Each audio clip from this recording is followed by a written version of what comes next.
This girl is a top-ranked hunter, and she's assembled a squad made up of the absolute best of the best, plus one rookie nobody has ever heard of, to clear an insanely dangerous dungeon. The moment they step inside, a huge cockatrice attacks them. The veteran S-rank hunters immediately snap into formation and take defensive positions like the professionals they are. But the rookie? Our guy sees a monster and apparently decides defense is for weak people. He charges straight into the attack. The squad is still trying to figure out whether this kid is incredibly brave or simply out of his mind, when with a single punch, he slams the overgrown chicken straight into the ground. The S-rank hunters stand there completely speechless, still processing what they just witnessed. Meanwhile, Seo Dojin casually walks over to the crater and finishes the monster off with a kick like he's taking out the trash. At this point, the entire squad is questioning what exactly they just saw. They immediately turn to their leader, asking who exactly this guy is and why he's so strong. The problem is, she has no idea either. She's never seen anyone this ridiculously strong before. So, who exactly is Seo Dojin? Well, he used to live in another world that was destroyed by monsters far stronger than these. Monsters infiltrated the world, causing it to succumb to despair. People fought until their last breath to safeguard the place they called home. Among those brave souls was the protagonist of this story, Carcelian Levandayan, who fought against the menace just as viciously. Many years passed with him battling countless monsters, relentlessly piling up dead bodies with the only blade he had, and not an ounce of fear in his heart. Then finally, a day came when he fought Aaron's brother from another mother. That bastard was one tough nut to crack. The battle was brutal, but he eventually took down the piece of shit. In the aftermath of the battle, he too succumbed to death. But fate had other plans. With his soul drifting through this endless void, he met a human boy hailing from some planet known as Earth. The boy's name was Seo Dojin, who was on the brink of death for some unknown reason. Before dying, he wanted to make a simple request to Vandayan, who immediately refused even before listening to what this boy wanted to say. After all, bro just wanted to die peacefully. He was done with all the shit. He lost his country to the monsters, lost his loved ones, and eventually died a dog's death. While this boy Seo Dojin didn't really want to live either, he desperately wanted his family to have a good life. Well, it seems like Vandayan is finally ready to listen to this dude's request. The boy lights up like a kid in a candy store and musters up the courage to say he wants his family to live peacefully. And so, our boy gladly takes on the job to protect this boy's family, and finds himself on Earth. Now rocking the body of that teenage boy Dojin, our guy is on a mission to infiltrate Namsan Gate, which is ranked C for obvious reasons. Only registered heroes are allowed to enter, so the automated machine keeps blaring at him to scan his ID card, which our guy obviously doesn't have. He simply crashes through the guarded and authorized building to enter the gate, triggering the security alarm blaring about the infiltration. Once inside, he starts walking around trying to find monsters to smash. That's when he stumbles across a party of heroes, folks who have official licenses and permission to be there. They assume our boy is someone who got lost and offer to show him the way out, especially since they're heading for the exit too. Dojin stays silent, giving off a weird vibe. Even these heroes can tell something's off. He's wearing casual clothes and doesn't look like a hero at all. Sure, porters nowadays dress more casually, but our boy's outfit is way too simple for its own good. And what's up with that bag on his back? For all they know, he's probably just a clueless porter who got abandoned by the party he originally came with. Then again, they're not so sure. Dojin finally speaks up, acknowledging why they're feeling super skeptical, but makes it clear he came here on his own without any hero's party. Hearing this, one of the heroes sighs, understanding the reason behind our boy's presence. He has seen plenty of cases where people catch a hard boner to become a hero and hunt monsters after watching some flashy TV commercials. But that burst of motivation can get someone killed real fast if they barge into gates recklessly without going through legal procedures. First, you need to get officially certified as a hero. Then you go through training and testing. Not to mention, this gate is C rank for a reason. If you're a rookie just starting your career, you better go find an F rank gate before you lose your life for real. After listening to this dude yapping and generously handing out advice no one asked for, Dojin makes it abundantly clear he doesn't need shit. Naturally, the crew of heroes is bewildered by this kid clapping back with such a cold tone. After all, they were just trying to help, so they get a bit pissed, but the leader tells his comrades to hold their horses. If the guy doesn't want help, then fine, leave him be. The leader is confident this kid will eventually learn the hard way why you don't cover your ears when someone wise is talking. They hope he finds out just how unforgiving these gates are, unlike the TV shows that glamorize being a hero like it's the second coming of Christ. Soon enough, Dojin finally comes across a giant troll staring him down, ready to eat him alive. The monster unleashes an attack, only to miss and hit the ground. Bro moved so fast the troll couldn't even process what the hell happened. Then he balls up his fist and delivers a devastating punch, hard enough to blow the orc's face clean off. It's basically something out of One Punch Man, or Omni-Man on a killing spree. Now that the monster's out of the picture, here comes the juicy part. Time to loot, baby. First, he grabs the sword that bastard was carrying. Then he uses that same sword to dig further into the monster's body and extracts a shiny gemstone, It's actually a low-grade magic stone, so insignificant that Dojin never even bothered with them before in his previous life. But since he's broke right now, he's got no choice. Suddenly more monsters swarm the area, pissed after seeing their buddy decapitated. Dojin turns around and chucks the gemstone so fast it literally blows one of their heads clean off. The other two dumbasses charge in like they've got some death wish they want fulfilled. Well, Dojin's more than happy to grant it. While he's wrecking havoc, we cut back to the crew of heroes trudging through this monster-infested territory. Currently, their minds are still stuck on the encounter they had with that young man. The orange-haired woman is actually worried about Dojin's well-being, fearing he might end up dead. But the leader of the pack assures her that's highly unlikely. If he is some unauthorized guy who barged into the gate, agents from the control center will find him soon enough. Those agents on missions are always B rank or above. And since this gate is C rank, there's no way in hell he's dying here. As long as the kid steers clear of recklessly rushing at monsters, he's got no chance of losing his life. The Baldy agrees with his leader's assessment. He's pretty sure the arrogant brat must be trembling in fear, waiting for the agents to save his ass from doom. Well, the story is pretty much the opposite. It's our guy who's literally making these plus-sized sandbags shake in fear. One punch and the prey is down. He's so fast they can't even touch him, let alone crush him under the weight of their blades. He appears right behind one of the dumbasses and delivers a kick so hard it demolishes the guy's head. With all the suckers down, he grabs one of their swords and proceeds to harvest the sweet magic stones all for himself. After a while, he's done stuffing his bag and ready to leave. Though honestly, he's pretty disappointed with today's grind. It's basically dead weight in his bag, all those low-grade gems. Right then, one of the agent guys finally spots him and calls out to his buddies. Before our guy can fully turn, those suited men give him a tough stare down. First, they explain they're from the gate control center and suggest he show his hero registration card. If he's unregistered, he has to come to the control center with them. Our guy isn't sure about that, which makes the suited dude tense up even more and get colder,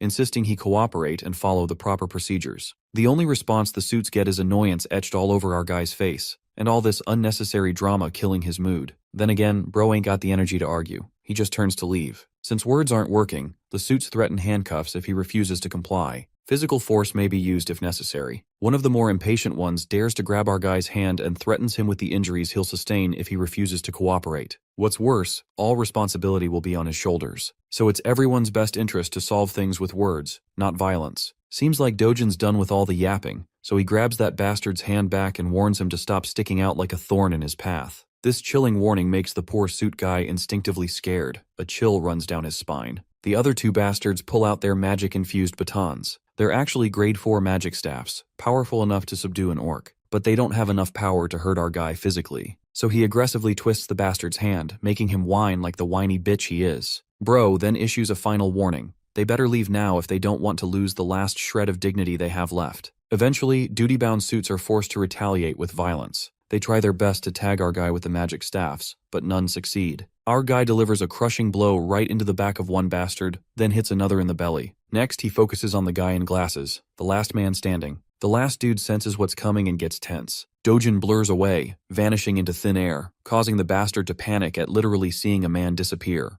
Then, out of nowhere, comes a sneaky punch right into the gut, making the bastard stagger backward in pain. Seems like Dojin is tired of all the bullshit and agents chasing him, so he finally starts thinking about registering as a hero after all. The agent assures him that as long as he avoids shady or illegal stuff, no agents will be out hunting him. Dojin then questions this thing called a rift, a question that completely throws the agent off. Quick context on how this world operates. There are multiple passages connecting to another world where strange monsters live. These passages are scattered across the world. The gemstones harvested from monster corpses are used as new energy sources, making them highly coveted. Because of this, the government oversees these passages to maintain full control over each one. Every government-controlled and open passage for heroes is called a gate. Passages that aren't controlled or enclosed are known as rifts. Back to our boy, who finds it ridiculously annoying that these suits follow him everywhere, accusing him of trespassing no matter which gate he passes through. The poor agent explains that if an unregistered hero enters a gate without permission, the control center is automatically notified, and agents waiting nearby are dispatched immediately. Since our guy is thinking about entering a rift, the agent makes it clear these aren't as easy to access as any gate. Trespassing into a rift results in a strict punishment, no warnings, no plea deals.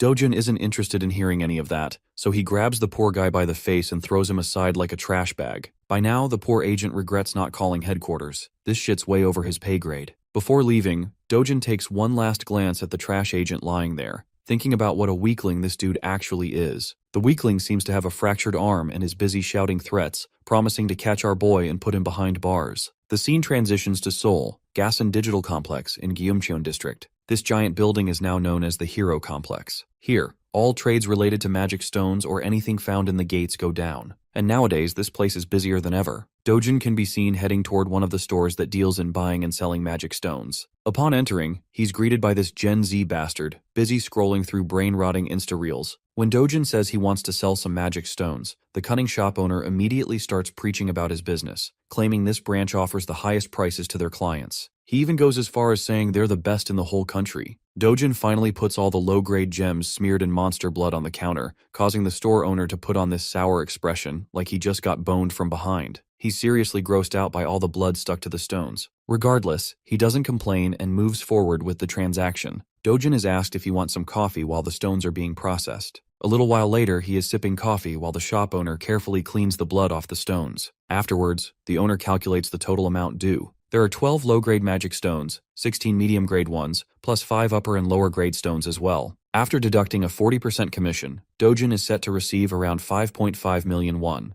Well, our boy isn't too comfortable handing over 40% as commission. It just feels unfair because he did all the hunting and wasted his time. So how the hell does this bastard think he's entitled to nearly half the money? The shop owner proudly claims he's being generous, charging only 40%, especially since every competitor in this business charges 45% or more. He's so confident that he even offers Dojin to take his stones back if he doesn't like the price. After all, no one else will offer more, or at least that's what this bastard claims. Our guy ain't falling for that trap and starts stuffing his precious stones back into his bag. Seeing his tricks aren't working, the bastard grabs Dojin's hand before he leaves and demands compensation for the appraisal and the coffee he drank. It's 30,000 won for the appraisal plus an extra 10,000 for the coffee. Not to mention, all the blood he had to wipe off ruined his expensive towel. With everything added up, Dojin supposedly owes the guy around 350,000 won. Dojun isn't giving in to these unreasonable demands, no matter how hard this crazy bastard pushes. Seeing nothing's working, the bastard stoops to street-level tactics and threatens Dojin with the C-class heroes he has as his guards. Right then, those big guys barge in through the back door, asking why they were called. If anyone's causing trouble, they're ready to deal with them. Dojin in response shoots a sharp glare at the bastard, who stares right back with the same intensity. A while passes, and the scene cuts to the terrified, sweaty face of the shop owner, who had been acting cocky like he was the main character. But he got a reality check when Dojin took down his 3 pigs, without breaking a sweat, making it clear who the real MC is. My guy then walks up to the counter and smoothly negotiates the commission down to 1%, no questions asked. We all know there's no arguing when someone like Dojin is staring straight into your soul like that. So the deal goes through, and Dojin walks out with a fat stack of cash for the haul he collected with his sweat, or rather, his fists. His grandma and sister are both in total awe at the huge amount of money. Grandma even suspects Dojin is pulling a fast one with fake bills. But the guy quickly clears that up, saying the money came from lending cash to a friend who started a business that ended up doing really well. Grandma isn't sure if her grandson even has a friend like that. He tries to convince Grandma with another lie that it was a childhood friend. Eventually, Grandma stops asking questions, at least the big ones. Meanwhile, Dojin's sister is super proud of her big brother for making their family rich. The doting brother pats her and gives her hope about the luxury life they'll be living from now on. The little girl just jumps around happy to be rich. Watching her so happy, Dojin realizes he's actually making progress fulfilling a promise he once made. He remembers the words of the owner of the body he's possessing, whose one dying wish was for his grandma and his half-sister Yoon-young to live safe and happy lives. That poor guy disappeared right before Dojin could say anything, and when he woke up, he had become Seo Dojin. Now his only mission is to make sure this little family lives safely and comfortably. For that, he wants to buy the safest house in Korea, which currently costs 110 billion won. For him, making money won't be an issue as long as he gets his original strength back. This world shares a lot of similarities with the one he came from, the one that was destroyed. The only big difference is that rifts, gates, monsters here are all marginally weaker than the world he once saw fall. To him, who held the title of Sword God in his previous life, this place is nothing but a sandbox. So far, he's only been fighting at 1/10 of his original power. Suddenly, there's a knock on the door, and the visitor says he wants to see Seo Dojin. Bro stands up and decides to answer. As he opens the door, he finds 2 thugs standing outside. These guys are here to claim a debt Dojin owes, an insane 48 million won. Seeing this, Dojin's sure these are loan sharks. The real Seo Dojin borrowed money from before he left this world for good. Though it was supposed to be just 5 million won originally for his grandma's hospital bills, these guys are charging crazy interest to demand 10 times the original amount in no time. They know he's been making money through Gates lately, so they want him to cough up the cash since it's all documented in the contract. But the only repayment these bastards get is a jaw-busting punch right in the big guy's face. That single punch sends the poor thug flying, leaving his partner with his jaw hanging in disbelief. Our guy then gives the scrawny bastard a deadly stare to remind him that over 9 million won has already been repaid. So if you do the math, these bastards should be paying him interest. With another punch that makes the bastard cry like a bitch, Dojin tells him to tell his boss that Dojin's coming to pay a visit. The scene then cuts to the shopping mall, bustling with life. There, we see sweet little Eunyoung lighting up a kid in a teddy bear store. Dojin brought her here for a shopping spree. Today she's free to get anything she wants. You know, our boy wasn't always that soft-hearted Pookie in his previous life. It's the original Dojun's memories that revitalized his dry emotions. It makes his heart warm up to see how kindly Dojin treats Eunyoung, even though she's only his half-sister. So he wants to keep doing the same and make sure to give all the love he can muster for this little girl. The little girl finally chooses a stuffed toy she really wants. It's a small but cute bunny. She picks it modestly, making sure she's not being extravagant. But Dojin picks a way bigger stuffed toy for her. He doesn't want her to hold back at all. It's her day, and she can pick whatever her heart desires without thinking twice about money. They both treat themselves to some good food too.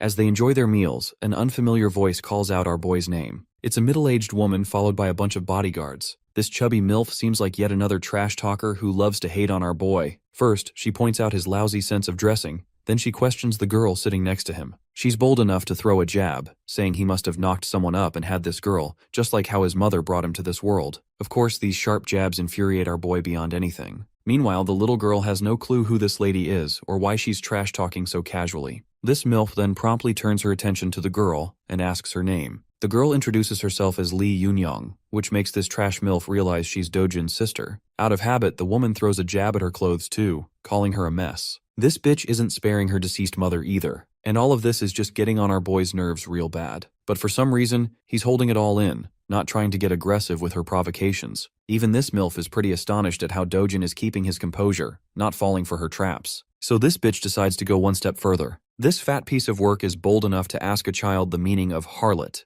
Well, that's the last straw. Dojin snaps and calls her an ugly woman who belongs to a tribe of orcs. Of course, the woman is left wide-eyed and mind blank after getting caught off guard. Let's have a little context to understand why Dojin has been tolerating this woman only so much. You see, Dojin was born an illegitimate child and lived in poverty. At the tender age of 7, his mother died, and he barely made it to his father's house. With his father marrying a new woman, he was shunned by everyone. It only got worse after his father's legitimate wife gave birth to a son, and Dojin was ignored completely. Things got so bad that he got kicked out of the very house he lived in. So he lived with his half-sibling at his grandmother's house. As our boy reflects back, he feels pity for the original Dojin who had to endure all this and still tried to keep a smile on his face like he had no pain in his life. But now he wants to change everything. Seems like this woman is his stepsister, which explains why he was trying to hold himself back. But he won't tolerate her no more. He recalls how he shared a roof with this orc of a woman, and she's just as disgusting as ever. Not only is her personality messed up and her appearance orc-like, she's also dumb as hell. He further crushes her spirit by dropping brutal bombs on how she's a wreck with an inferiority complex. That's the only reason she projects her insecurities onto others by calling them ugly. She's just a gold digger obsessed with others, and that's the real truth the world should know.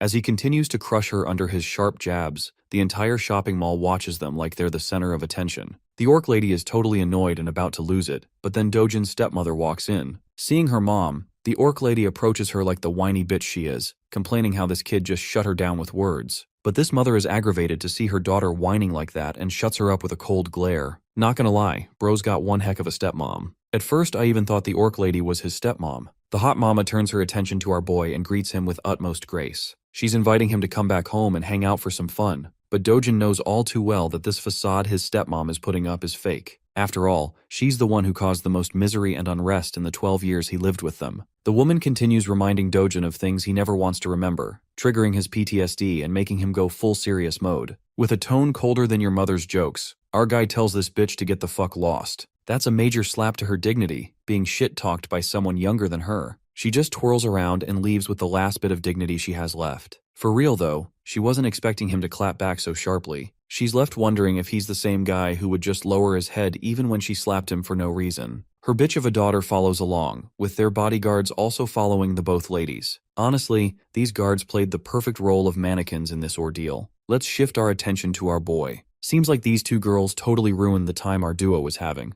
So our boy decides to be on his way too. The way he reacted to his stepfamily was intentional. He wanted to make one thing clear: the Seo Dojun who couldn't even speak up for himself is gone. It's high time his trash family realizes that. We then cut to a Mercedes zooming down the road. Inside the car, we see both the trash mother and daughter. The daughter is pissed at her mom for just walking out quietly instead of putting Dojun in his place. As she vents her frustration and curses our boy for the humiliation they suffered, the mother orders her manager to answer why Dojun is still alive. Well, Baldy has no clue how this dude is alive. It doesn't match the reports. The woman blares at the top of her lungs about the bullshit this man is spouting. How the heck could he be alive if they made sure the job was done and clear? The poor guy assures her he'll look into the matter again and make sure this time the job is executed properly. Meanwhile, the trash daughter has no clue what her shady mother has been plotting all along. She's rattled hearing talk about killing and dying. Eventually, the mom poses a question to her daughter, wondering if she has feelings for Dojun. This catches the fat pig off guard, making her blush and flustered. Actually, she's worried about Dojun dying because if grandpa or dad find out, they're gonna be in serious trouble. The mother grabs her daughter by the mouth hard enough and drills her to stay the hell away from her business. The mother is dead set on claiming Dojun's life, with no plan to spare him,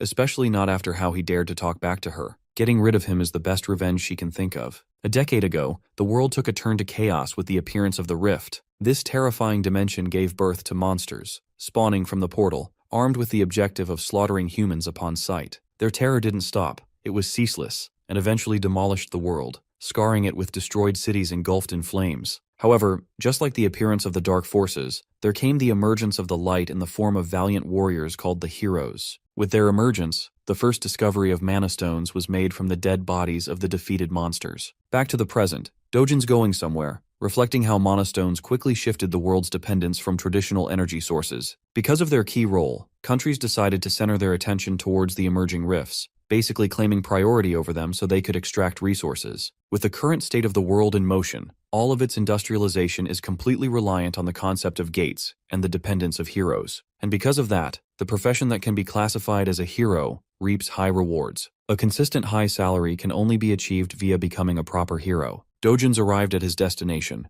and it's actually the Yongdongpo HCS capital establishment. I know that's a mouthful, but you guys will see why he's come here soon. He finds himself entering the building, and upon first glance, the boss and his clowns look like your average run-of-the-mill thugs who want to scare people with their ugly faces. But Dojun is pretty chill about the situation. The boss puts out his cigarette and points out our boy's audacity to not only beat the crap out of his goons, but also to show his face at the door. It really shows that Dojun really doesn't give a flying fudge about anyone. He cleverly tells the organization's owner that in reality, it's actually Dojun himself who found himself at a real loss. That statement is ridiculous from the point of the view of the boss, so he seeks clarification on what our guy means. Dojun clarifies that actually, he's come here to receive his well-deserved compensation. After all, he's endured mental, physical, and materialistic losses all this time because of the existence of these clowns. With his strong and serious words, the boss has noticed one significant change from the boy's personality. Something about the kid has changed. He's no longer the soft-spoken spirit or the gentle person he was. Then there's the added evidence that this same kid destroyed the lackeys he sent to his door. All things considered, the boss's leading suspicion is that Seo Dojun must have experienced a unique kind of awakening throughout his experiences in the gate.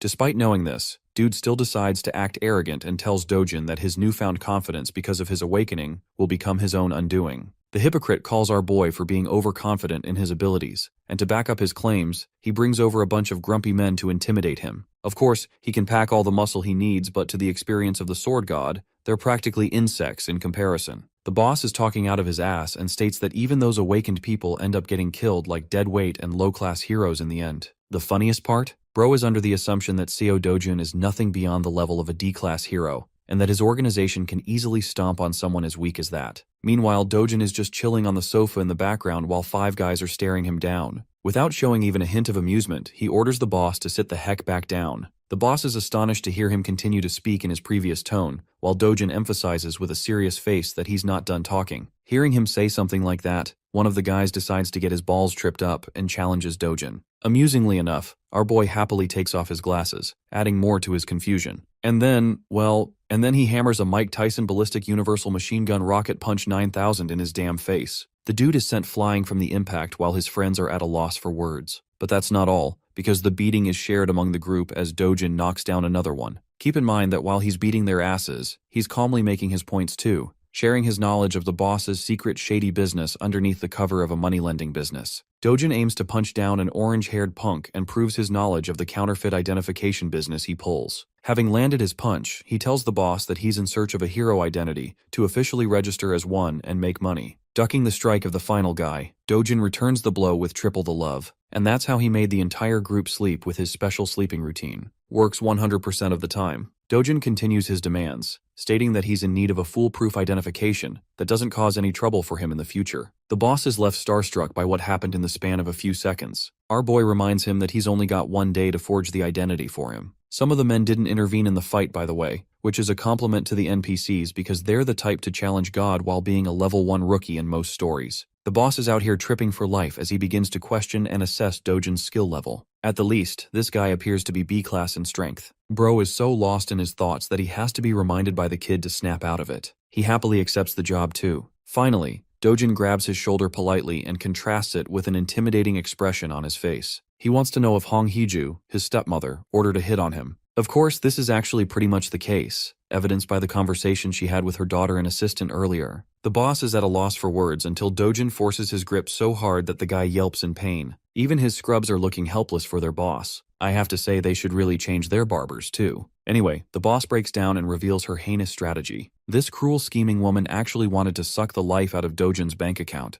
forcing him to so much financial instability that he doesn't have any other way but to take his own life to escape from it. Now that is a definition of an evil fucking plan, especially towards your son, even if cast away. Those were her orders. Dojin hears this, and after enough of his begging and crying, he lets the man free, questioning if that's also one of the reasons they locked him inside the gate. The boss turns into an innocent little guy who had nothing to do with that incident, even going as far as to reveal that he wouldn't get paid for the execution if he died inside the gate. That's probably one plausible reason why he couldn't have done something like that, and it already has Dojin thinking. He utters the words Kang Cholwoo, which is actually the name of the guy who brought him to the gate in the first place. Effectively, Dojin wants to know every last piece of information of the guy until tomorrow. With his two demands stated, he leaves politely, completely changing the atmosphere of the room from which he first entered. After that conversation, Dojin is left with a deep contemplative state again. The real Seo Dojin only had one desire. He wanted to protect his little sister and his beloved grandmother no matter what. On top of everything that happened, it just adds another layer of misery and shows the kind of life the poor kid had to endure while being helpless. But not to worry, because the sword god is ready to do what he must in order to set the record straight. The following day, guess what? Our boy's officially registered.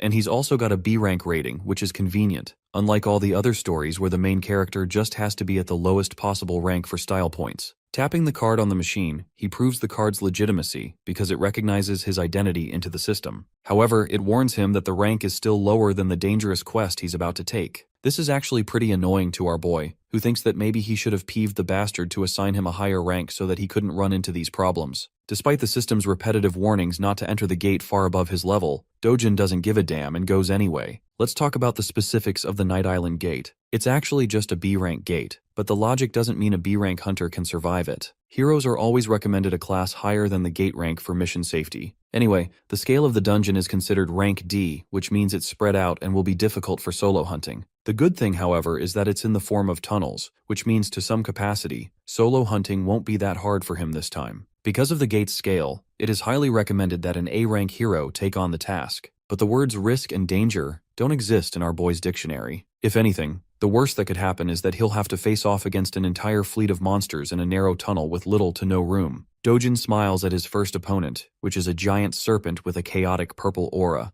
For most heroes, this would be a sign of terror, but for him this is a sign of good luck, as he prepares his gauntlets to get the battle started. Oh, and by the way, the serpent has a bunch of its friends too, and their tongues remind me of the Alien movie. Anyway, they do their best to attack, but it's pointless because our boy is such a killing machine that he snatches and collects the mana stones like the monsters never even existed. The Black Killing Viper is a class of monster that is known for its hyperactive paralysis poison that can knock anyone down even with the slightest contact. With that in consideration, Dojin charges to propel himself at bullet speed and launches full swing. In a short span of time, he's about to slice and dice the creature all over its body, splashing blood until he severs the monster in half. With the creature defeated, Dojin notices his equipment. The gloves he purchased are ensuring the poison doesn't get in contact with him, and for the price of 300,000 won, they're holding their ground. Returning to the hunting session, Dojin turns his attention to 4 more of these ugly limbless lizards and begins blasting right through their heads with his powerful speed. More and more blood splashes out until the vipers are sent to the afterlife. Dojin stands there, busy searching for a bunch of magic stones by clawing from the monster's flesh.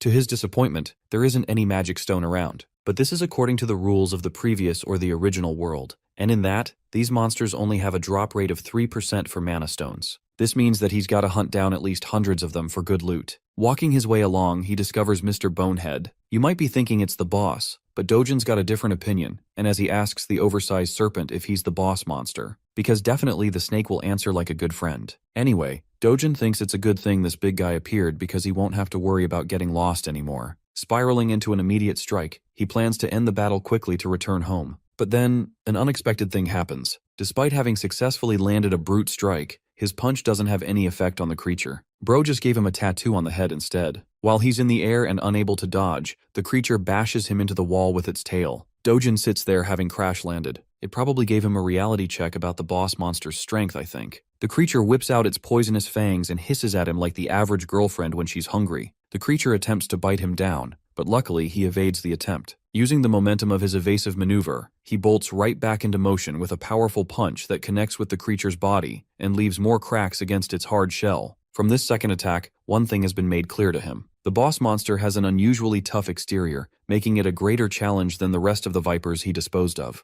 The shell is so powerful at his current level that he can't penetrate with one strike alone. This reverses the situation on him, making him question if he should aim for a different battle strategy. At his original strength, the sword god would mop the ever-living floor with this beast. But then suddenly he notices something. It's the sword of the warrior who lost his life fighting the boss. And now you guys are about to know why he's called the sword god and not the fist god. Even though the weapon is extremely worn out after the fight, he grabs hold of it, believing that a sword is only as competent as its wielder. With that knowledge in mind and the blade armed in his hand, he walks towards the monstrous snake. The creature propels itself forth to strike him down again. Bursting with incredible speeds, Dojin responds by going high up into the air, proudly declaring that the creature should be honored that he's going all out to kill the beast with a sword. Despite the sword's condition being crap, this guy literally unleashes so many flashing cuts in the span of a few strikes that it leaves the snake's body eviscerated. The serious fight turns into a funny conclusion with the snake dying in the background while our boy's sword is reduced to dust. It's a good thing he wiped the creature out while it was still holding on. With the boss monster dead,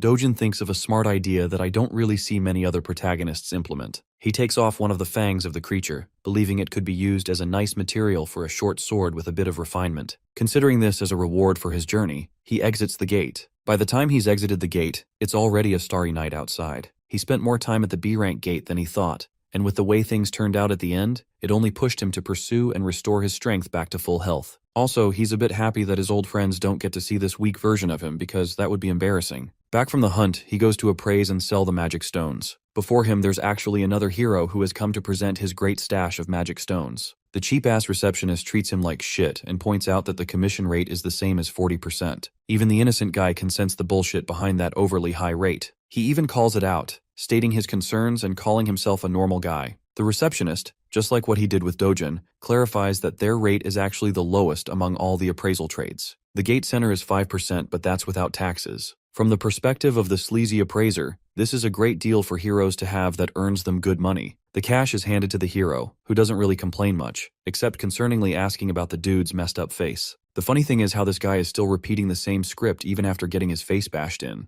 Bro plays it off, stating that a psychopath first obliterated his guards, and then he left him with this treatment. The hero thinks it's actually the fault of the receptionist for keeping low-ranking guards around at the C-rank level. After all, rank isn't the only thing that matters in their world. Skill plays a huge role too. Rank is actually a false representation of one's abilities and only updated to keep the system intact. The hero is wise to mention that the people of the same rank have a huge variance in skills and abilities, so they can't all be treated the same. Then there's also a difference between a lame watchguard who sits all day guarding the shop and a hero out there who is actively hunting down beasts for a living. Even though this guy is actually giving him some solid advice, the joker of a receptionist just wants him to stop yapping and leave already, which he does, offering to help the little dude out if he ever needs something. As he's leaving, our boy walks right past the guy, looking as cold as ever. Upon seeing him at once, the receptionist flinches and bugs the F out. He points at Dojin, shouting that this is the psychopath that made a mess out of him. Turning back to face them both, the hero is actually pretty impressed. He notices our boy's lean physique for his height. Still, the fact that he made a mess of the guards here spirals the man to gear up for a fight, questioning if he's the troublemaker. The one thing I like about this guy is that he isn't offended for petty reasons. He actually believes that Dojin is misusing his powers as a hero by bullying civilians in his normal life. Of course, it couldn't be further from the truth since he only knows one side of the story, but it's still quite interesting to see realistic characters. The receptionist is enjoying the scene, knowing that this guy is actually a 7-year-old veteran hero. If something happens to him here, the guy has plenty of connections he can abuse by giving them Dojin's name. Without really giving a damn about who he is, our boy turns back and simply tells the boomer to piss off. This only spirals the guy into being provoked, because all of a sudden now it's really looking like he's being an asshole. Dojin asks if the guy is looking to exact revenge on him. Hearing those words, the veteran hero is provoked. However, being the responsible hero that he is, and from the experience he has, he knows that it is unwise to take battles against other heroes as it almost always results in deaths. It's actually an even higher rate of death than a fight against monsters. Recalling that fact, Bro literally chills out and turns his back, leaving the receptionist at a loss for words.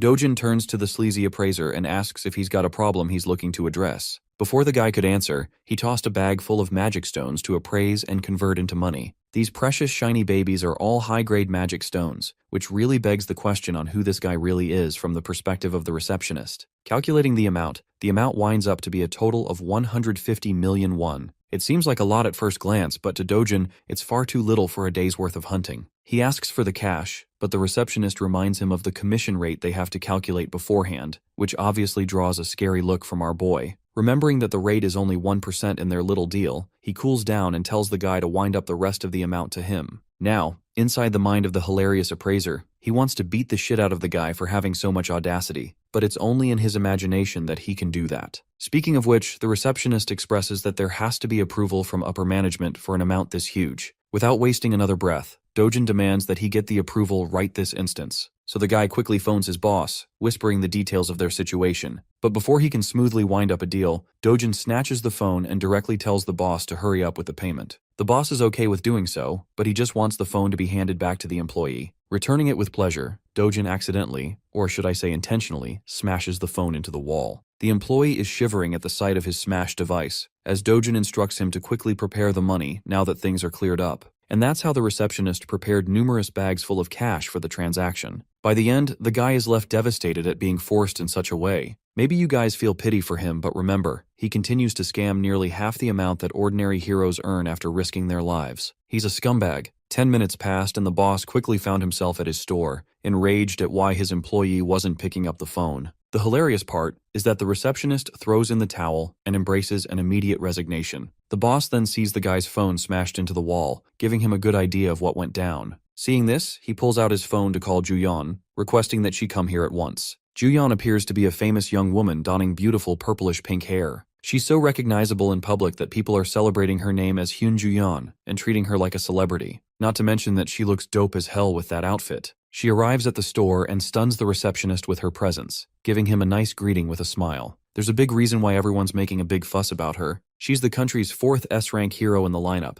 nothing short of amazing. People have sprouted rumors that she's the niece of the boss, but then it makes him question what she's doing here. Confirming the claims, Juyeon expresses that she was called here on behalf of her uncle's request to take care of a reckless hero. Intrigued about the situation, the stylish S-ranker sits down, ready to hear what's going on. In the next scene, we can find our boy with his absolutely ripped body meditating out in the sun. It's true that he's been hunting for a whole day, and yet the rewards he reaped from it weren't amazing at all. With the way things are going, he's worried about the future. First and foremostly, he needs to get to a level where he can clear S-rank gates on his own. That means he has to train to restore his original strength. You heard that right, boys. It's training arc time. Dojin's biggest challenge in this current life is that unlike the previous world, the mana density of this one is thin. That means that even if he does his best to gather mana with his current rate, it will take 3 years at the minimum to come close to his original strength. Even more if things get rough. On the bright side, he could aim for better equipment for battle. But the issue is, even the most terrible equipment easily runs for hundreds of millions, so that would be wasting money. Suddenly, a chill runs down his spine as he senses the presence of someone dangerous. Fixating his sight on Yunyang, he grabs the little girl at full speed and demands that everyone go inside quickly. Back inside, he shuts the room down while his grandma eagerly questions what's going on.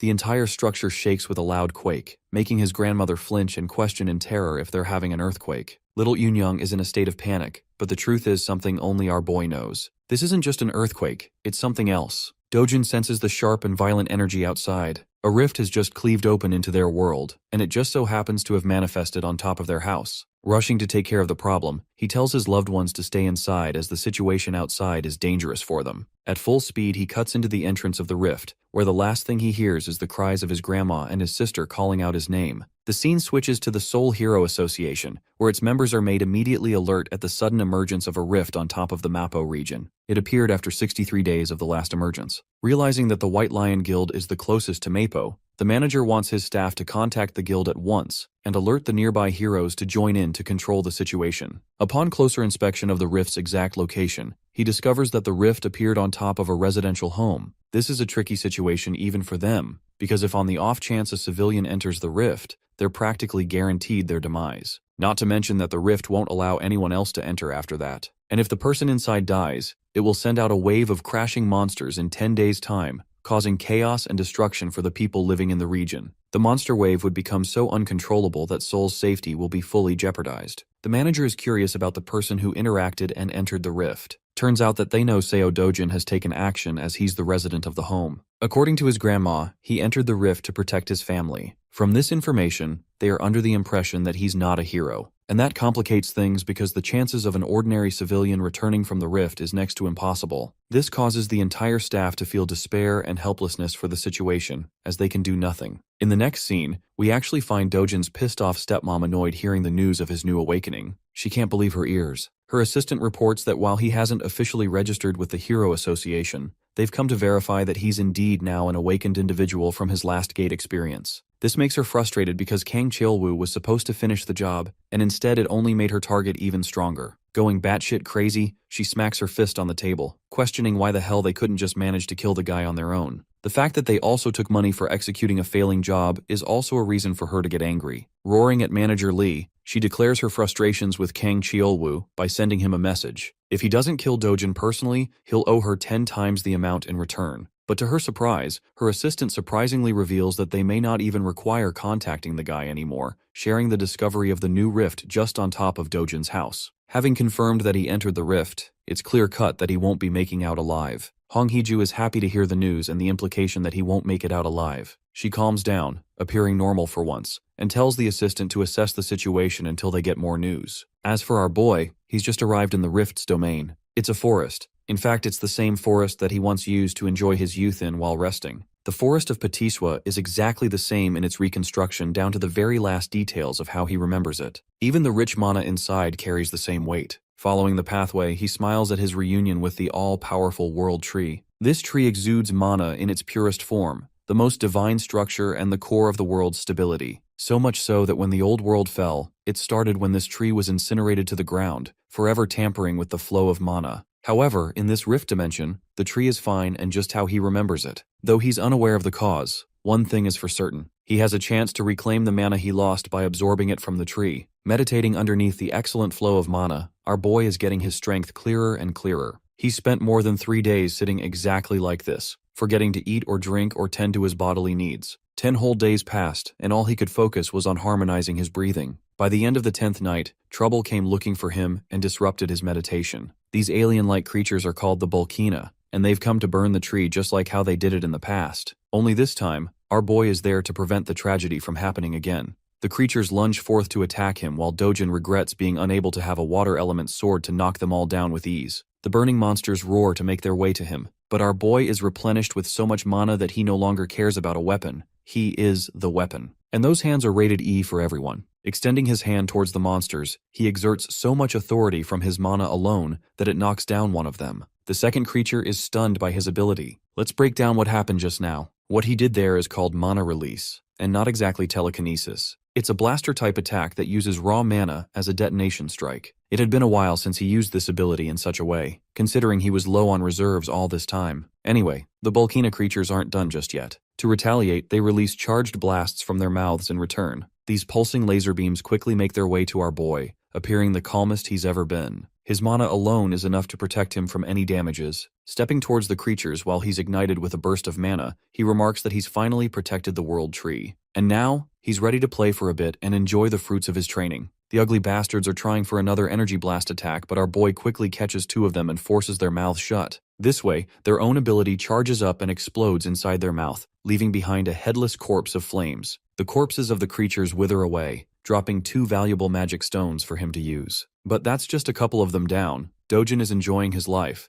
thrilled to unlock something called the Eternal Ember after defeating these guys. Joyfully cutting his way past the monsters and smacking them all down with a grin, he's finally glad to steal a good load of mana stones from them. The one-sided slaughter continues until he wipes out all of them. Dojin has won the lottery ticket with how many stones they're dropping. Among them, he also discovers a small coin or a seed glowing in gold. This is called the Eternal Ember as he picks it up in his hand. With this, he's reclaimed control of more of his power as he crushes the chip and unlocks its flames. The way he's casually playing around with the ember reminds me of Sukuna from Jujutsu Kaisen. Now, in any normal case, the ideal strategy here would be to keep gathering mana from the world tree. However, the current state of his body has reached its physical limit for mana absorption. The second way of doing so is actually absorbing the ember, completely altering the state of his mana and transforming it into fire mana. And he does exactly that as his body produces a rush of flame energy. Now, unfortunately in his previous life, he felt zero need to do this and didn't care about the Eternal Ember at all. However, now it's required for him to fully absorb the embers, and it takes like 10 whole minutes just to get one finished. Luckily, he's got a whole bunch of these collected for him, so his goal is to absorb as many as possible. The appearance of the rift has sparked a public interest. The reporters are all gathered around our boy's house while agents and association staff are protecting the place.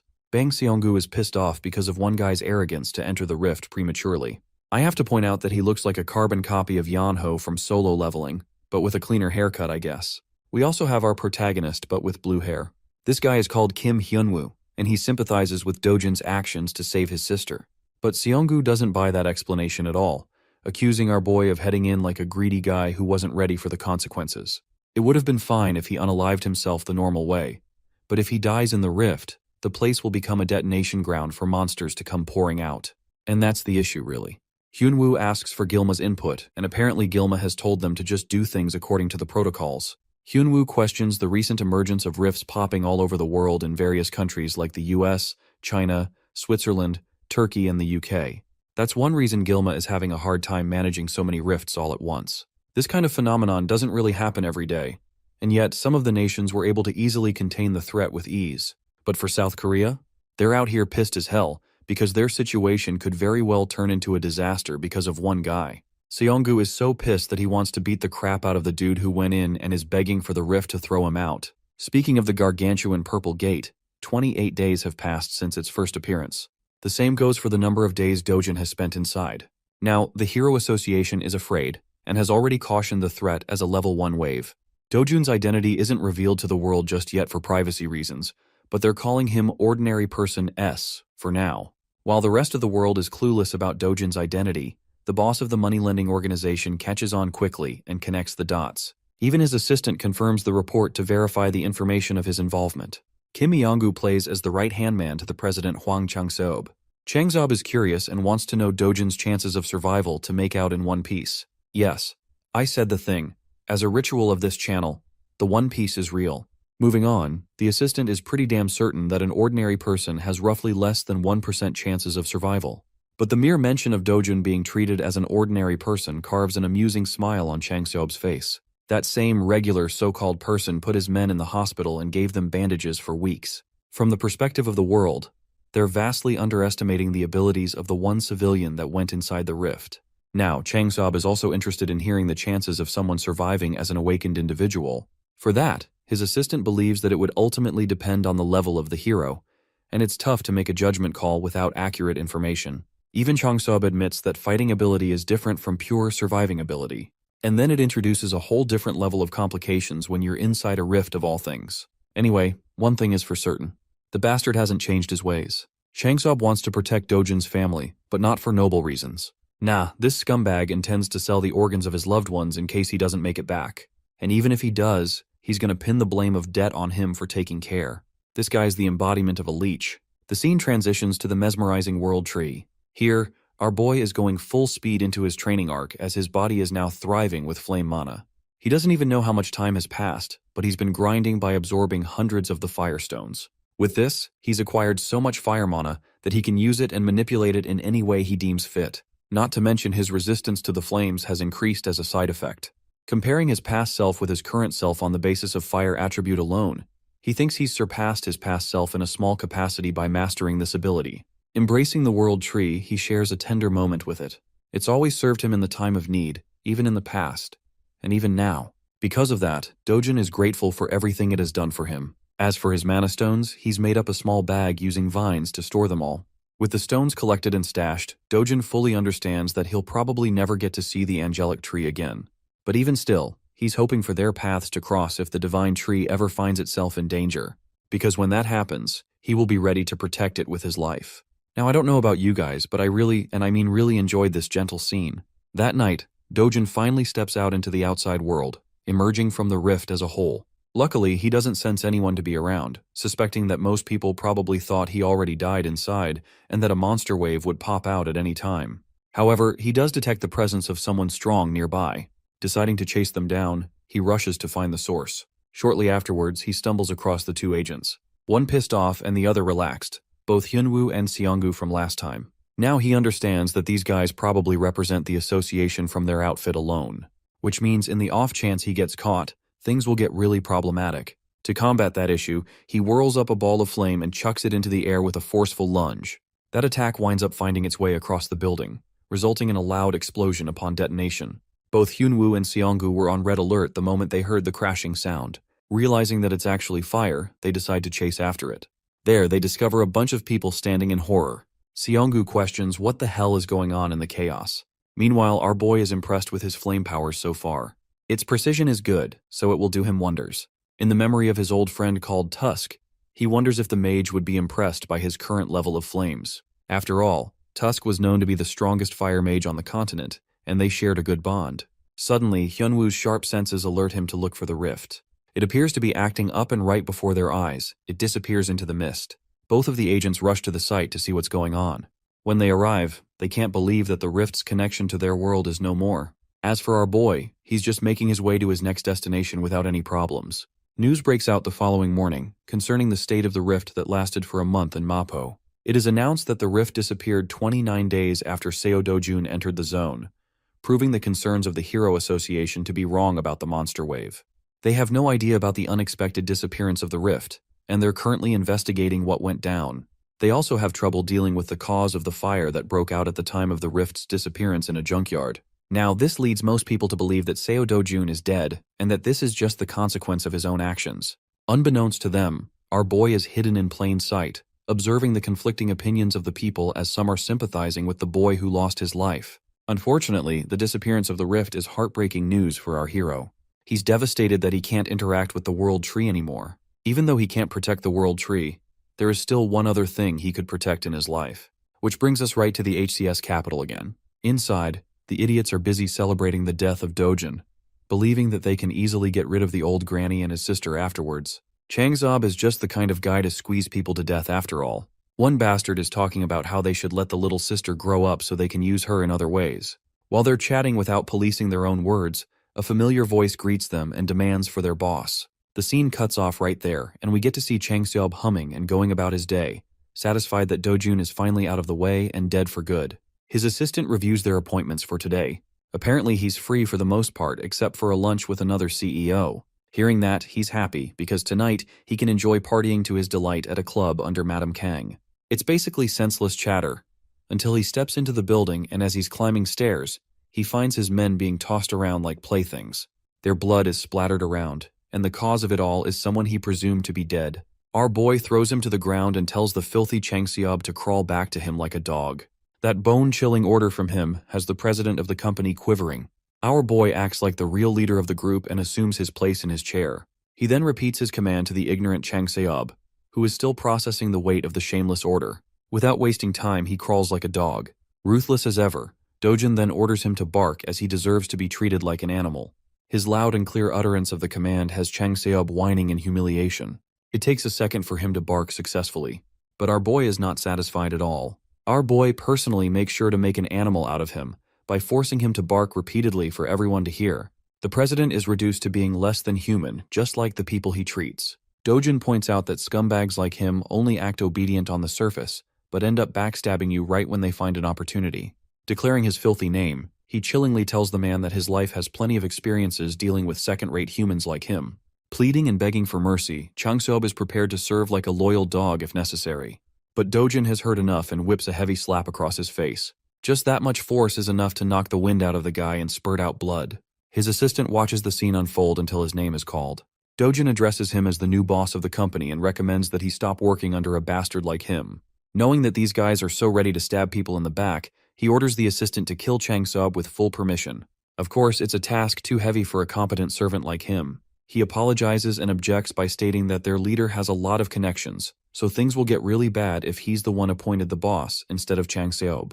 On behalf of him, the assistant pleads to Dojin to spare the guy just one more time. However, Dojin doesn't want to play around with simple words in front of them. He suggests wrapping Chang Sub's body in a barrel and removing all evidence by shoving it in the endless ocean. After all, it's just one of the things these guys excel at doing. Seeing as the boss's servants aren't willing to oblige, our boy takes a different approach with them.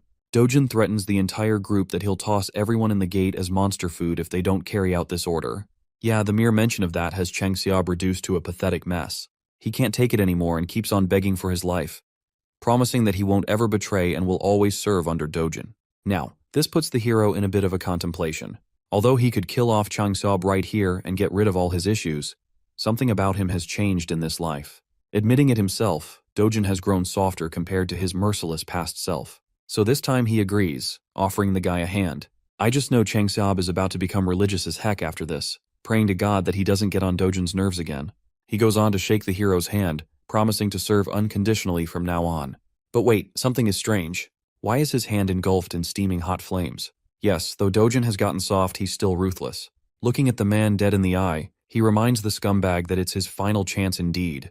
Dojin then proceeds to rip his hand off clean, reducing it to a charred paste. By the end of the meeting, he walks away, ignoring the agonizing cries of the president. He does leave them with a final warning. If even a single one of them tries to get in the way of his family again, Dojin will personally ensure their deaths. As for their new job, they are forever deemed responsible to protect his family for the rest of their lives. Now that's how you handle traitors. Officially speaking, the man known as Seo Dojun was just a blip in existence that vanished along with the rift. In reality, he's actually dining in the local McDonald's. The government, Hero Association, and all kinds of media outlets quickly moved past him like yesterday's news. They all treated the civilian who entered the rift as a dead man. Even if he came out and told the world that he was alive, no one would buy it. Furthermore, surfacing after a solo rift mission would only bring headaches and trouble his way.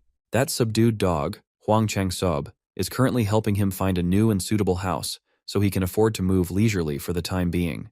Dojin finally got the chance to feed his sister some delicious fast food. He also informed her of their plan to move out to a better neighborhood, and she could not be any happier. She can now go to kindergarten like kids her age and enter elementary school the next year. When the topic of school came up, little Yoonyoung's mood took a turn for the worse. Dojin was alarmed. He is used to slaughtering abominable beasts, but coddling a kid is not in his arsenal. He was taken aback when her sister confessed how other kids tease her for being an orphan. Hearing his adorable sister's plight broke Big Bro Dojin's heart. If she does not want to associate with the mean kids, she doesn't have to. Those little bastards will get what's coming for them eventually. Finding out that she wouldn't have to attend kindergarten to be bullied anymore, Yoonyoung was hyped. Inwardly, Dojin is devising a plan to send his little sis to a prestigious private school where no one would dare look down on her. That night, Seo Dojin found out that Kim Eon-gu had stashed his grandma and sister in some random motel while he was stuck inside the rift. Glass's bastard almost broke his back trying to apologize. He reasoned that the motel is under the management of their company, so it is safer than any other place. Dojin does not have the energy to mess with lackeys tonight, so he just enters the room and sees his grandma once more. Little Yoonyoung pounced on him with a bear hug, and grandma held his hand with tears petering from her eyes. She's just glad to see her grandson come back alive. At first, the hardened warrior was stunned, but once he felt the warmth coming from his family, he accepted the love they had for him with a smile. Little Yoonyoung has taken a liking to McDonald's, so they've been dining in that absolutely real place a lot. Today, she asked questions about Big Bro's job, being a hero. When asked if she likes having a hero for a brother, Yoonyoung nonchalantly answered that she does not. While it is cool that heroes are strong and cool, they are also constantly in danger when fighting terrifying monsters. Sometimes they even die, and little Eunyoung just wants her brother to live with grandma and herself for a long, long time. Dojin had been so used to mindless bloodshed. Having someone worried about his well-being is quite a new feeling for him. In the harsh world of the past, he was the last human survivor. He fought monsters and creatures beyond your wildest dreams. In the process, he lost a lot of things. Now that he's given a second chance in a different world, Something incredibly precious has appeared by his side. Feelings he had long forgotten are coming back to the surface. In this world, maybe he can live happily. Maybe he can just live a quiet life with joy and love. While he was feeling fuzzy and warm on the inside, Korea's Hero Association was in shambles. Na Tae-hwang, founder of the Korea Hero Association and director of the World Hero Federation, has been stressing over the recent rift incident, or the lack thereof. Their best people have investigated the site, but no new information has been found. Feeling clueless about the state of his territory is frustrating the founder. It's not far-fetched to believe that a spontaneously disappearing rift can potentially reappear at any time. His assistant tried to agree with his worries. She thought it would have been better if a wave had occurred. At least they would not have to worry about unknown variables. Director Taewon cuts her words off before he gets angrier. While he is worried about uncertainties, he thinks it is fortunate that no one was harmed. Na Tae-hwang is one of the top 100 respected and strongest heroes in the world. It is widely speculated that he would easily be elected with the most votes in history if he ran for president. His words and influence could easily topple domestic conglomerates if he wanted to. Thankfully, his interests lie in neither the power of a nation's leader nor the wealth of a conglomerate. The only thing he cares about is the safety of his people. In other words, he's a real one. Even if it takes time, he wants a more thorough investigation covering the rift's perimeter. The residents around the nearby area have already agreed to sell their properties to the association, so that shouldn't be a problem. As a consolation, Taewon wants to offer those people more than the market price for their homes. That's the least they could do after causing such inconvenience. All reliable sources have relayed that multiple rifts have occurred in different countries. No matter how you look at it, something must be going on. The United States and China have already entered the control stages of their rifts. Among major nations, the United Kingdom is facing the biggest problem. While reliable and veteran heroes have been dispatched to clear the other rifts, the United Kingdom's squad was simply doo-doo garbage. Speaking of them, the month-long mission to get rid of the UK rift has finally crumbled in a glaring defeat. The UK rift wave occurrence has officially begun. The city and its people are going about their day like they normally would. Amongst the crowd was Seo Dojin, blending in with the pedestrians. Today, his destination is his favorite shop in the hero complex. When he entered the door, the dude manning the counter gave him a greeting by instinct, but choked upon seeing his face. Every strand of hair in his body stood in terror upon seeing the black-haired young man. Today, his manager is in the store, so he won't have to deal with this sadistic customer alone. The manager promptly closed the paper he was reading and lifted his gaze. His voice was controlled but was tinted with anger. This is the guy who's been forcing his pushover cashier into buying low-grade crystals. Dojin lazily removed his backpack and tossed the whole thing on the ground. It's actually good that the manager is here, so the sale of his magic crystals would proceed faster. Mr. Manager expected another batch of low-grade crystals to spill on the floor. He's not interested in such small-time business. Dojun does not like being turned away when all he wants is fair trade. The manager or any other sane business owner cannot afford to accept just a 1% fee. It would be better if the young man just left. Dojun asserted that refusing to do business with him would be a massive mistake that Mr. Manager would regret. The manager continued shooing the young man away, not even bothering to look at the bag. This is the last warning he will give before things go down. In response, Dojin kicked the backpack down, spilling its contents on the tiles. Being experienced crystal traders, both the cashier and the manager immediately recognized the properties of those rocks. That crude bag was actually filled with Hero's magic crystals, a legendary treasure that money cannot buy. Dojin has a rough idea of how much these things are worth. He knows he's holding premium stuff. You see, the Hero's magic crystal was used by an infamous Mexican drug lord, Swordsman, in New Age drug manufacturing. One night, a laboratory accident changed the course of his life and the world's perspective on such a little rock. The Hero's magic crystal caused Swordsman to awaken as a powerful hero. Since then, the crystal has become a priceless item for hero awakenings and mana enhancement. Such an incredibly rare energy source can be classified as an ultra-high-end product. As a power move, Dojin ordered the schmucks to pack their stuff back up, and he left. Mr. Manager quickly changed his dismissive and arrogant tone into a welcoming one. He even escorted the young man to their VIP seats and offered some drinks while his cashier polished the crystals. Dojin liked reversing the situation in its head. One second he was being driven away. The next, he was sipping on some iced beverage. His opening demand was full price with a 0.5% commission. As soon as the manager expressed a sign of balking, he threatened to pull the deal. In prior trades, Dojin agreed to 1%. Now he's lowering that already abysmal rate even lower. Frankly, he's just doing that out of annoyance.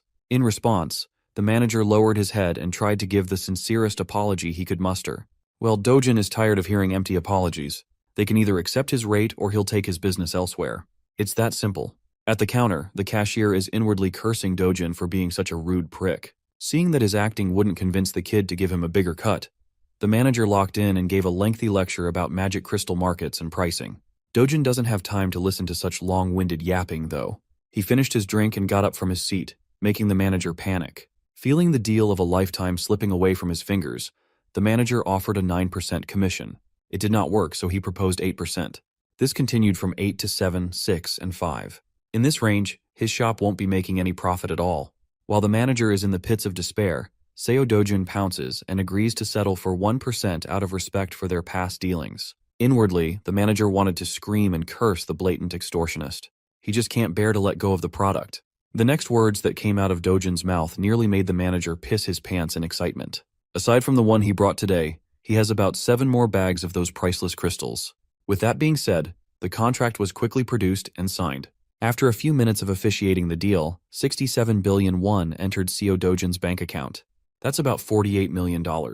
At this rate, his 110 billion won house doesn't seem so far off. The problem is that getting more high-grade magic crystals through normal gates is a time sink. If he could find a way to freely travel through rift zones, he could easily farm treasures like a madman. While looking at his phone screen, an administrative message was sent out to everyone in the country. The wave outbreak in the southern region of the United Kingdom had been finally announced to the general public.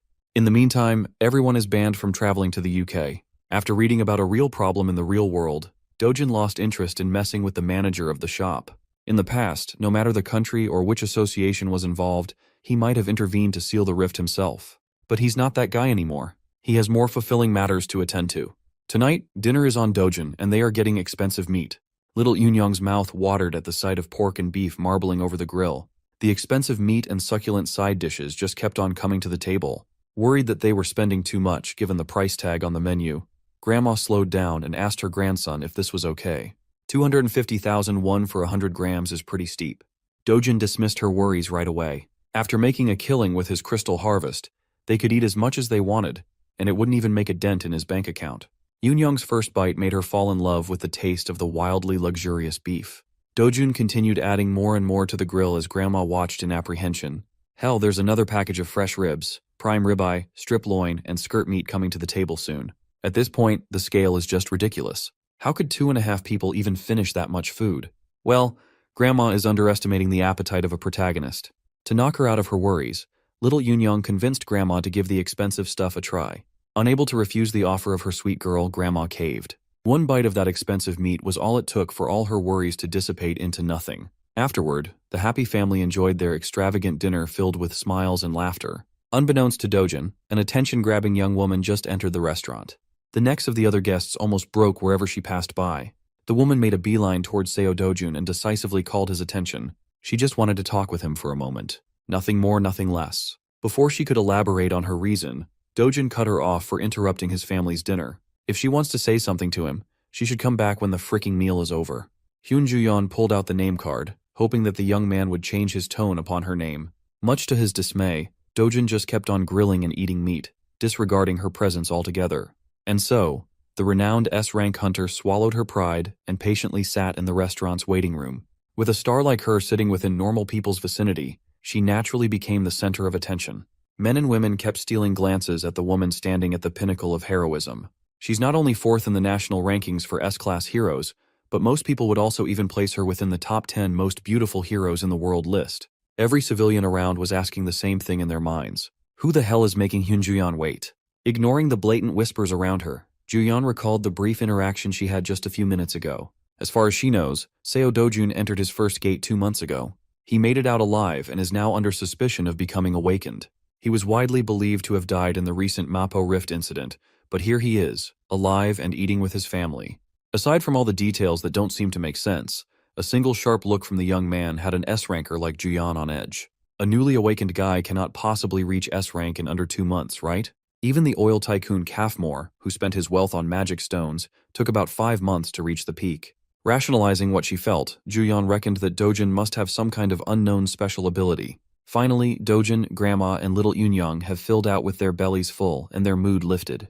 Near the exit, Ju-yeon walked over to finally have a conversation with the mysterious young man. Before she could open her mouth to speak, another party sauntered into the restaurant with an air of superiority. Dojin's eyes turned sharper than usual at the sight of the man. This skeevy-looking bastard did not expect to see Seo Dojin alive and kicking after their excursion in one of the deadly gates, the lunatic Kang Chilwoo.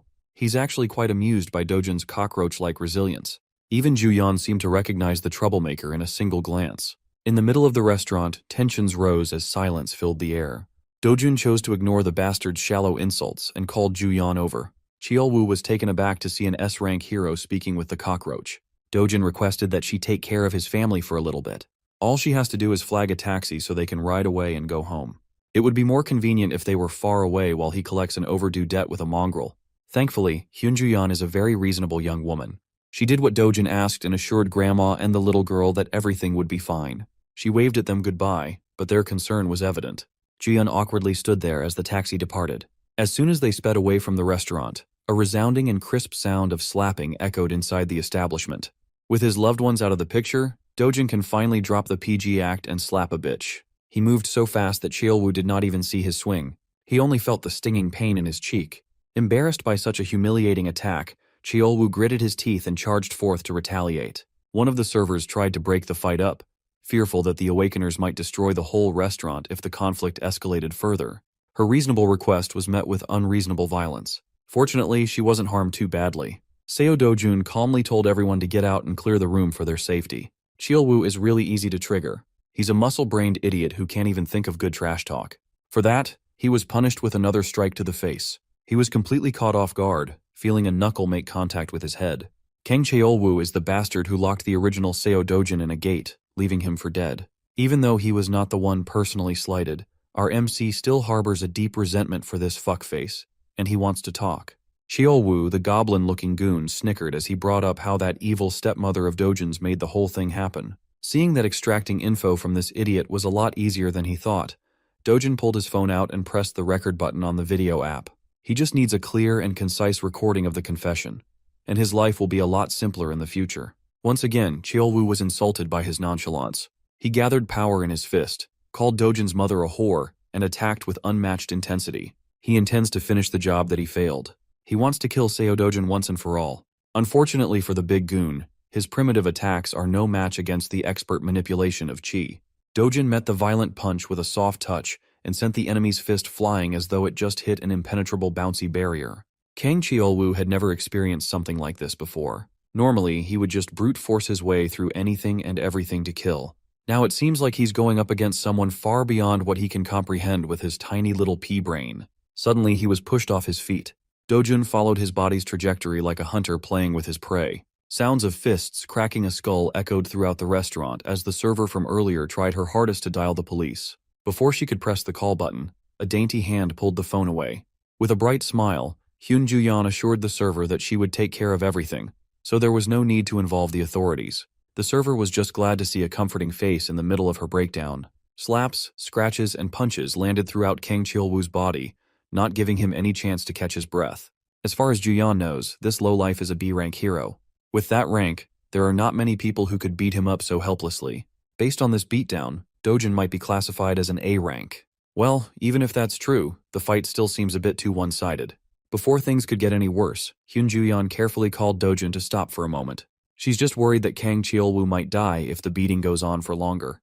Deciding to listen to her words, he dropped the goblin goon's limp body on the ground and wiped his hands. Seeing as there's clearly some vendetta between the two, Ju-yeon asked the young man how much he knows about Kang Cheolwoo. Dojin might not know the whole picture, but he knows enough about the bastard to exact vengeance. Hyun Ju-yeon warned him that this piece of dirt, Kang Cheolwoo, is connected to Kang Young-pyo, an S-rank hero. Well, Dojin already knew that fact, and he didn't see any problems. Ju-yeon had never met anyone so reckless and insane. This dude doesn't even care about whatever consequences he might face at the hands of an S-ranker. Hyun Ju-yeon elaborated that Kang Young-pyo is very protective of his delinquent cousin. This restaurant incident will surely reach the ears of that powerhouse. When that happens, blood will be spilled. Dojin scoffed at Ju-yeon's worries. He's the last person who would be afraid of some hotshot S-ranker. More than the problems for the future, he's more annoyed at the fact that Ju-yeon knows so much about his life. Now that the goblin goon is down, Dojin's enmity has transferred to the nosy S-ranker. Face to face, the feral young man stared her down. Hyun Ju-yeon was not a pushover by any means. She won't cave from a simple, intimidating eye contact. Changing the subject, she apologized for the sudden visit and brought up her agenda. She was just asked by her uncle to come by and talk. After she found out about the bag of Hero's magic crystals he sold off, Juyeon wanted to get her hands on the rest. She is willing to buy every piece he has, no matter the price. Dojin warned her that it won't be cheap. He has a lot of precious treasures stockpiled after all. She assured him that the assets of an established S-rank hero are beyond normal people's imagination. Well, it's not like he's opposed to selling his goods. He just has one condition before transacting. It's nothing much, really, just a little favor. At least for someone as renowned as Hyun Juyeon, that is. Elsewhere in the city, the sound of expensive alcohol bottles hitting the floor can be heard. Dojin's evil stepmother is crashing out upon learning new information about his allegedly dead stepson. Her people were so sure that the kid died in the rift, yet now she's receiving word about how the Dojin survived like a resilient cockroach. Press F for bald man here. Having a boss like her can't possibly be fun. You can't blame him for the misinformation. Even the Hero Association labeled Dojin dead. Evil stepmother doesn't want to hear excuses. She wants actions instead. To make things worse, they just received news about Kang Cheolwoo's defeat at the hands of Dojin. At this point, it's safe to assume that Seo Dojun already knows who's really responsible for his attempted murder. Hearing that she might be implicated, evil stepmom gulped in terror. She's not afraid of Dojin. She's more concerned about the hassle it will bring when her father or husband finds out about her dealings. She can cover everything up, but if word gets out to the media, the group's stock price will nosedive. So, she ordered her people to intercept the media. If they mess up, T Group and W Group will surely cut all deals and advertisements. First and foremost, the police must also be on their payroll. In that regard, evil stepmom's people have already moved to cover all bases. Knowing that they have a little bit of competence lifted some pressure off her shoulders. Baldy director Lee then whispered that no matter how many cover-up jobs they do, what they are doing is not a fundamental solution to the real problem. On that note, the bald director might have a plan that can put an end to this headache. They just have to make use of Kang Cheolwoo's cousin, the infamous Kang Youngpyo. Even someone like stepmom here knows about the S-ranker. Kang Cheolwoo might be notorious as trash in the world of heroes, but everyone knows how close he is to his powerful cousin. In reality, Kang Cheolwoo is just a pawn doing all sorts of dirty work under his cousin's orders. They are both sick in the head. If Cheolwoo gets pinched by the police and smeared by the media, it won't be a good look for the S-rank hero too. In fact, he's already taken action to deal with this public relations disaster. Evil stepmom made up her mind. She wants to meet with Kang Youngpyo as soon as possible. In addition, that dog, Hwang Chang-sub of HCS Capital, has blatantly allied with the enemy. He's taking care of Dojin's family now. For that, stepmom wants a prosecutor on the phone in a minute. Those who abandon her camp must pay the price in full. The very next day, we follow a group of heroes entering one of the 37 rift zones in Korea. Among those rift zones, 5 zones are being turned into secured gates. The rest can only be raided by heroes affiliated with hero associations with coordinated schedules. Today, Miss Hyun Juyeon is leading a team herself. With her S-rank ID, she has practically limitless entries at any gate. Among the diverse crowd of heroes equipped with fancy equipment and weapons stood a young man wearing a beat-up hoodie. Hyun Juyeon chose A-rank Jongin-ju's Cleome Guild as a temporary group for the hunt. It's very rare to be a part of an S-rank's hunt, so they are hyped. Juyeon reasoned that she simply wanted to do something fun and stretch her muscles a little bit. In reality, she had to set up this whole situation just to give the young man in the back clean entry to the gate. Seo Dojun agreed to sell the rest of his magic crystal stockpile at market price to Juyeon if she let him into the restricted rift zone. He just wants to earn more money by hunting in higher level zones. While it's true that rift zones house all sorts of treasures, going into such a difficult one for a certain profit without fear is just insane. Well, she doesn't really care either way. She just needs to get her hands on those hero magic crystals. After a few minutes of traversing a dark tunnel, the group finally came out of the other side to a brightly wooded area. Unable to rear her curiosity, Inju started bugging Juyeon about the real identity of the young man shadowing their party. Juyeon just introduced Dojin as someone she knows, but no one is buying that half-assed answer. Inju speculated that he might be Queen Juyeon's boyfriend. Tired of all the buzzing, she gave Inju a partial truth and confessed that the young man was there because she owed him a favor. It's not every day an S-rank hero owes someone. While the party was lost in their respective conversations, a giant shadow blotted the sun from above. Everybody turned their eyes to the skies and saw the beast. Being an A-rank guild, the Cleome heroes instantly responded by drawing their weapons and getting into their respective positions. The first encounter was none other than the fearsome cockatrice. Like the expert raider that she is, Juyeon took charge and barked clear and concise orders. Jinju and Doyeon are in charge of defense, while Sungho aims for the legs. Before she could finish assigning everyone their roles, a figure blurred as he shot past everyone. With a single impactful leap, he closed the aerial gap between him and the flying beast. Seo Dojun disregarded the long-winded group plans and leaped for a one-on-one with the bird. The Cleom heroes were slack-jawed. They have never seen someone so brazen. Gathering energy in his fist, Dojin prepared for first blood. Prior to his charge, Guildmaster Inju is stressing over her bad luck. They are barely inside the gate, and a troublesome opponent has already shown itself. Before the group could organize and get into position, Dojin had already dropped his bag to the ground.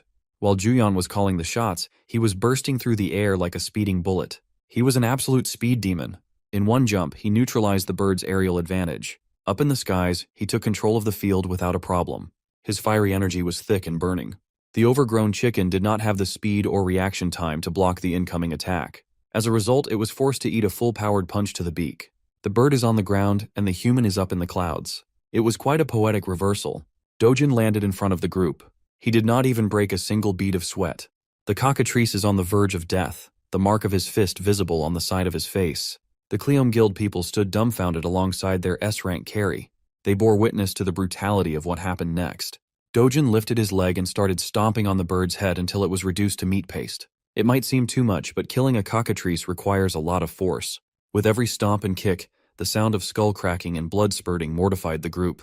Now Inju is really curious as to who that guy is. In all honesty, Juyeon wasn't really sure herself. All she knows is that Seo Dojin is a really strong human. Well, calling him simply strong is a huge understatement. There are only a select few heroes who can do what Dojin just did. Killing a cockatrice in one blow is no ordinary feat. Juyeon downplayed the achievement by bringing up her sister. That woman belongs to that elite list of outstanding heroes. Still, Inju can't just get over the fact that a hidden powerhouse is among them. She watched the entire sequence and was in awe the whole time. Juyeon took note of the young man's monstrous power and decisiveness, her curiosity deepening. She turned to Inju with an impromptu change of plans. For now, she wants to go to the center with Dojin, leaving the rest of the group on the outskirts. Juyeon carefully approached the young man, expertly carving the cockatrice's corpse for loot. Before she could speak, he preemptively asserted that he wouldn't share loot with people who contributed nothing to the kill. Thankfully, Juyeon is not one to eye a few pieces of magic crystals. She just came over to propose that they go a bit deeper into the gate, head somewhere more challenging and fitting to his current abilities. With a smile, he readily accepted the invitation to hunt and loot more. Juyeon knows the layout of this gate quite well, so she will take the lead. All Dojin has to do is follow closely so he won't get lost. Without warning, she sped off into the distance, her speed causing a sonic boom. Dojin calmly watched as her figure vanished into the horizon. After slinging his bag to his back, he took a running pose, storing energy in his muscles. With an instant first step, he kicked an explosion that almost blew the Cleom Guild heroes away. Inju reckoned that if Juyeon is a bullet, then that man moves like light itself. Left by the two powerhouses, the miscellaneous heroes turned to their guild leader for their new plan.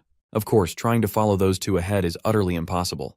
Today they must accept that they are sidekicks and small fries. Nevertheless, this is still a decent gate with plenty of monsters to hunt around the outskirts. In the outside world, normal people praise them as powerful A-rank heroes. But in front of a real S-ranker, they are not even worth mentioning. Juyeon and that man are leagues above the entire force of Cleom Guild. Speaking of those two, their race across the woods is proceeding hastily. While maintaining breakneck speeds without much effort, Juyeon kept on checking her flank for signs of Dojin. Upon seeing no signs of the guy, she started softening up and thinking that she might have overdone the initial run.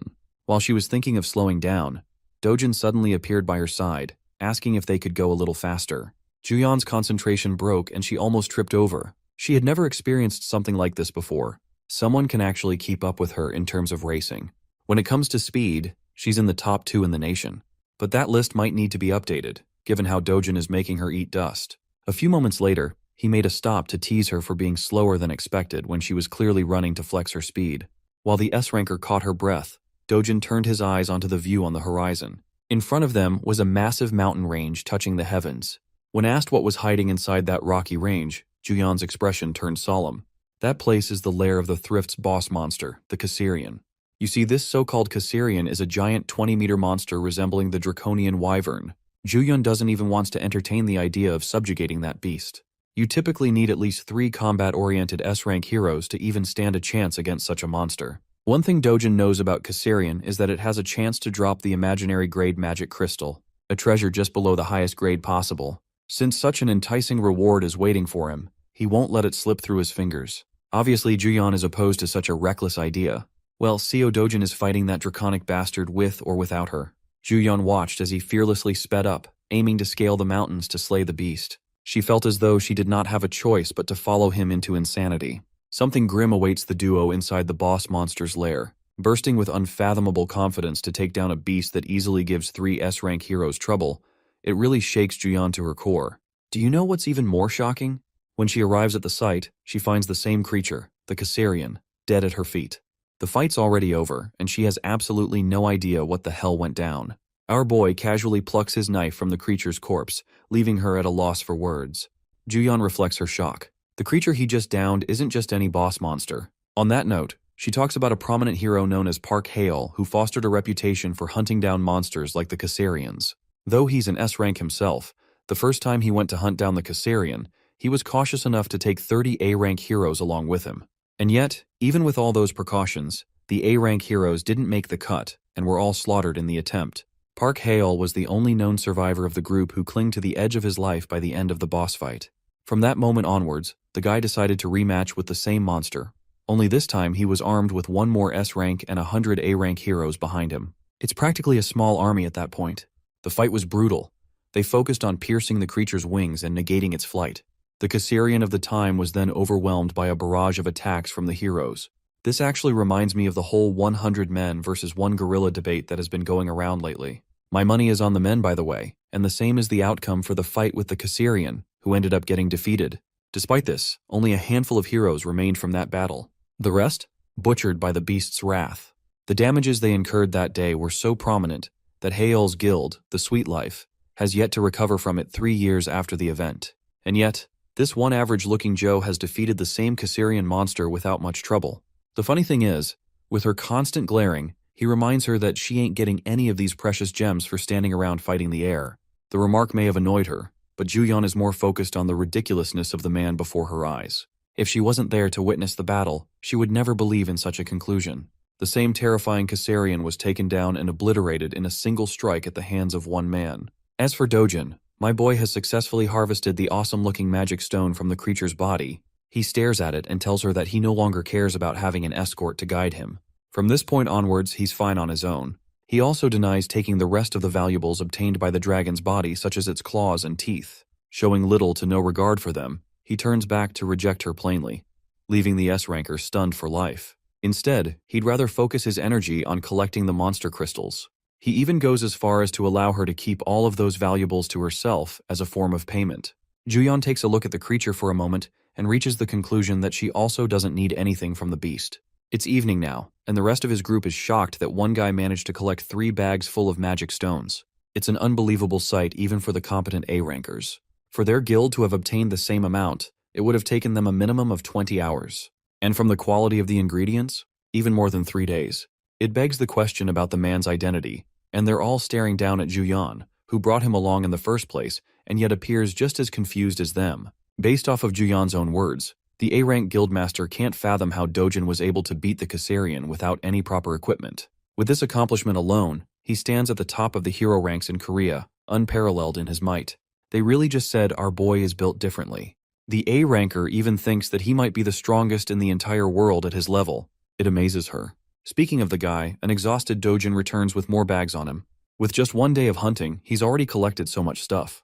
At this point, the group is starting to think that no one will believe them if they reported this to the outside world. Dojin's godlike power is the definition of insanity to accept. Speaking of which, they're explicitly told not to drop a word of what happened here today in the outside world, something they have to ultimately accept. The gorgeous S-ranker walks up to our boy and talks about a bunch of things. From a distance, it looks like they're a couple who is flirting with each other. But that's only in the eyes of their group mates. I guess they're trying to convince themselves that this is the start of a ship. They also think that he's the only guy in the world who looks like a proper fit for Juyeon, especially considering their monstrous strength. The funny thing is how the A-rank guildmaster quickly realizes that these guys aren't the perfect couple she envisioned them to be. Instead, it seems like they're having an argument from the looks on their faces. She can't believe that there's a guy in the world with the ability to talk down to Juyeon of all people. The shocking thing is how Dojun hands her a bag and leaves quietly without saying another word.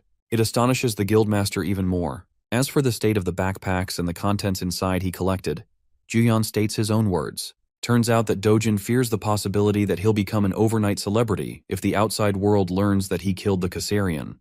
Since that is a clear issue for him, he drops the responsibility of it upon her shoulders.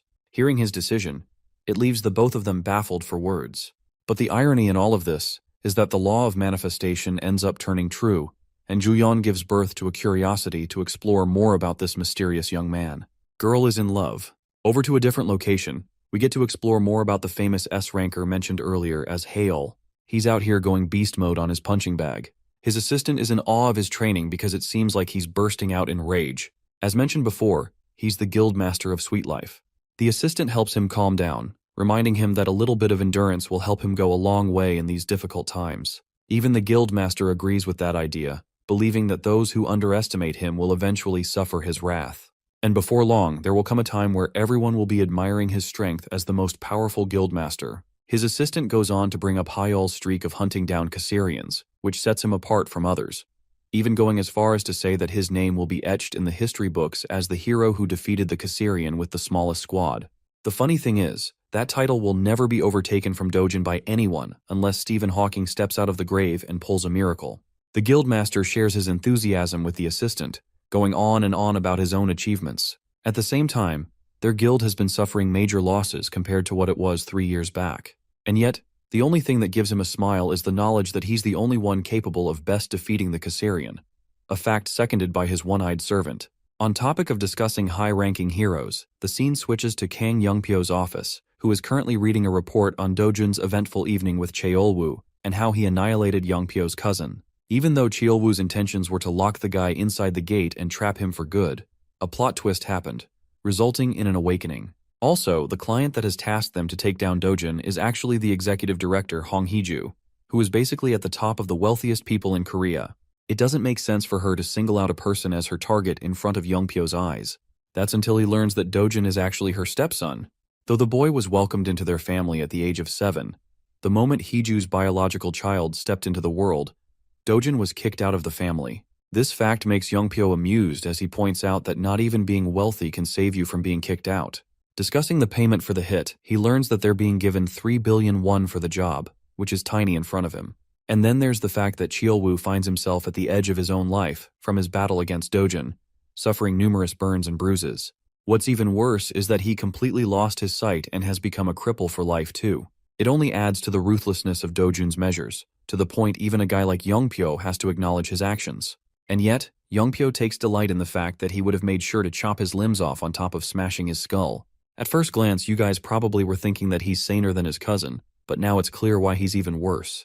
While discussing the scene of their battle, it is brought up that Juyeon was also there and allegedly helped out Dojin in some way. This actually surprises him and he probes for more information about the situation. He doesn't get what's so special about Dojin. Unfortunately, not even his assistant knows anything specific about the meeting between the two as the case was quietly shut down. Pissed the fudge off, Youngpyo grabs his servant and roars at him to do whatever he can to uncover the status of their relationship, suspecting that they may have formed a deal of some kind. The assistant, completely devastated by his reaction, runs away to investigate right at once. Youngpyo is left with a temper tantrum smashing things around, reflecting that Hee-ju's men will come looking for him to fulfill the job that his cousin failed to do. At the same time, he's more than happy to take on the job from her. After all, she's a wealthy woman with Andrew Tate's level of money, so it won't be an issue for the greedy scumbag. And now for the scene with our boy, who is returning home after the raid. From today's experience, he's more than glad to have spent his time in a rift rather than a gate for proper hunting. It also complicates things because he might have to form a long relationship with Juyeon to ensure he stays on the low. Recalling their conversation, she straight up told him that people will become wary of her and ask around for the identity of the person who killed the Caesarian. Revealing them means inviting a lot of trouble. So for now, her plan was to store the valuables. And if he does want to become famous, she can happily reveal their existence to the world. In response, Bro chucked the bag to her to keep all the good stuff. It also means he's got to look for another method to go on and enter the rift zones, because relying on Juyeon creates trouble for her. Still, tonight's sleep will be a good one as he'll get to rest in a luxurious house that Chung Seob arranged for him. But as he steps foot inside the house, he is alarmed by the many shoes right outside. This means some unexpected guests have arrived. Entering the room, he sees a bunch of suited men and their boss having a conversation with his loved ones. The guy looks like a more depressed version of Nanami from Jujutsu Kaisen, and he's just staring Dojin down like an eagle. Yoon-young comes rushing to greet her brother with happiness, while Dojin is baffled by the situation overall. Prosecutor Park Cheol-young makes his identity loud and clear, pointing out the connection between Dojun and Chang Seob. Because of his relationship with the guy, Dojun is placed in an immediate emergency arrest on behalf of partaking in the money-lending organization that is run by the corrupt CEO of HCS Capital. Letting the situation play out, Seo Dojun peacefully surrendered himself to this alleged emergency arrest connected to Hwang Chang-seop's loan shark operation. He was promptly handcuffed and detained in a bare interrogation room. From inside the room, he could hear a pompous voice talking on the phone outside. The prosecutor who took him in is assuring someone that both Hwang Chang-seop and Seo Dojun are behaving like good little boys. Before hanging up, the prosecutor thanked the caller for taking care of his daughter's study arrangements abroad. Then he made the mistake of uttering Director Hong's name within Dojun's superhuman earshot. Walking up to his silent detainee, the prosecutor yapped about the reason he became a man of the law. He claimed that since he was little, he had always wanted to isolate society's trash from the decent and law-abiding citizens. Plopping a thick packet of paperwork on the table, the scummy prosecutor made a show of just how much dirt he had on Seo Dojun. He alleged that the charges listed through their preliminary investigation would be enough to put the young man behind bars for at least a decade. In addition, they have already gathered more than enough statements from Hwang Chang-seop to nail everyone in the operation. Seo Dojun did not even bother to give a reaction to these thinly veiled threats. Since he didn't get the reaction he was hoping for, Mr. Prosecutor resorted to cursing him out. Getting straight to the root of the problem, Dojun callously asked if that bitch, Hong Hee-ju, is behind this weak legality stunt. The prosecutor was visibly shaken, but he vehemently denied such accusations, going as far as to say that he had never heard of that name. Dojun estimated that these crooked bastards must have already worked on Hwang Chang-seop's side. Dojun quietly came along to avoid trouble, but things might get a lot worse at this rate. Refusing to get intimidated by Dojun's aura, the prosecutor bragged that people in his line of work are not pushovers. In response, the young man leaked a little bit of killing intent to shut his goofy ass up. The prosecutor nearly shat his pants right then and there. He felt that piercing gaze at a primitive level, a direct threat to his existence. Ashamed that he was frightened by a handcuffed perp,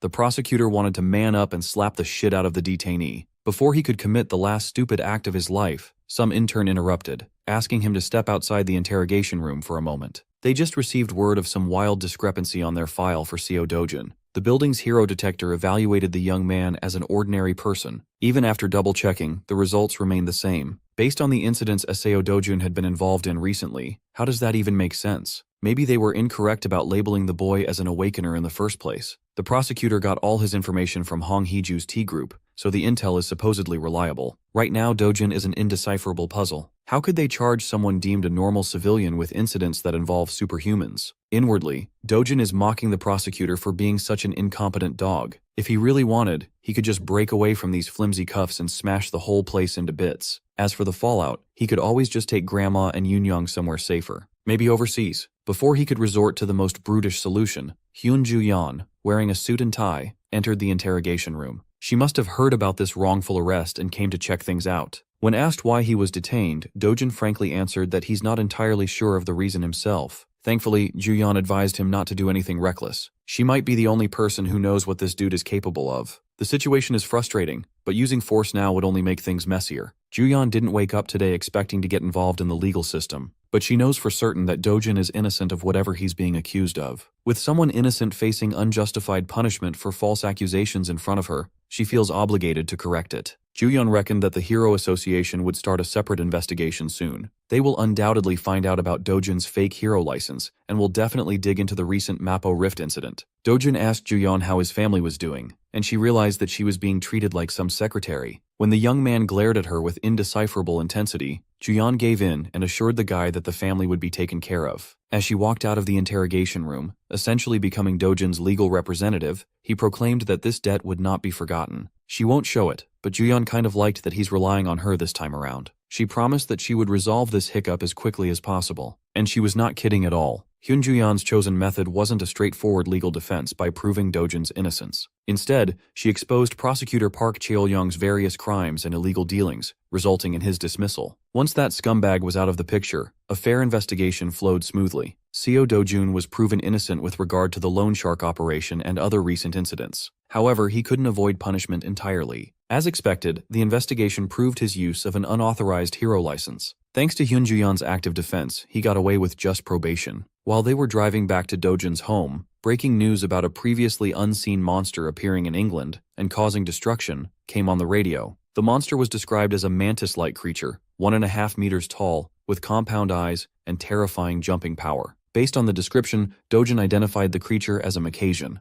Hyun Ju-yeon nearly crashed the car upon hearing him utter the name. Information about newly discovered monsters is heavily guarded by the association. She only knows what a Macasian is because of his stature as an S-rank hero. You see, monsters are not given arbitrary names by some random bozo. Upon death, they drop magic stones that not only contain condensed energy, but also unique information. By analyzing this encoded data, it's possible to learn a lot about a monster, including its real name. On present-day Earth, they use science and technology for analysis. On the other hand, magic was used in the destroyed world. In other words, Dojin is incredibly familiar with monsters that appear in both worlds. He knows their names and everything there is to know about them. He randomly blurted that Macasians can be easily handled using fluid from the red flower ant. The fluid is harmless to humans but acts as an extremely potent paralytic toxin to Macasians. Spray those bugs and they'll stop rampaging. Hyun Ju-yeon got serious for a moment. His every move and word just add to the mystique. Who exactly is Seo Dojin? No matter how hard she tried to pry him about his real identity, Dojin never gave an answer. His mind is actually flying elsewhere. He's devising a plan to stop any and all future headaches from happening.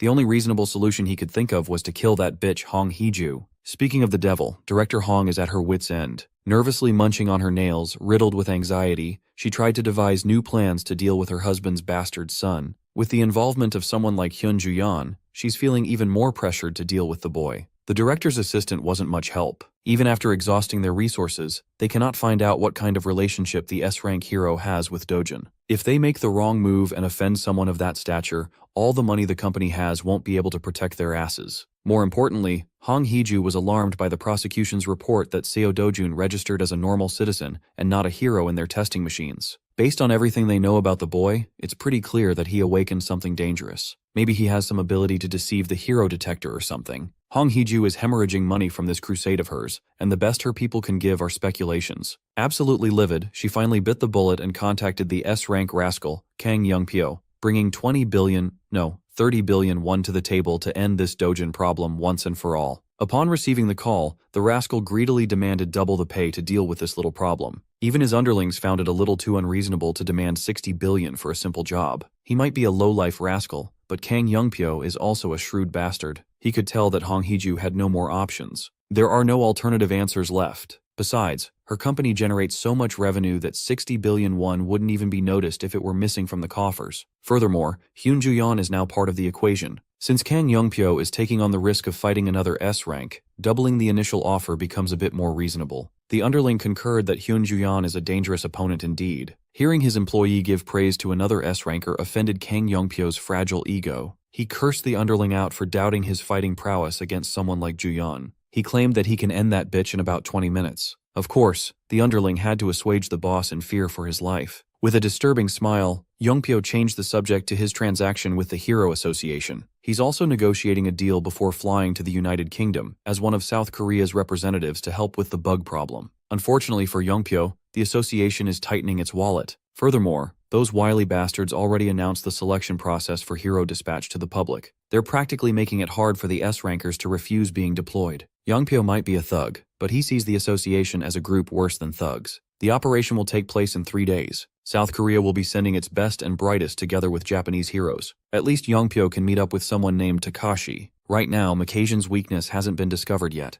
Being the one to discover such a crucial intel would raise anyone's stock to the moon in the eyes of the public. Speaking of Macasians, those bugs have extended their advance towards Cambridge in the UK. British heroes have been fighting non-stop to stop the relentless invasion of the giant critters. They assembled a decent team of heroes. Since it's the UK, they use a lot of blades in this region. The brave frontliners are struggling to deal with a single giant Macasian terrorizing the public. This mantis has the speed and sharpness to kill slow-moving heroes in one shot. Getting into the rhythm of things, the British heroes retaliated with a coordinated offense. The group of heroes had a balanced lineup, and based on their proficiency, they were nothing to sneeze at either. Some of them used magic to tear through the thick exoskeleton by force. The others would follow up with speedy melee attacks, letting the bug blood flow in the streets. With proper coordination and ample power, they managed to bring down their first Macasian. Just to be sure that the son of a bitch doesn't have a phase 2 or something, they cut its mantis head off. The British heroes finally scored a W, but a single monster took everything they had in the tank to deal with. To utterly crush their spirits, a few more Macasians surfaced to take advantage of the fatigued heroes. That night, the best heroes the UK could offer perished in a brutal and bloody wipeout.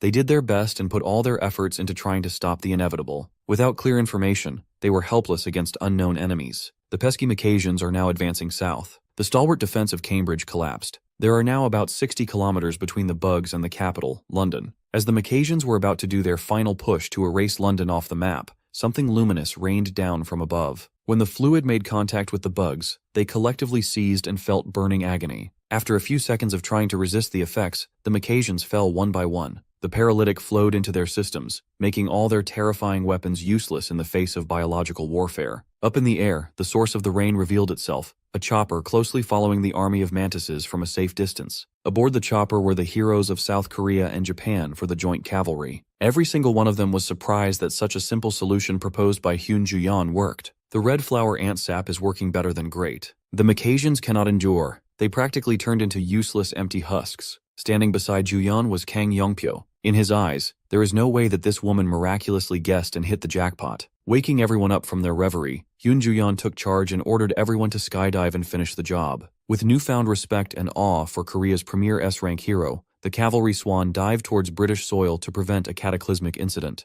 A few days after that joint operation, the entire world was made aware of what went down in the UK and who the undisputed MVP was. Back in Korea, the media and fans filled the airport, and everyone was eager to get a glimpse of the country's pride. The reporters and their teams are all salivating to get an exclusive scoop about Hyun Ju-yeon, the best hunter during the UK expedition. She was the one who figured out the Macassians' weakness and led the operation to the end. She practically saved an entire nation from despair. It's said that before leaving, she was knighted by the royal family for her heroism. When Hyun Ju-yeon finally stepped foot inside the airport, camera flashes and cheers from the civilians erupted. Like a real celebrity, she had long since been used to the limelight. Behind her was Kang Yongpyo trying to aura farm like he doesn't have a fucked up haircut. Even though Ju-yeon is a public figure, the intensity of today's welcome was still a bit overwhelming. As for Kang Yongpyo, he was credited with killing most of the Macassians on the expedition. Keep in mind that he basically killed paralyzed and helpless Bugs. Their entire entourage of heroes consisted of 200 people. The brilliant performance of Korean heroes was the reason the UK still exists today.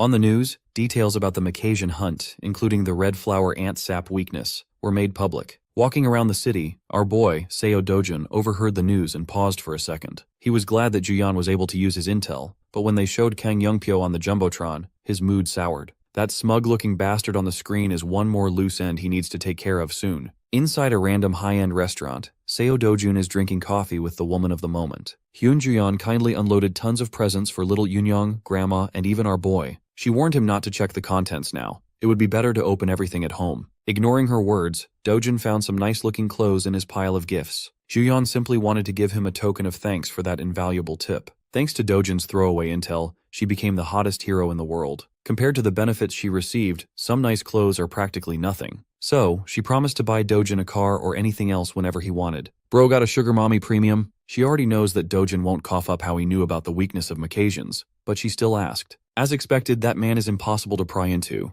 Changing the subject, Ju-yeon asked him about his future plans. He's not the type to preach world peace or anything haughty, but if he sets his sights on Hong Hee-ju and Kang Yongpyo, things will get messy. Much to Ju-yeon's surprise, Dojun's only immediate plan right now is to buy a new house. The safe house his family is staying at right now is a rental after all. While the current star hero and the previous sword god were reconnecting, the other hero who stood out in the UK expedition was living it up. Kang Yongpyo enjoyed his welcome pool party with hoes as far as the eye could see. Surrounded by the huz, this rascal cannot take his mind off one specific girl, Hyun Ju-yeon. He knows that the girl wasn't as formidable before. She's changed somehow. He found it sus that she's hiding how she found out the weakness of those Bugs. On their flight back to Korea, Yongpyo also tried to rile her up and pry some information about Seo Dojun. He brought up how Ju-yeon swooped in to save the day when Dojun got mixed up with a corrupt prosecutor. She was also present when Kang Cheolwoo was torn apart. Knowing that he's trying to get a rise out of her, Ju-yeon asserted that Cheolwoo the dumbass started that scuffle. Before that encounter, he attempted to murder Dojun and failed. Kang Yongpyo's mouth twisted into a demented smile and agreed. He also blamed the fool for getting blinded by petty cash. Even so, Cheolwoo is still his dear cousin. He can always use their relationship as justification to get revenge on that Seo Dojun fella. For a split second, Ju-yeon nearly slipped and showed emotion while she was being scrutinized by a shrewd bastard. She immediately distanced herself from the conflict and insisted that she was in no position to interfere if something was to happen.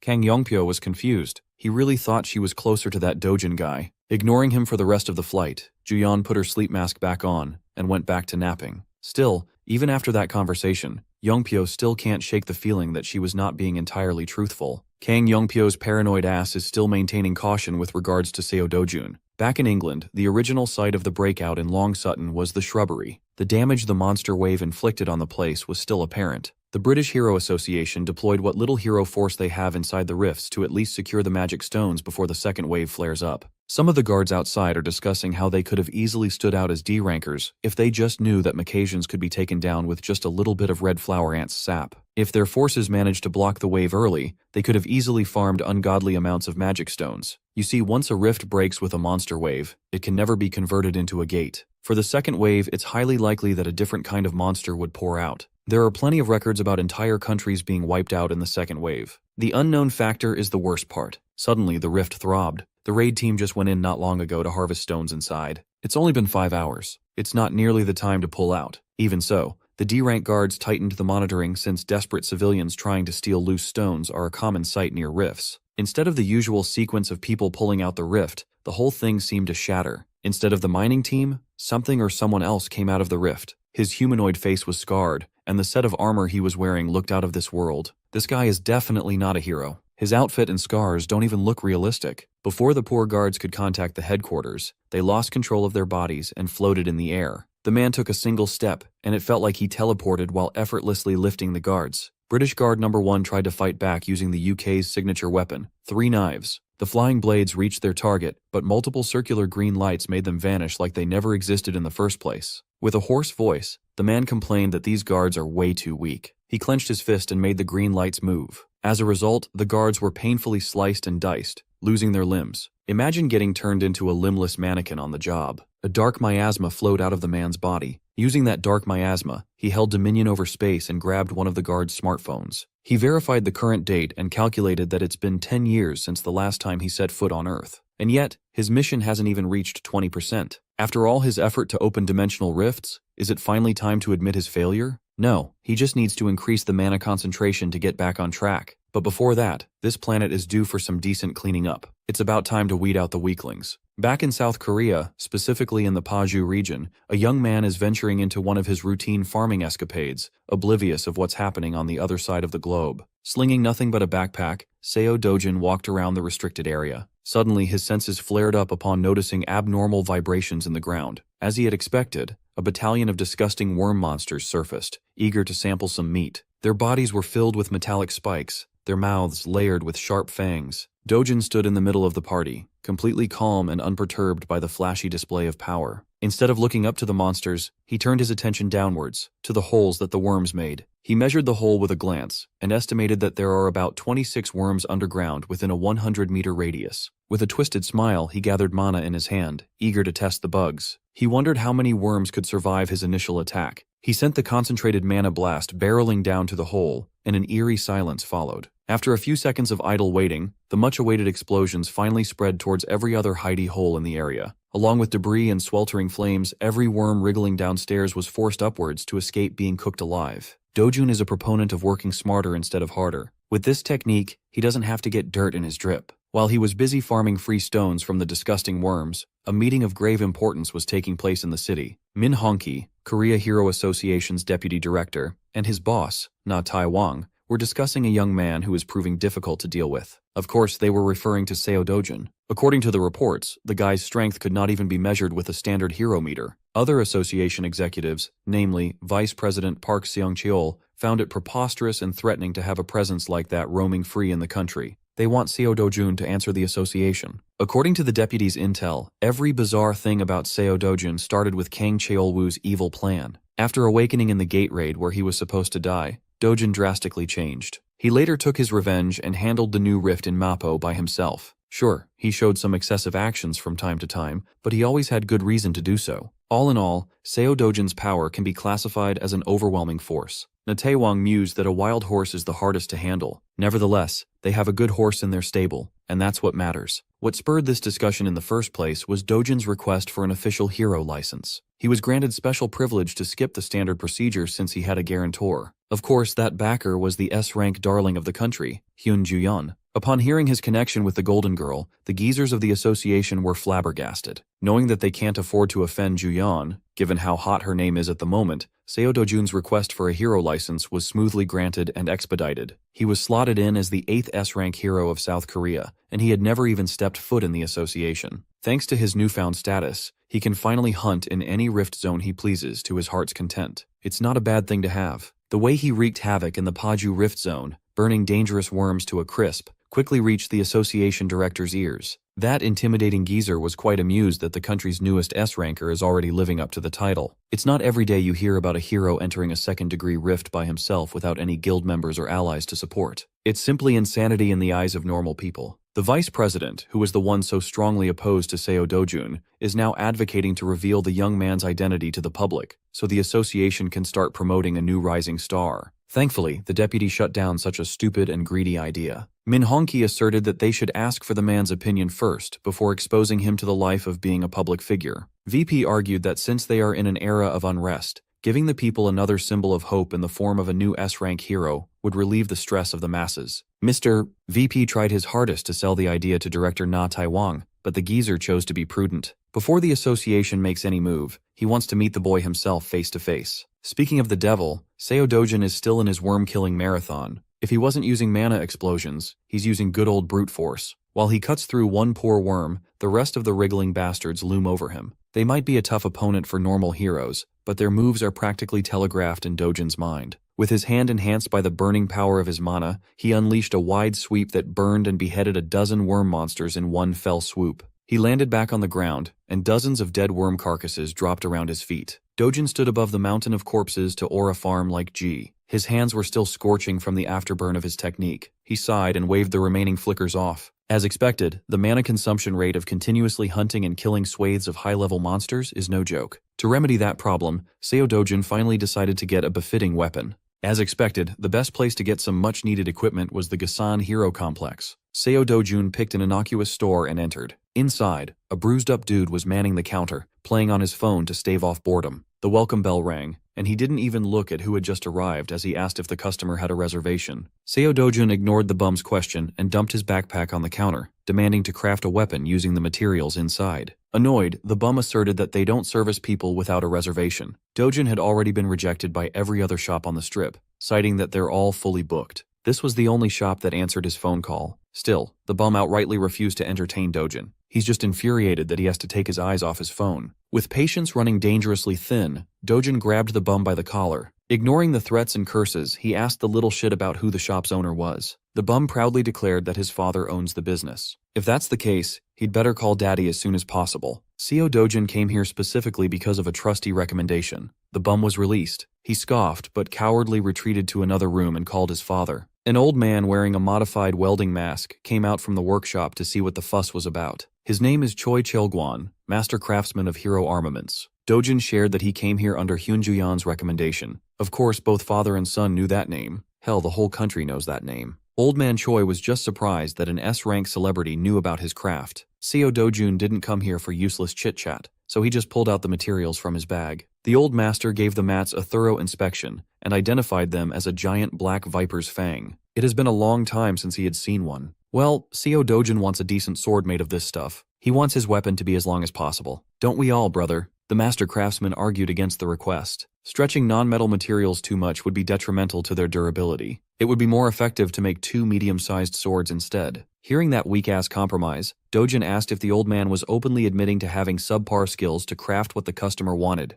Nevertheless, he doesn't want 2 swords. He just wants to fuse them together into one. All that matters is length. Well, it matters how you use it too, buddy. Aside from absurd length, he wants the mana absorption rate cranked up to the maximum level. Hearing the ceaseless and borderline unreasonable requests, the bum could not stand aside much longer. He is proud of his dad, a man who could craft weapons with at least a grade 3 mana absorption rate. Seo Dojun responded by picking up one of the swords displayed in the shop's forefront. He gave the blade a once-over and evaluated the material as grade 5. Then, he gripped the sharp end of the sword with his bare hands. Father and son stood silent and in shock as their unusual customer performed a miracle. The tightening continued until the death grip made the grade 5 material shatter under sheer force. This product, which the shop was so proud to display up front, was reduced to nothing but sharp dust and debris. The bum thanked his lucky stars that he didn't fuck with the mysterious customer. The old man watched his creation splinter apart. Seo Dojin warned Choi Chil-guan that if he was going to craft garbage with the materials provided, he'd better drop the job now. If these hands can turn a grade 5 weapon into fine dust, imagine what it could do to your face. After finally securing a shop that would accommodate his demands, Seo Dojun set out for another dungeon. Today his target is a green-skinned, one-eyed freak of nature. With his sharp senses, the Cyclops screeched as he felt a hostile presence nearby. While other hunters go for maximum style points with their gear, Seo Dojin solo hunts in his jeans and hoodie. Since he doesn't have a proper weapon yet,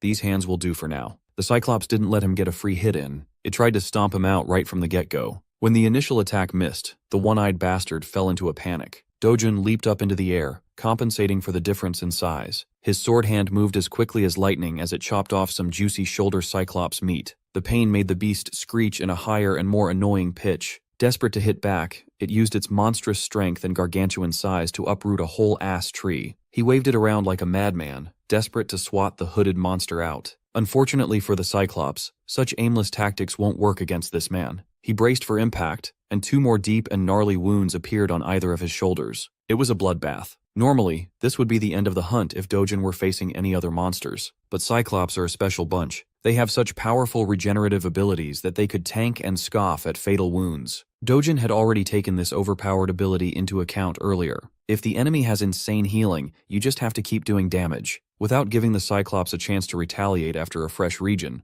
Dojin scratched, sliced, and diced his way through the tough flesh and grotesque innards. To cap things off properly, he beheaded the giant monster and stuck his superhero landing. It was a clean but bloody victory over the green-skinned meathead. Seo Dojun sighed in light exhaustion. Right now, maintaining a mana sword for extended periods of time is still too demanding and inefficient. He grabbed his bag and retrieved a pitcher. Dojun dipped that thing into one of the grotesque wounds he gave the Cyclops, as if he were just getting juice. This was the exact aim of today's expedition, to grab some of that good Cyclops blood. He returned to the Hero District by sundown. As usual, the bum was manning the counter, so he wordlessly plopped his blood pitcher down. He instructed the Papa's boy to give the pitcher to Daddy. With this, the 2 black viper fangs could be easily fused together. After that short explanation, he refused to elaborate and walked out of the shop. All the basic materials for his weapon have been gathered, but if he wants a higher mana absorption rate, he needs one more ingredient. There is only one place on Earth to find it. While he was planning and mapping a way to find that secret ingredient, his fellow S-ranker was receiving a very important call. Hyun Juyeon was having a relaxing vacation when she picked up the call and heard a country mentioned, Brazil.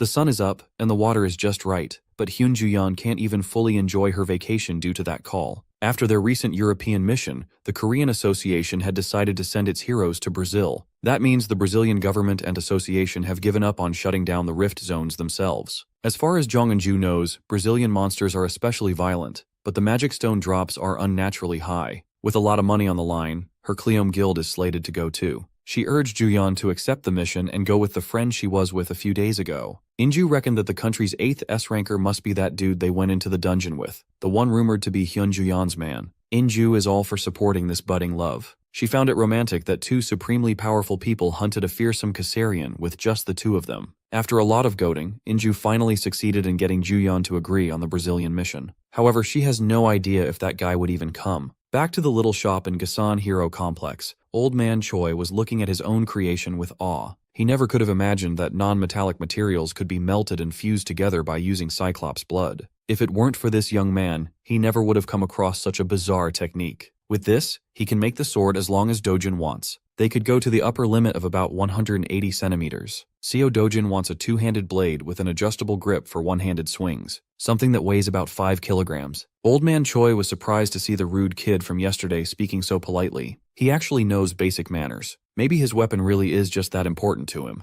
Old Man Choi warned that 5 kilos would be heavy to swing one-handed. It's not like you'll swing the thing only once or twice. Dojin knows what specs he wants and he won't budge on that. Old Man Choi estimated that the crafting process would take at least a month, and the mana absorption rate should reach grade 7. He was unsatisfied with just a grade 7 rate. That level could not possibly hold his full power. As expected, he really needs the final push from one particular ingredient. Dojin headed for the door and tasked the old man to just get the shape done for now. The mana absorption upgrade can wait until after he has the rest of the materials. As an experienced artisan, Old Man Choi had some idea about what material the boy was referring to. He couldn't help but shudder. A few days later, Seo Dojun went out to the city to meet with a very important woman. Hyun Juyeon fulfilled her promise and got him a brand new car. Dojun appreciated the gift very much. She assured him that this legitimately was nothing compared to how much he helped her. It's just a $1 billion one car, which is no big deal. When he thanked her with a smile, Juyeon reverted to being a shy girl for a moment. While he was inspecting every inch of his new wheels, Juyeon inquired about what happened to him in the Hero Association. After meeting with the bigwigs, those crusty old men proposed to make his info public, but Dojin demanded a hefty payment if they wanted to do that. He recognized that President Na Taewang is all about the greater good,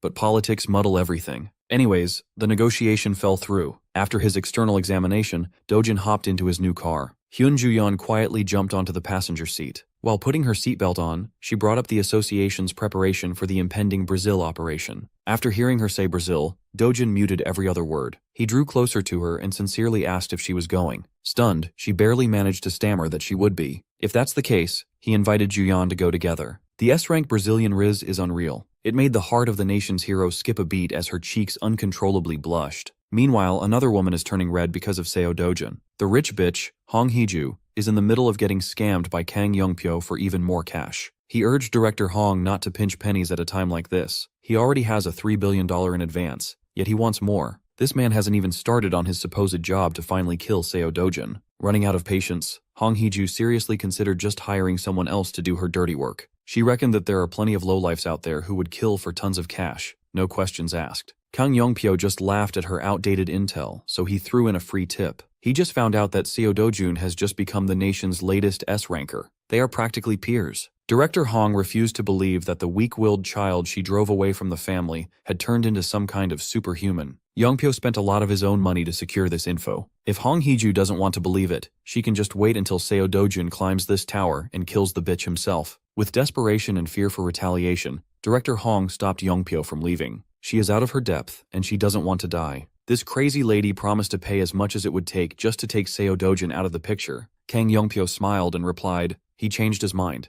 Instead of getting more cash, he would rather have a stronger business partnership with the director's conglomerate going forward. At this point, Hong Hee-ju would gladly say yes to any form of payment. In that moment, he received a very important text message. It seems like the heavens are smiling upon the accursed lady. The perfect chance to take out Seo Dojun just came up. A few days later, the nation buzzed with the news of yet another international expedition for the nation's heroes. All the S-rankers that accepted the mission are now aboard a luxurious private jet. In social media, people are excited to watch 5 S-ranks save a country on the brink of annihilation. Korean users were bursting with pride. One of the S-rankers was Jang Sung-ho, who carried the P group to the top on his own. He only agrees to missions if there are tons of money to be made. There's also Park Hae-il. His guild had recently shrunk to nothing, so the cash reward for this expedition is sorely needed. Hyun Ju-yeon, on the other hand, is the country's current national hero. She just saved Britain, and now she's going to Brazil without resting in between. Kang Young-pyo must be going after hearing the word about the tax exemption for every magic stone scored in the mission. Snagging a single mid-high stone could change a normal person's life. While the other S-rankers were praised and talked about on the internet, one figure incurred more questions than rumors. Seo Dojin was seen as a young rookie making a debut on the international stage. Nothing fancy. With these 5 heroes at the top of the food chain, Brazil is about to get rowdy. After a long and uneventful flight, the group finally arrived in São Paulo, Brazil. The Brazilian Hero Association has convened to discuss how everything will go down.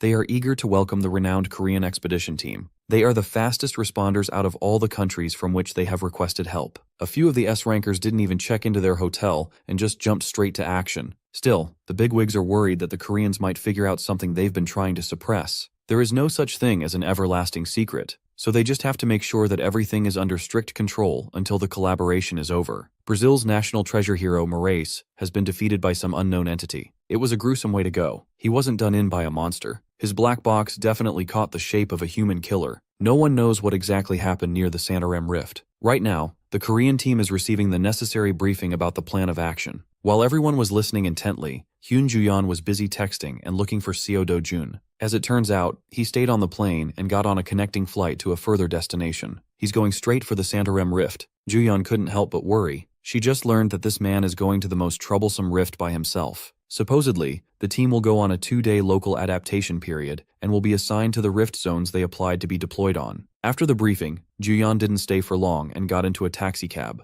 Kang Young-pyo followed her to ask where she was heading when they weren't supposed to move just yet. Just to get rid of his annoying ass, she spilled that she's going to Santarem for a bit. Young-pyo obviously found that sussy. The Brazilian Association explicitly warned them of the dangers of that place. The rift zone near Santarem had turned to a barren wasteland. Hyun Ju-yeon and the Cleom Guild convened with Seo Dojin to tag along in his supposedly solo mission. Since they went to the trouble of rushing to this forsaken place, Ju-yeon demanded to know why he's in such a rush. Dojin asserted that they were the ones who arrived late. They bickered like an old married couple. Exhausted by her ceaseless questions, Dojin finally answered that he's going for the blue croco. It was an underwhelming answer. Displeased by how casually he talks to her, Ju-yeon insisted that she's 3 years older than him and demanded a little more courtesy. While they continued to bicker, the Cleom Guild just stood back and watched. Guild leader Jong In-ju had never met anyone who had the balls to boss Ju-yeon around. As they got deeper and deeper into the rift zone, some of the Cleom Guild members felt hesitant to advance without a proper plan. But the presence of Hyun Ju-yeon at the party assured them that they'd be safe. There is no denying how skilled she is, but it looks like the newbie was the one taking the lead. While the others doubted the man up front, those who had been present for the dungeon run a while ago were confident in the newbie's leadership. Confused and a little worried, Ju-yeon wanted to know if Do-jun was planning to shut the rift down. He denied having such a lofty goal. He just came here for the materials and to squeeze the zone for all it's worth. After a few more minutes of peaceful trekking, they finally came across the claws of the first obstacle. The Cleom Guild is filled with talented A-rankers, so they skillfully played their respective roles. They had a clear hierarchy and concise shot calling to deal with unexpected enemies. Even so, the blue crocos, barring their advance, were more monstrous in person than in the photos. All they could do was defend, and it's getting a little too dangerous. With the group halted, Seo Dojun finally made a move, drew his blade, and commanded the A-rankers to get out of the way. While everyone's attention was on him, this dude did not miss his chance to aura farm. Old Man Choi knew that he was going after the blue croco's heart, so he lent Dojin a prized sword temporarily. He affixed his sights on the target ahead and sped off like a cannonball. With one clean sequence, he turned the pesky blue crocos into sliced meat. He moved so fast and decisively that he activated the classic anime-slash effect. Dojin was already meters away from the beasts when they fell. Those who wholeheartedly believed in the newbie from the start were vindicated, and those who doubted him in the lead were shocked beyond words. That boy is just insanely strong.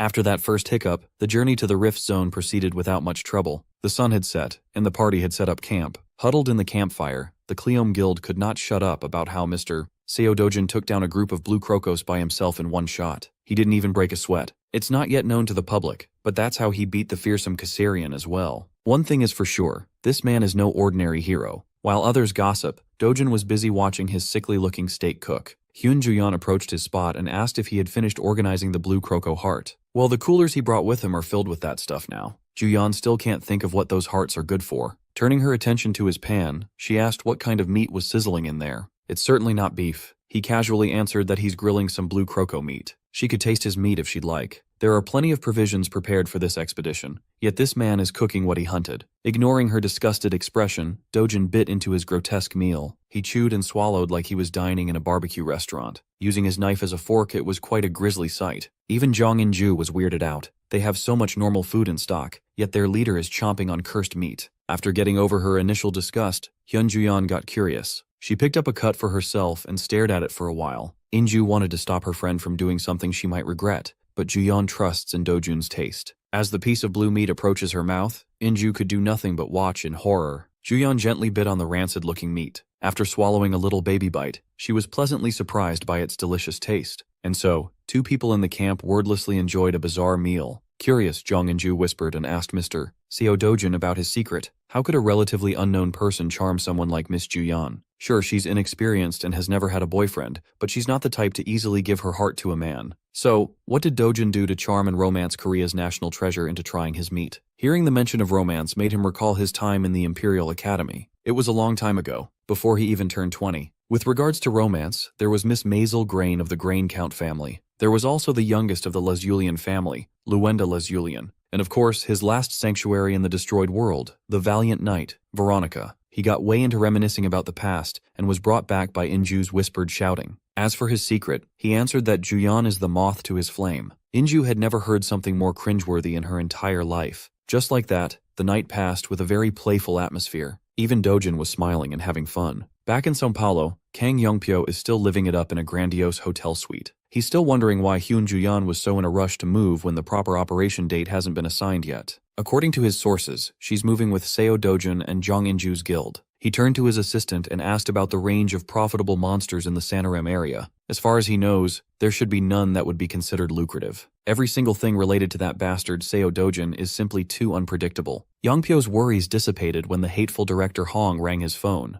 As always, she's called to ask if the job is done. Hearing how impatient she sounds, Kang Yongpyo prodded if something had happened on her side. Well, she's worried that her father might have found out about the news of Dojin's ascent to S rank. He's telling the boy to come back home. Now that the chairman of T Group is getting involved, Hong Heeju is getting antsier than usual. Yongpyo finds her suffering amusing. Still, he finally met a proper partner who would net him immense profits. He'll make sure that she won't feel disappointed. He assured the bitchy director that Seo Dojin would not be able to return to Korea. Hearing him say that provided Hong Heeju some semblance of relief. Kang Yongpyo marked a spot on his map and prepared to contact someone named Takashi. Now that Seo Dojin slunk off into an isolated place of his own accord, his work has become a lot easier. When the sun rose, the Santarem expedition team continued their journey with Dojin at the helm. Hyunjuyeon held the map as the navigator and warned Dojin about going towards the jungle because of the monsters. Chief among those that warrant worrying is the lynx. Of course, Dojin knows everything there is to know about the lynx. Instead of staying clear of the thick jungle, Seo Dojun immediately headed onto the most dangerous path there is. Juyeon knows that there is no stopping this guy when he sets his eyes on the prize, but she compelled him to at least put some earplugs on.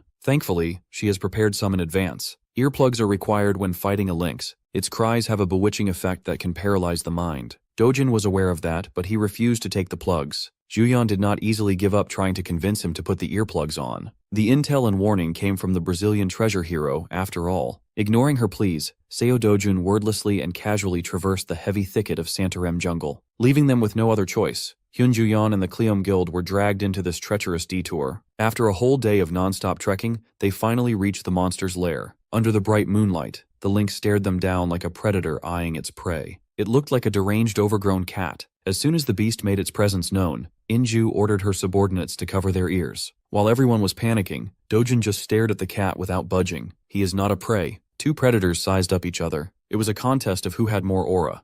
As expected, the lynx immediately opened its horrid snout and unleashed an ear-piercing cry. Hyunjuyeon and the Kleom Guild members hurriedly covered their ears while Seo Dojin just stood there and raw-dogged the sound. Noticing his odd calmness, Juyeon wondered why he wasn't doing the bare minimum defense against the lynx. Dojin dropped his hand and conjured a fiery ball of energy. With perfect precision, he threw the projectile on the perched lynx backdropped by the moon. That certainly made the screeching cries halt. Recognizing him as a threat, the beast bolted away in the nick of time. Dojin promptly unsheathed his blade and chased his prey on foot. Zhong and Juyeon, and the rest recovered their step and followed suit, but it was still unclear what the hell was happening. They ran through the depths of the woods, and Dojin's strides came to a screeching halt. The lynx that welcomed them was just a bait to lure unsuspecting victims to the pack's lair. That kitty cat got hit by Dojin's attack in the entrance, so it looks pissed. Suddenly, its eyes glowed with a warm and radiant light. Its gaze scanned the group of humans up front and quickly settled on a main target. Juyeon was picked. Her eyes met the lynx's glare. For a moment, she went under the monster's spell. Thankfully, Dojin moved quickly to cover her eyes. He then calmly explained that a lynx's cry wasn't the death sentence to worry about. What paralyzes the mind of the prey is the monster's magical eyes. The solution is simple then. Everybody should just close their eye holes for a moment and let the MC do the heavy lifting. Dojin confidently advanced with his sword in hand. Perhaps it's time to test his current limits. With a crescent sweep, his energy manifested a burning arc adorned by lumps of power. A technique that can turn a swordsman's Super Saiyan,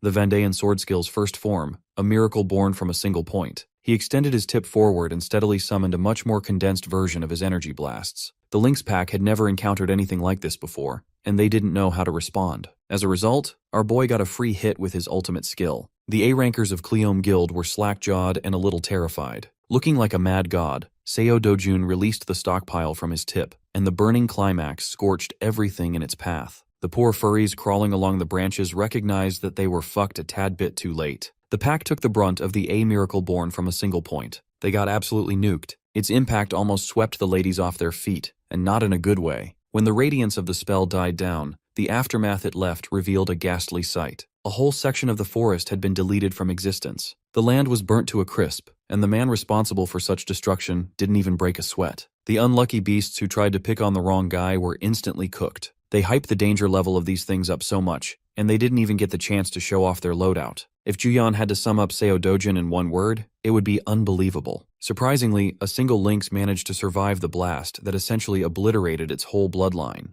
Dojin is not one to leave loose ends, so he calmly strode forward to finish the job. With desperation, the survivor lynx frantically tried to paralyze the executioner with its signature skill. Dojin was interrupted by cutting its furry little head off without mercy. It was a clean cut that marked the end of tonight's one-sided hunt. The last thing the beast saw with its blessed eye was the face of the man who swung the blade. Dojin kneeled and heartlessly gouged the dead lynx's eye. Like a true hunter, he's not about to let such a precious part go to waste. After burning the beasts and harvesting their loot, the group walked back to a safer path with an even higher assessment of Seo Dojin. Juyeon was giving him googly eyes from the back. Everyone was thinking the same thing. The man leading this expedition was definitely outside the human level. Some people would put him above the iconic hero, Chavri Alphonse. Some would even go as far as rating Dojin at the same tier as Kane Lester, the world's current strongest hero. The journey back to the normal route wasn't without its obstacles. They had barely broached the swampy area, and some ghoulish humanoid creatures had already come up to hassle them. These monsters cannot read the room at all. The undead don't have brains after all. They're just a bunch of corpses moving with the sole purpose of devouring.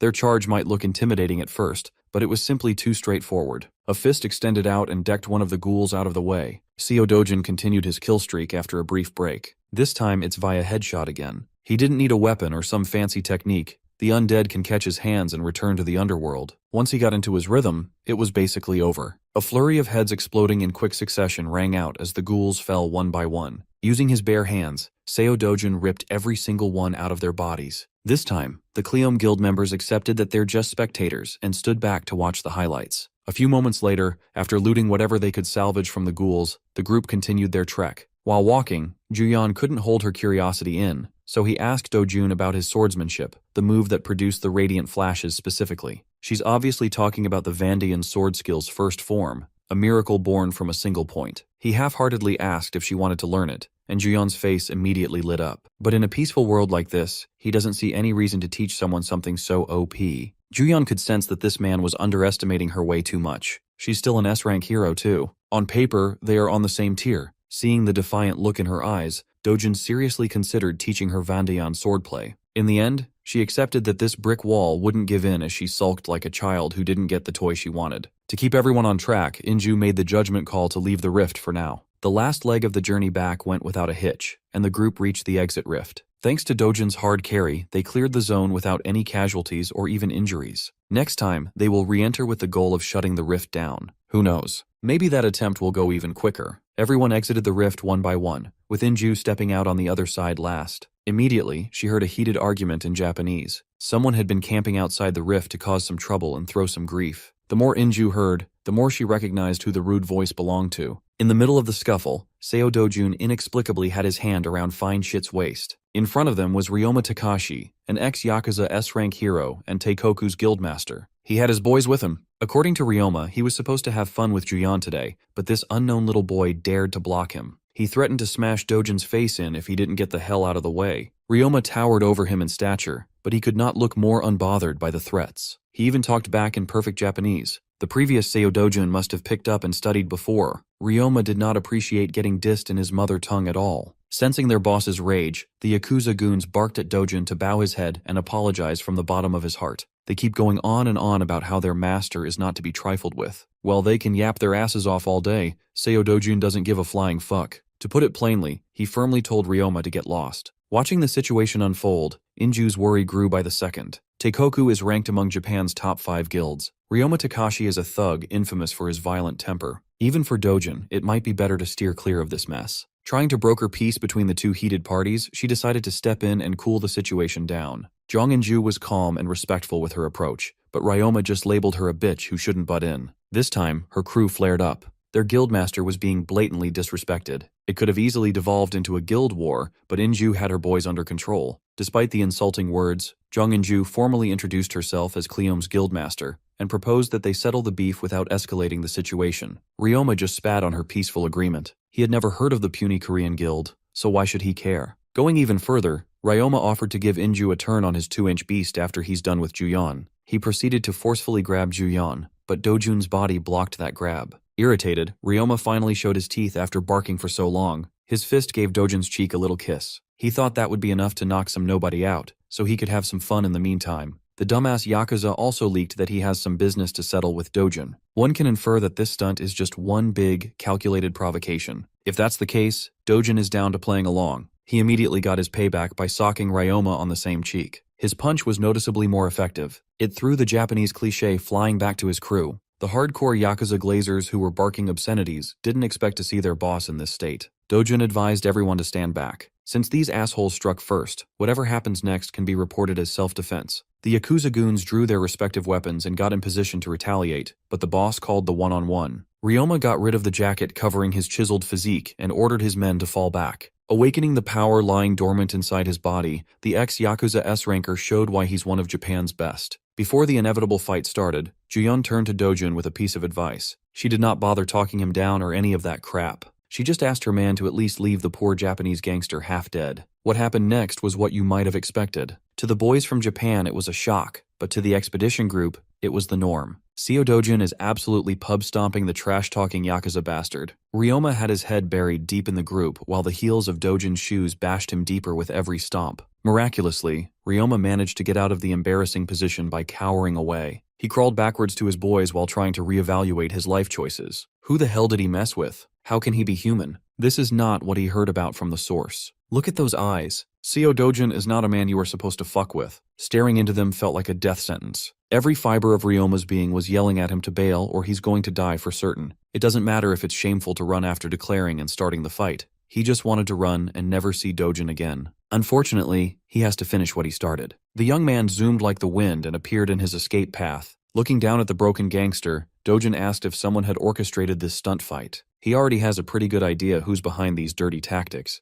There's no use in denying. Dojin grabbed Ryoma by his greasy hair, and the hardened Yakuza begged to be spared. From talking shit to begging for his life, the gangster had taken a drastic turn in tone. Dojin was disgusted by the lack of backbone and pelted the guy with hundreds of slaps in a span of a few seconds. Halfway through the slap pounding, he closed his fist to deal some real damage. Seo Dojun proceeded to beat the hell out of the gangster's ugly mug. He pounded that son of a bitch to a bloody pulp. The bystanders were frozen in shock and fear. It's not every day you get to watch an S-ranker getting bullied like a Manhwa character in high school. After many punches, too many to count, he let go of Ryoma's limp body. Inju expected that their man would win, but this is even more one-sided and graphic than she thought. After a brief break, Dojin is back on, giving the bastard some more trauma. He carefully placed his heels on the back of Ryoma's head. With everyone watching, he slowly increased the force on his step, silently threatening to crack the guy's skull with his foot. At this rate, one of Japan's valuable S-rankers might really croak here. Inju pushed Juyeon to say something. She snapped out of her daze and pleaded for Dojin to stop before they crossed a line that should not be crossed. In response, he calmly claimed that he'll take responsibility for his actions. Juyeon had had enough of his edginess and dragged that boy out of unnecessary trouble. He shouldn't do something he would need to take responsibility for in the first place. Still, Dojin had seen more than his share of scum like Ryoma. He found that it's better to just kill those types instead of leaving a loose end. But this is the modern world. Inju and Juyeon don't want him to get his hands dirty with trash like this. To convince Dojin that the Yakuza had learned their lesson, Inju prompted the goons to surrender and steer clear unless they wanted to end up like their boss. These pricks immediately got on their knees and swore not to mess with Dojin anymore. But Dojin is a hard man to please. He's not satisfied with some performative kneeling. He wants the head of his enemies on the ground, begging for their puny little lives. Knowing that this kid could probably one-shot 3 of them at once, the goons did as he asked quite convincingly. Dojin also brought up that Yakuza members are supposed to cut off their fingers when they screw up. Afraid of losing their pinkies, the goons banged their heads against the floor even harder and lower while pleading for forgiveness. So Dojin gave them an out. All they have to do is say, "I'm shit and I'm sorry," and they can get off with a warning. Through pursed lips, the gangsters swallowed their pride for the sake of survival. They said the magic phrase word for word. The Cleom Guild spectators admittedly felt vindicated at how Dojin handled the threat. Even the battered S-ranker had to say the humiliating phrase. After settling the beef, they wrapped things up and returned to the coalition's HQ.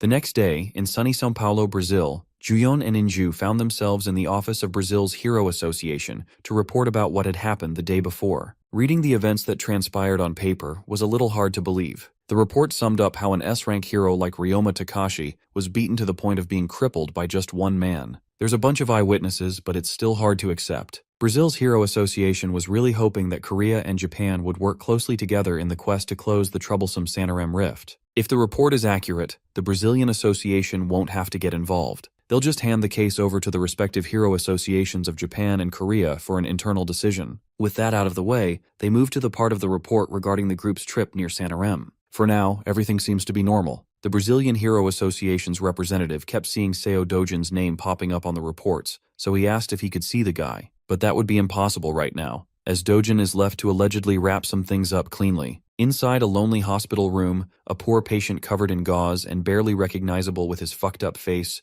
opened his eyes to a nightmarish sight. Dojin had come to pay his victim a proper visit with flowers in hand. Before Ryoma could make a scene, the executioner commanded him to stay still and claimed that he was here on an official hospital visit. He then reached inside the flower bouquet and retrieved the eye of the lynx stashed inside. Dojin forced Ryoma to engage in an intense and unfair staring contest. With the gangster completely under the lynx's bewitching power, it's about time to dig some information on the man behind the provocation. Dojin stayed in that hospital room, interrogating his victim for quite some time. By the time he was finished, the infamous Ryoma Takashi had been reduced to a bumbling idiot with a fried brain. He kept on calling himself a lowly trash that caused trouble for the Korean guilds. His mind was completely broken, and the loose end was cleaned up. When Dojin walked out of the room, Ryoma had been thoroughly lobotomized. He kept on chanting that the Yakuza are shit. Knowing how to take care of lingering enemies while aura farming is a mark of a truly great main character. Rumors of the clash between Korean and Japanese heroes quickly leaked and spread around every major news publication. Some articles detailed the beating, some showed the aftermath, and most publications were trying to get the Rising Star's statement. Korea Hero Association's president Na Taiwan is tapped into the pulse of the people. He knows that his new guy is sweeping the news cycle. The reaction is explosive. Reports about Seo Dojin filled the airwaves.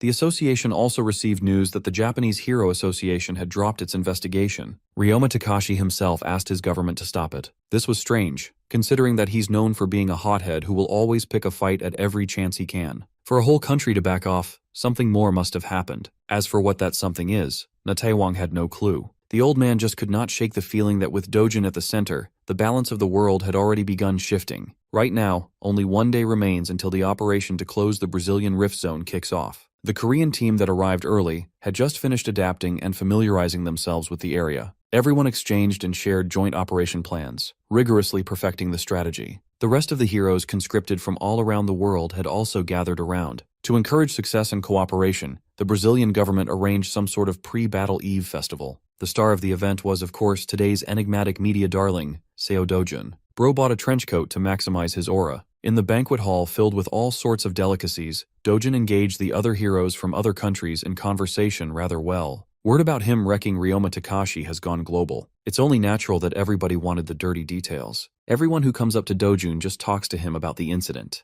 And yet, he never responded with a trace of arrogance. Inju carelessly remarked that compared to the man of the hour, Juyeon and she are like ordinary people. This was the type of quip that would have gotten a response from the S-ranker, but she stayed silent, seemingly lost in thought. While wondering what put her in such a sullen mood, Inju looked around the room. She saw dripped-out Dojin interacting with some big names in the hero world. Looking at the stunningly gorgeous woman clinging close to him, Juyeon's mood finally made sense. That woman is Gloria Tyler, an American S-ranker voted as the world's most beautiful hero. Inju connected the dots and gave her friend a tight slap on the back. She yelled at Juyeon to stop sulking like a kid, get off her ass and go talk to her man. Juyeon didn't really know how to interact with Dojin outside the rift, but she still came up to him. Granted, she looked way out of her depth, self-consciously looking at the floor instead of her fellow heroes. Dojin noticed the slight hint of blush on her cheeks and couldn't help but smile in amusement. Gloria Tyler took the hint and bid him farewell. Curiously, she referred to Dojin as Carcel, his true name from his previous life. It sounds like he introduced himself as such to Gloria. Even Juyeon was clueless about this Carcel thing. She assumed that Carcel must have been his Western name or something. In a way, she wasn't wrong. It's just a name he used before Seo Dojin. With the sparse information that she has, she wondered if this dude lived abroad as a kid, but that cannot be possible. She already ran an extensive background check on him.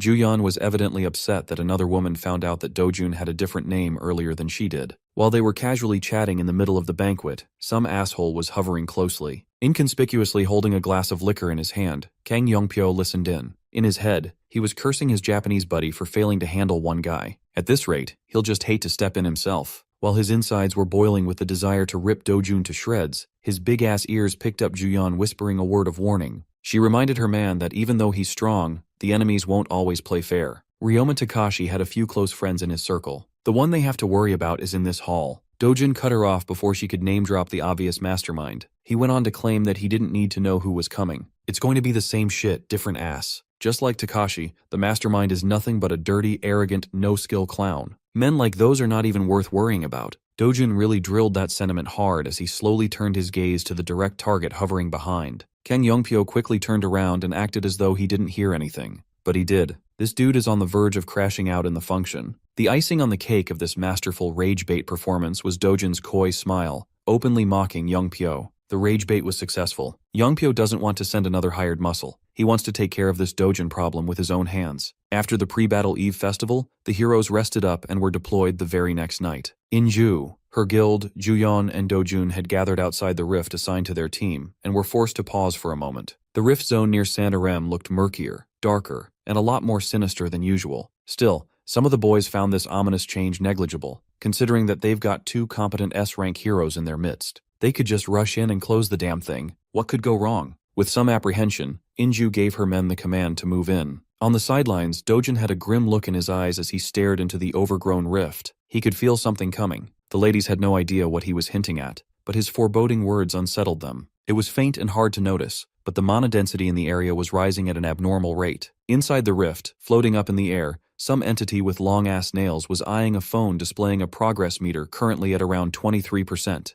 The holder reckons that 30% is just around the corner. By his estimation, this power level should be enough to kill the worthless bugs calling themselves heroes crawling into the rift. As soon as they entered, everyone felt their bodies bogged down by something heavy in the air. Moving around was extra difficult. The thickness of the air made it hard to breathe. All these issues point to a drastic change in the quality of mana around them. Right now, it's even thicker than the Patisua forest. Juyeon had never seen this man tense up like this. She could not help but worry about today's mission. Nevertheless, they are committed to seeing the job through to the end. Being the capable leader that she is, Inju kept her boys in line and calmed their nerves down. She explained that the unusual weight they are feeling is just a characteristic of the rift zone. With more difficulty in moving, they can't afford to lower their guard. Knowing that the 2 S-rankers are their best insurance policy, Inju respectfully asked them to focus on protecting the formation as much as possible. Until they figure out why the mana density changed, this is the safest move, so they both agreed. Whatever happens, the objective is to close the rift no matter what. The Cleon boys looked like they were ready to follow their leader to hell and back. Around the time Dojin was entering the anomalous Santarem rift,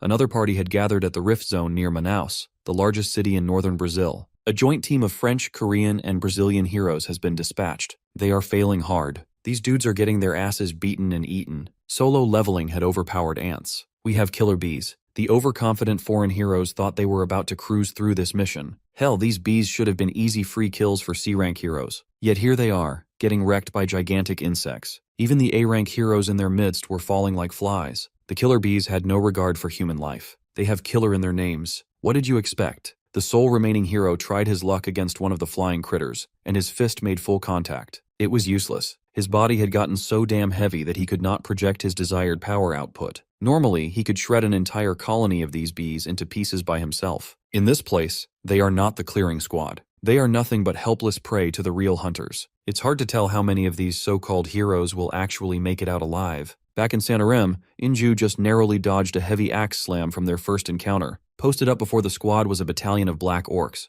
They were not ordinary black orcs either. Just like the killer bees, they were abnormally stronger than what their classification denotes. Even so, the Cleon boys kept the pressure up and executed their combos. Unfortunately, landing an attack that doesn't deal damage is not a recipe for victory. Even with perfect teamwork, they cannot breach the Black Orcs' titanic defense. Caught with their pants down, the Cleon boys nearly got decimated by a full axe swing. Juyeon had to step in to drag them back to a safer distance from the beasts. She also yelled at them for rushing in recklessly. Once the noobs were brought to safety, Juyeon hopped back into the fray. The Black Orc tried to trip her up mid-air, but the S-ranker danced around the vicious attacks with grace and mastery. After showing some fancy footwork, she turned the tables and went on the offensive with a roundhouse kick. With an inhuman response time, the monster quickly turned around to defend its vulnerable bald head. Juyeon's convincing feint worked. She avoided the turnaround, and the winding roundhouse kick elevated even higher. From the skies, she descended with the force of a falling meteor. With one of the Black Orcs down, the remaining beasts were intent on avenging their fallen comrade. Using a clever maneuver, Juyeon tricked the raging orc into dealing some friendly fire damage with its hefty bone club. Realizing what he had done to his homie, the orc paused in fright. That gave Juyeon the window to come in from behind with her lightning-quick movement. This time, she didn't need some elaborate movement pattern. All she needed was a straightforward kick to the back of the head. The Cleon boys keenly watched Juyeon in action. Because of the destructive enigma named Seo Dojin, they almost forgot that Hyun Juyeon is also an S-rank, a being cut above normal mortals like them. One last black orc remains. This one tried to act tough with a grating war cry. Thankfully, a fist flew in to break its jaw, shutting it up completely. Juyeon had her time in the spotlight. Dojin is just cleaning up the last bit of the trash. Inju felt helpless. They are barely out of the rift entrance, yet the difficulty level is already this high. Even with 2 S-rank carries, closing this place won't be a cakewalk. After wiping out the orcs, Dojin took a closer look at the corpses to investigate, and Juyeon curiously followed suit. He pointed out the faint black ripple surrounding the beast. It's hard to see with untrained eyes, but it's really there if you focus hard enough. Dojin is now certain that this black ripple is enhancing the monsters to a ridiculous degree. Its presence, effects, and feel were consistent with dark mana, something that should not exist in this world. It sounds like he's in a talkative mood today, as he explained what the black ripple means to this mission.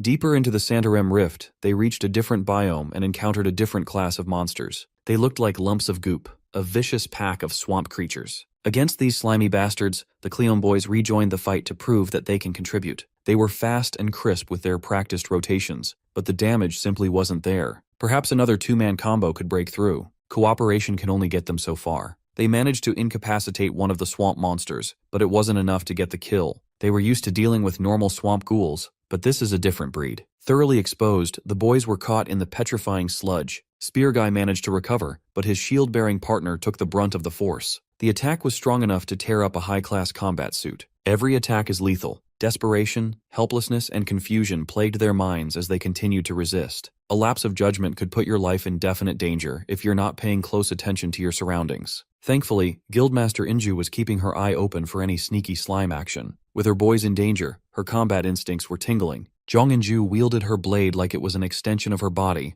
showing how she got to the top with her own strength. Still, she could not shake the feeling of unease. If the swamp ghouls are this strong, then the Velkara will be even worse. For a moment she entertained a terrifying thought. What if every rift zone in the world undergoes this kind of change? In the meantime, let's see what's happening in the other rift zone near Manaus. Inside this one, the noobs weren't as lucky to have reliable hard carries. The sole survivor of one of the groups is frantically running through the woods with his life on the line. Brazil's Arvado, France's David, and many others have fallen. Those 2 guys were supposed to be invincible. They were S-rankers, and yet they got taken out by just a few Velkara, a ferocious spider monster. While easily fisting swamp ghouls, Juyeon and Dojun broach the topic of the vicious bug waiting for them at the end of the rift. Dojun distinctly remembers that a Velkara infused with dark mana is especially dangerous. If those spiders have been infected by the same black aura, they'll be troublesome to deal with. While discussing the final boss, Juyeon continued fisting the slimy monsters to oblivion. Similarly, Dojin was giving everyone a crash course about highly concentrated mana pouring directly into a monster's body. Juyeon asked if he was talking about the blue bar players used to cast magic in video games. It sounds like he's not going to get anywhere with a lecture. In this world, no one even knows that the biggest difference between heroes and ordinary people is their capacity to house and use mana. Stopping his high-level lecture, Dojin punches through a swamp ghoul's body clean. He pondered the implications of a world that doesn't even have the concept of mana. Now it makes sense why the world was so peaceful relative to his previous world. At this rate, that peace might be on the brink of breaking. But for now, he'll just brute force his way out of this swampy encampment with his bare hands. Dojin easily dispatched the biggest swamp ghouls in the blink of an eye. The Cleon boys looked like they had just gone through a war. Their S-rank babysitters, on the other hand, looked pristine. Since they're now in the clear, Dojin came up with a more digestible explanation of black mana's properties. Put simply, the monsters in this rift are like athletes pumped full of steroids and performance-enhancing drugs. He found the severe lack in humanity's knowledge about this simple concept strange and worrying. Leaving behind the swamp ghoul territory, Dojin took over as the navigator and led the team away from the area where Velkara appears. They also slowed the pace of their advance down to a crawl. A few minutes later, Inju gave the stop signal and the whole team halted. They hit the jackpot and found the place where a Velkara was stashing its feeding cocoons. Wrapped up in the toughest silk, killer bees and black orcs were captured and stored for later use. It's safe to assume that the monster responsible for this ghastly scene is nearby, but according to their de facto leader, they can ease up a little. Instead of looking for the beast itself, they stumbled upon the real danger, and it's a good thing that they did. His hand shot out more of those fiery blasts. The targets were stationary, so you already know the aim is impeccable. Each energy blob exploded, burning the cocoons and the deceased monsters wrapped inside them. Velkara that have absorbed dark mana have the ability to control their dead prey like puppets. Destroying them now would pay dividends in the final fight. Leaving them alone would be a recipe for disaster. With the secret weapon burned down, all that's left now is to take down the ugly spider itself. The The team just looked at him like he was a madman. Considering what they've seen, that's a reasonable reaction. Inju and the rest were just amazed that even in such a seemingly doomed situation, he operates like he knows exactly what to do. They were all blinded by his strength. But at this point, his overall skill set feels beyond human. Juyeon jokingly poked fun at his encyclopedic knowledge and machine-like decision-making process. She coyly asked him if this was his second run in life or something. Hearing the question gave Dojin a genuine chuckle. For a brief moment, he fondly remembered who he used to be. Carcel's go-around as Seo Dojun can really be considered a second life. Changing the subject, he asked Inju how far they are from the core. With the map and their position locked in her mind, she estimated that they were about halfway through the trek after cutting through the next jungle. At their current pace, this would be quite a long grind. But Dojin claimed that they can close the rift before the day is over. This crazy idea might be possible for Dojin, but for the Cleon boys, a one-day boss rush would be too much. Most of them had already burned through their stamina against the swamp ghouls. If they can't keep going, they can just rest up. Dojin can't afford to waste time. He'll just handle the giant spider solo and come back once he's done. Without another word, he took off with a burst, carried by the wind. He left everyone behind without leaving any room for discussion. They all went through hell, yet that man still has the gas to traverse the woods like an unstoppable freight train.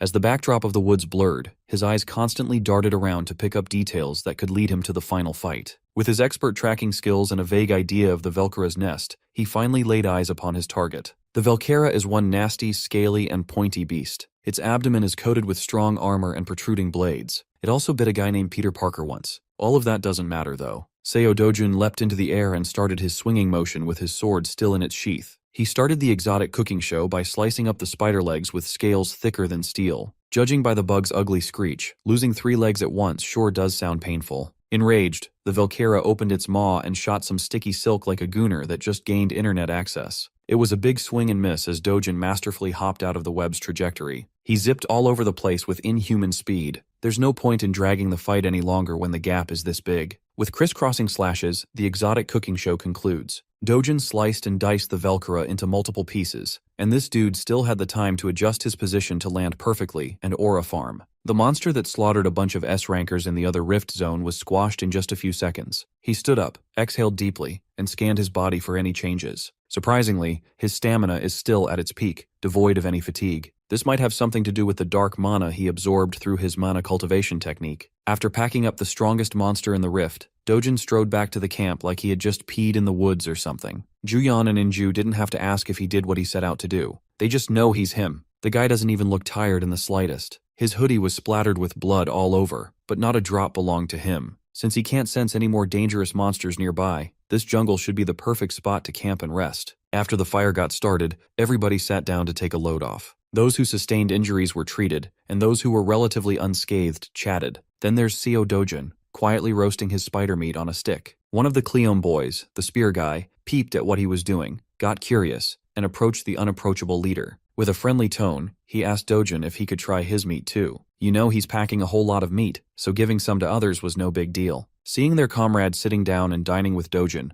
another Cleon boy popped in. Spear guy wanted to try some of Dojin's meat, thinking that the meat was the secret to his strength. Since they had nothing to lose, the boys gathered around the fire to get some Dojin meat. Everyone watched them put the meat in their mouths with great interest. Dojin was actually pleased to see the boys share his meat. It doesn't do much besides fill the stomach, but he doesn't dislike people who just want to grow stronger. As a small gift, he slyly manipulated his mana to infuse the boys with a little boost on a whim. The effect of the infusion was immediately apparent. Of course, the boys attributed the warm energy flowing through their bodies to the meat. Watching them beaming with smiles also made Dojin crack his deadpan expression briefly. After dinner came more route planning. With the map pulled out, Inju pointed out the straight path towards the rift core. It's been a long day, and everyone's exhausted. It would be safer to head back and resume tomorrow. Although Dojin claimed that the rift must be closed today, their packs are already full of loot, and it would be more prudent to pull out to return later. Juyeon also agreed with Inju's assessment. The earlier fights took a toll on her stamina, and the dark mana-infused monsters are way too troublesome to face. Well, the original plan was to delay closing the rift zone as long as possible in the first place. This way, they could gather as many rare materials as possible, which includes the blue Croco's heart. They were supposed to turn the rift into an infinite resource glitch,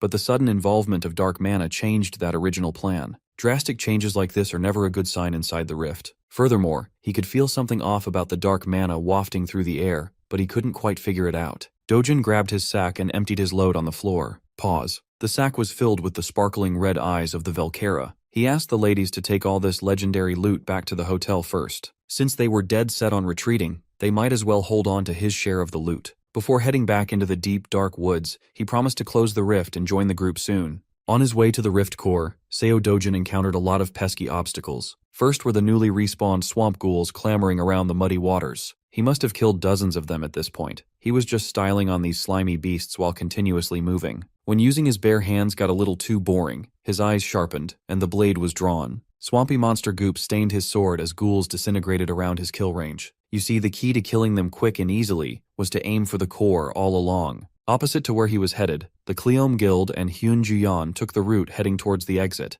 the second the sun rose. Walking alongside her dear friend, Inju voiced out her concern about Dojin. Juyeon assured her that he would be fine. If he still has the energy to bolt off like a bullet after saying a few words, then he still has the energy to fend for himself. She says that, but Inju could see the gloominess practically painted on her face. Juyeon's head hung low out of embarrassment, not out of concern for Dojin. She feels like a fraud calling herself an S-ranker next to that man. She can't even think of anyone else in the world at his level. Moving gracefully in midair, Seo Dojun's blade came crashing down on a black orc's head. He gave that poor orc the most painful free haircut in the world. Half of the brain and skull were lopped off in one clean slash. Keeping up the pace, he changed targets and bonked another black orc's bald-ass head. His emotionless massacre rightfully enraged the remaining orcs. Seeing them throw their little tantrums made Dojin scoff just a little. A reckless axe swing came his way, and he seemingly vanished into thin air. When he reappeared, this dude had a bunch of pre-made destructive balls of fire in his hand. He threw a flurry of spells at the orcs, burning their bodies down for an agonizing death. By the time he was done backtracking through the den of black orcs, he had already wiped out the population. With every kill he notches, the heavier his sack of loot gets. By this time, Juyeon, Inju, and the boys had finally exited through the rift they entered from. With bags packed with valuable materials, they head back to cash out. While they were heading towards the safety of the city, Dojin was solo grinding the rift. Under broad daylight, he slayed a blue croco without batting an eye. Stained with the blood of his victims, Dojin continued to add to his kill count. While the corpse was still relatively fresh, he cut the heart out of the reptile's chest. After the successful harvest, he threw that big heart into a jar. He sealed it tightly to keep the material in its optimal state. Adding even more cuts to the body of his latest victim, he scored 2 more crystals for the loot bag. Spawn camping the den of blue crocos was surprisingly profitable with such a high drop rate.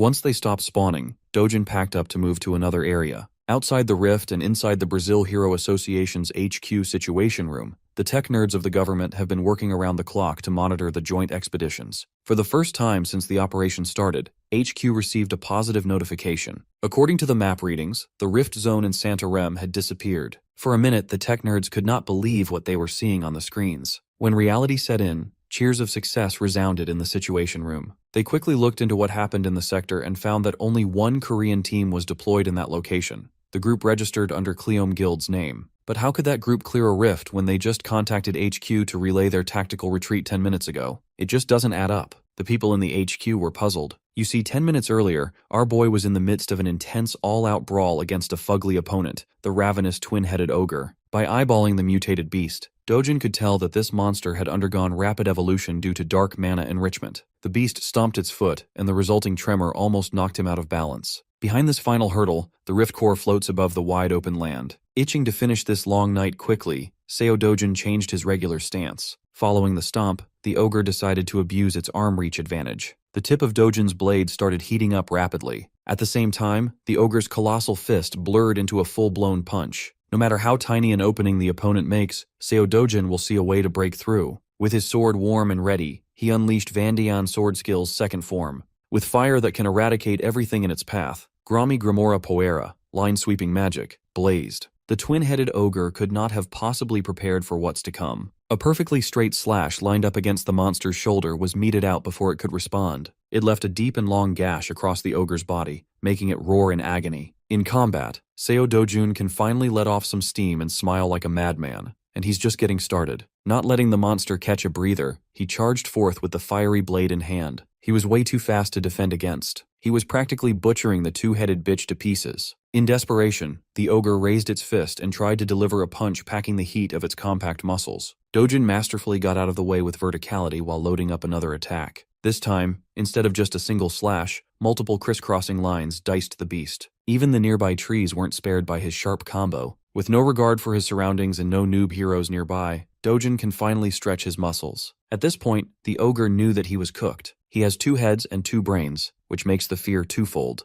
Instinctively, it tried to avoid the deadly attack by jumping out of the way. At first, it looked like the beast could gain enough clearance to evade the carnage. In the end, one of its legs still got clipped by the line-sweeping magic. It went through the skin, flesh, and bones, a clean cut. Both of its heads loudly groaned in agony. With the beast out of balance and one leg short, Dojin's next attack was a guaranteed crit. Vandayan sword skill's second form is a brutal stance that can cut even the mightiest foes into little bits and pieces. When the twin-headed ogre landed, it looked like it was raining meat. Dojin took a deep breath and stashed his sword away. He then turned his attention to the dungeon's rift core up front. Staring into the eye of the abyss, he carefully took note of the core's properties. He noticed that the dark mana density near it remained consistent with no change at all. That means the core doesn't have anything to do with the anomaly. It's highly likely that the dark mana is being pumped by an external factor. Someone is doing this purposefully. To flood a rift zone with dark mana at such high levels would require serious power. Dojin estimates that someone at the level of an undead lord or imperial lich must be behind this malevolent tampering. But if a being of that level is really responsible for the anomaly, most life on Earth should already be enslaved as undead soldiers.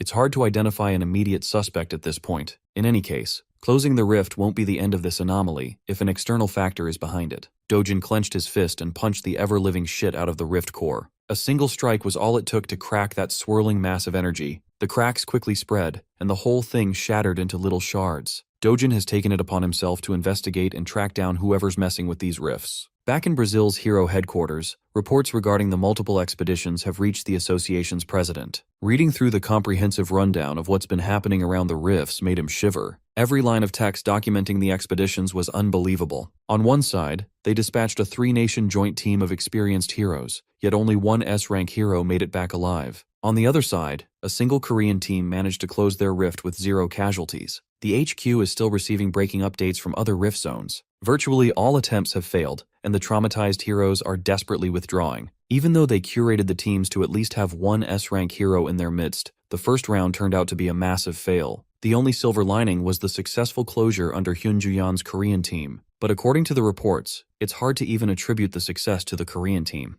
Mr. President pulled the file and took a closer look at the Santarem report. It stated that the rift closed after they had already exited the portal. It just didn't make sense. It's hard to comprehend how the rift was closed. They need to hear what really happened from Hyun Ju-yeon herself. Thankfully, she's already en route to the headquarters and will arrive any moment now. From the moment Ju-yeon and Inju's team exited the rift to when they reached the HQ, just over an hour had passed. In that short span, Dojin closed the first rift zone without breaking a sweat. Now he has entered the second rift zone nearby. He quickly determined that the core of this one was underwater. Like the gigachad that he is, Dojin took the plunge into the monster-infested waters. On the other side of the country, the president of the Brazilian Hero Association just got caught up with what exactly happened in the Santarem rift. He found it incredulous. Even though the accounts came straight from Ju-yeon's mouth, it's still hard to believe that a single man-speed ran a rift plagued by this so-called dark mana. Ju-yeon wasn't there for the latter part of Dojun's solo mission, but she is 100% sure that he took care of the problem by himself. The president was forced to come to terms with this fact. He shared some classified info with Ju-yeon regarding the catastrophic failure of the other teams. Multiple S-rank heroes have died in other rift zones. Without mincing her words, Ju-yeon admitted that she would have been part of that statistic if not for Dojin. Based on the current information that they have, it's hard to believe her report. But she also relayed valuable intel about the dark mana that supercharged the monsters to possess power surpassing even S-rank heroes. Ju-yeon was calm. She shared what needed to be shared. It's up to the association whether to accept it or not. To make it even harder to believe, they just received reports that several southern rifts around Santarem have been closed. The president reckoned that those ones must have been spared from dark mana's influence. Ju-yeon warned the president not to think that way. She asserted that every rift's danger level is nothing like before. The first sign was a different entrance color than normal. For now, that's the only way to check if a rift is a death trap or not.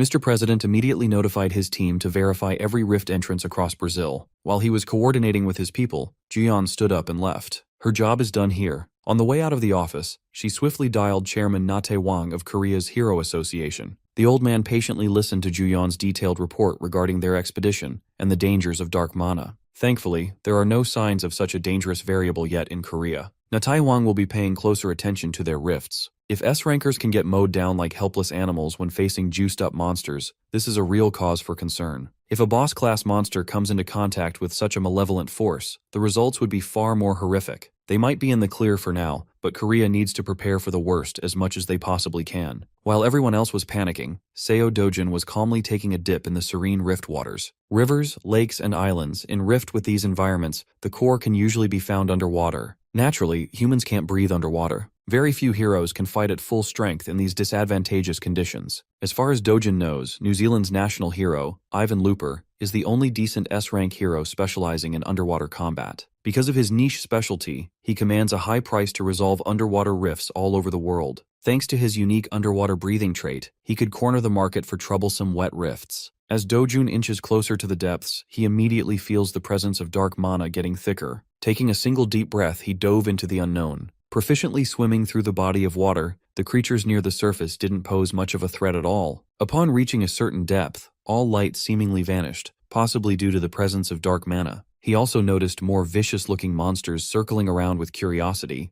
As he strays further and further from land, he needs to stabilize himself underwater. He used his mana to form a membrane around his whole body, blocking the pressure and allowing him to move freely. The further he dives, the more he needs to adjust the resistance of the mana membrane. By the time he reached the deepest part of the rift, Dojin had perfectly calibrated his protective membrane, allowing him to move unimpeded. Immediately, he was targeted by one of the gnarly monsters lurking in the dark. It looked like a predatory seahorse that got too big. He's already familiar with this tricky beast, an Arakan. As expected, it looks pumped full of unnatural power thanks to dark mana. Dojin clenched his fist and strengthened his protection by spreading it across a bigger area. In doing so, he lit up the dark depths. The sudden burst of energy was enough to catch the Arakan off guard, slaughtering the beast without using his weapon. The blood, guts, and body parts of Arakan turned the water into a filthy crimson hue. The smell of slaughter also attracted a school of bloodthirsty piranha monsters. These opportunistic carnivores greedily munched on the Arakan's disemboweled carcass. While the first wave was busy munching on the Arakan chunks, the next wave fixated on Dojin.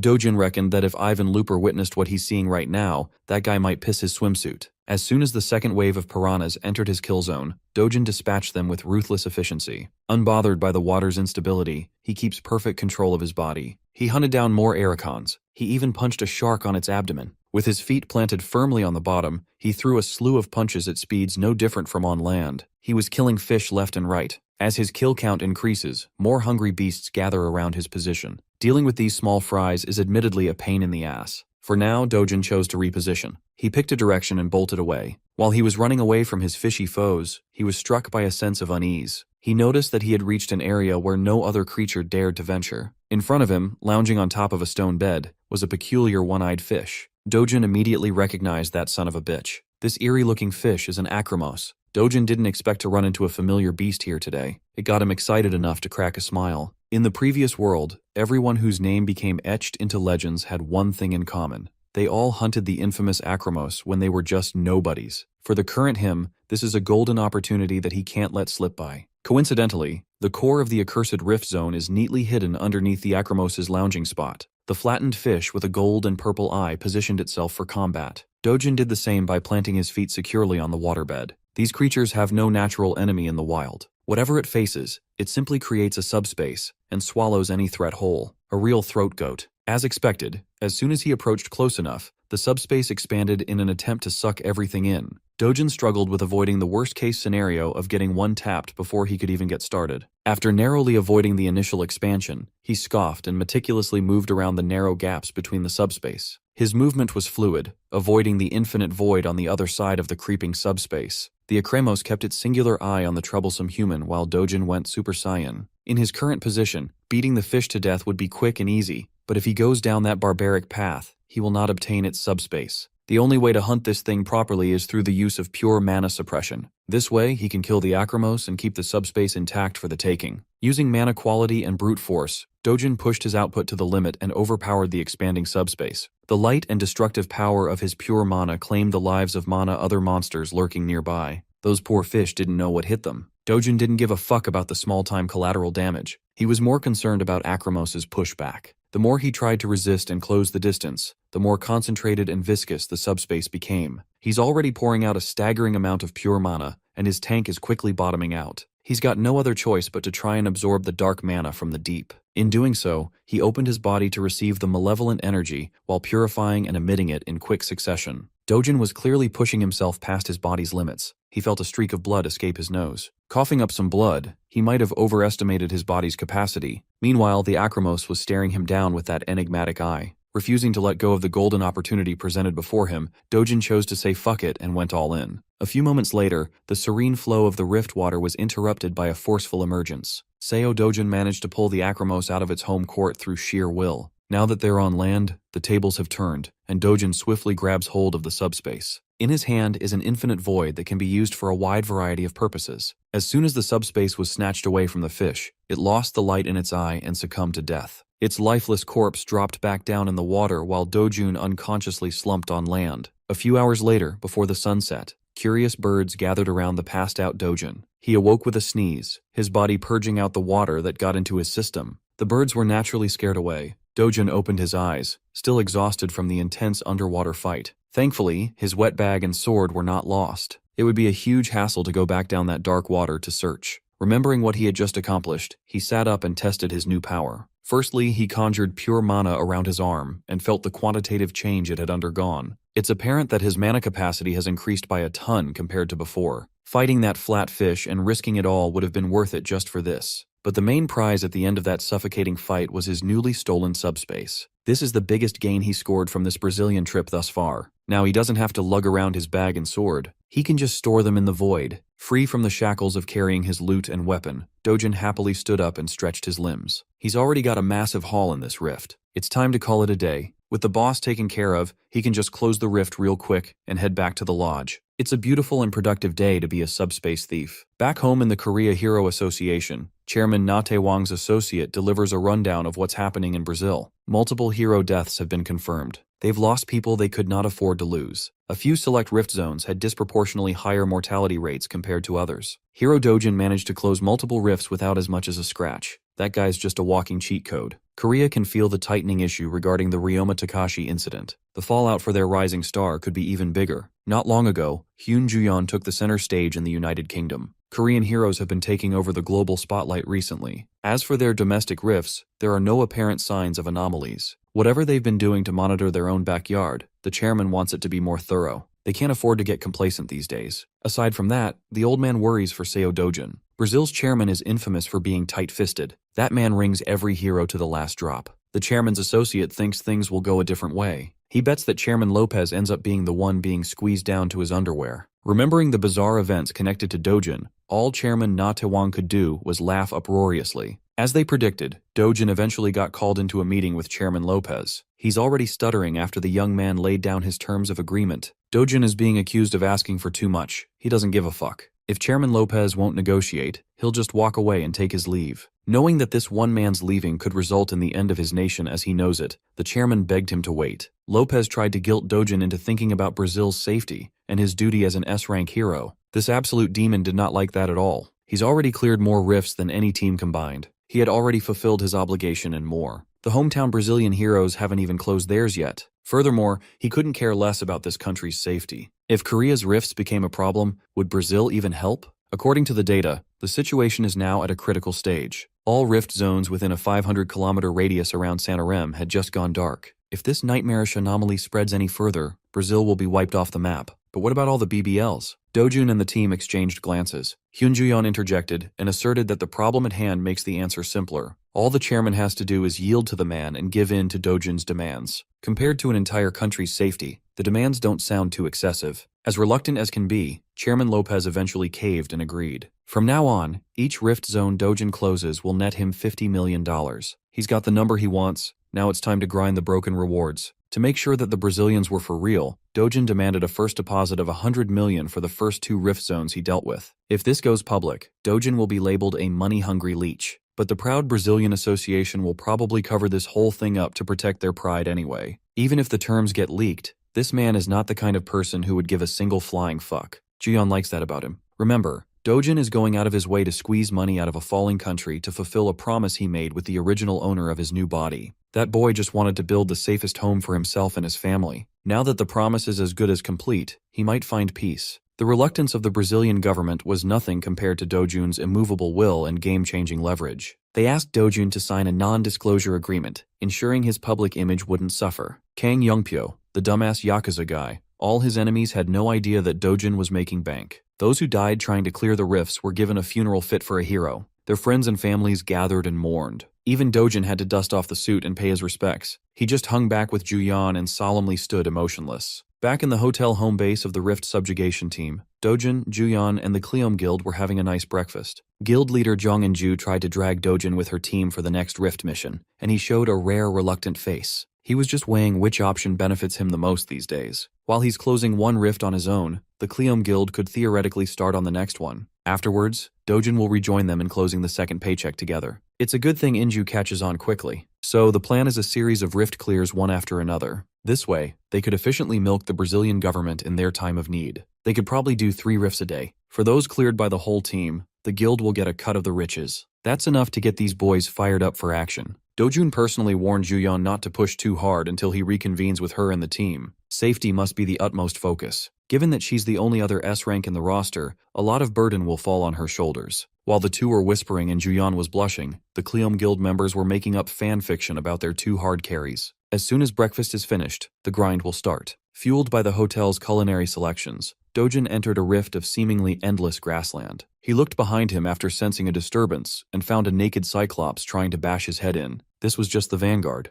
There's a whole swarm of lesser Cyclops gunning for him. So he teleported behind that one-eyed freak like it was nothing personal, kid. Aside from the clear rewards, these monsters tend to drop some valuable loot for pocket money. The quiet peace of the monstrous rift was disturbed. Seo Dojun threw hands with the incoming monster. A single punch eviscerated the face of the beast. The Cyclops ardently caught himself before falling, pissed off at the tiny human. It's been a while since Dojun met an especially tough trash mob. Maybe this is the perfect opportunity to try out a new technique. If he's planning on testing something fresh, he'd better do it fast. The Cyclops is coming for his ass. Dojun flexibly moved his body in midair, effortlessly dodging the incoming punches. He dished out a kick that would pulverize the skull of any unlucky creature. While throwing up blood, the Cyclops vanguard was momentarily stunned in place. He's never been more pissed off at anyone before. Dojun left his back open, and the one-eyed bastard saw the opportunity. With veins bulging all over its body, the monster roared. In response, Dojun extended his hand to try something silly. He opened a space rift big enough to swallow the enemy's incoming fist. Afterwards, he opened the exit to the first one's entrance right behind the monster's bald-ass head. This fool punched himself in the back of the head involuntarily. It was a disrespectful finisher. To be clear, Dojun was just messing around and testing new avenues. This one is not very efficient for combat. It was fun, but the mana consumption was just way too high. Not long after his encounter with the Cyclops, the rift in the southern Moro region was shut down. Chairman Lopez and his men were able to breathe a little better with every rift zone neutralized. Lopez could tell that the guy who just scammed him is about to suck the riches of Brazil. Being an honorable man, he made sure to have his associate on payment duty. They negotiated $50 million, and the deposit was $50 million. Bro is making LeBron money in just 8 hours of work. At this rate, it's not impossible to assume that the government is on the hook for possibly billions of dollars in just a few days. The chairman started devising a plan to stop the young man from bankrupting Brazil. Of course, he's not talking about delaying payments. If Seo Dojun gets pissed and stops working, their country will only exist in history books. So, Lopez called for every A-rank and S-rank heroes staying at the lodge. They'll form a special team to compete with the monster that is Dojun. The chairman set the reward at $10 million for the new team. They'll get all the support they need. They just have to close more rifts than Dojun somehow. Now it's a competition between one Korean man versus the International Hero Alliance,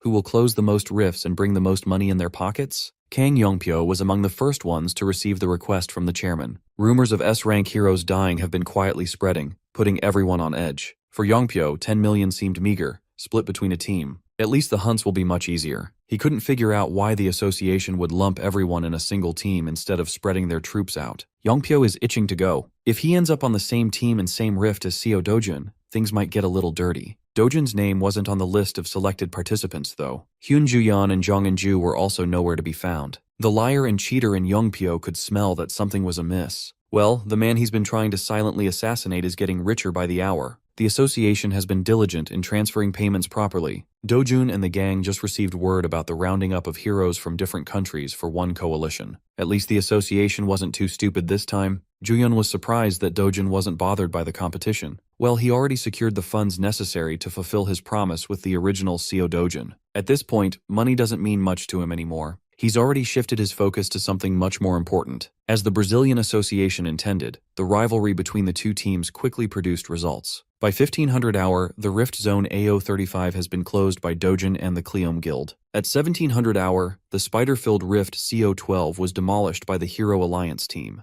It wasn't a clean operation. 1 S rank and 5 A ranks were slightly injured. 2 A ranks sustained fatal injuries. Before 2200 hour, the Rift Zone AO53 followed the streak. The dispatch team on the log was listed in a single line, Seo Dojun, all by himself. This boy got himself a weapon and started moving like a different beast. Several days rolled on like this, a constant grind of killing and closing rifts. None of the association employees had taken a break, let alone a day off. Dark circles are hanging on everyone's eyes. Things have been so hectic that a quick nap is all they get before being asked to go back to their desks. Given the situation, they have to be awake and alert. Rift zones contaminated with dark mana are closing up, yet normal rift zones are being left unattended. Those sectors were supposedly monitored by agents using sensors and surveillance equipment. These days, all hands are on deck while on constant emergency standby. Finally, the big red dot everyone's been keeping their eye on vanished from the map readings. The men who had been in the office for a week celebrated like animals. Dojin and the competing team finally pulled it off. The final nail in the coffin was Rift Zone BO41. This last clear means the country is out of the woods now, and the association employees could finally go home. Word about the massive progress within a 500-kilometer radius of Santarém was delivered to Chairman Lopez. For the first time in weeks, he was able to sigh in relief. The worst fire has been extinguished. All contaminated rifts have been closed thanks to everyone's contribution. There are normal rifts left, but giving his people a day off seemed like the humane thing to do. He plans to throw a celebration party to honor all the heroes and agents who've worked so hard to save Brazil. Good meat was thrown on the grill. They marbled over the smoky fire. Heroes and agents put on their evening's best, ate, drank, and mingled. The chairman was kind enough to provide some live music through a faceless band.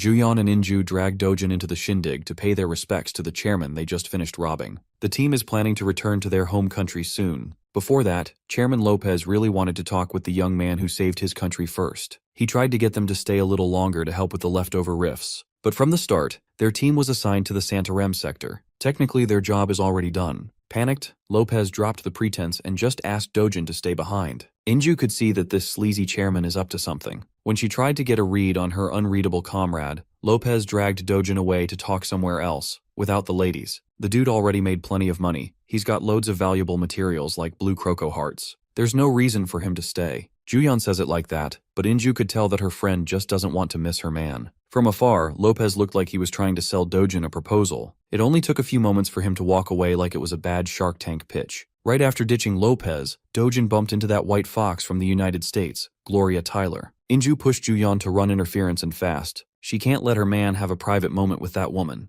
Inju warned her innocent friend that no man can resist a woman like Gloria. She's a certified fat-ass white girl after all. If Juyeon doesn't want to lose the boy, she's got to move. The thing that really bothered her was how Gloria referred to Dojin by the name Carcel. Gloria presented him with an opportunity, and Dojin seriously considered it for a moment. Juyeon wanted to get closer to hear more of their conversation. Her mind was going crazy with possibilities. Did the White Witch ask him to move in together or something? Finally, Gloria bade him farewell, optimistic that he would give her an answer soon. While the American hero walked away, Juyeon noted how gorgeous she was. Despite being in the presence of otherworldly beauty, Dojin was unbothered. Juyeon wonders if this guy is into women at all. Maybe he's a pure Sigma, just addicted to the grind. Before Gloria got too far, Dojin came after her to ask for a favor. He wanted to take a look around this year's gold market auction in Las Vegas. For that, he'll need an invitation. Something like this was no problem for Gloria, but she does have one condition. All Dojin has to do is come to her house a week before the gold market opens. Maybe she could show him a thing or two beforehand. Hearing that bold invitation,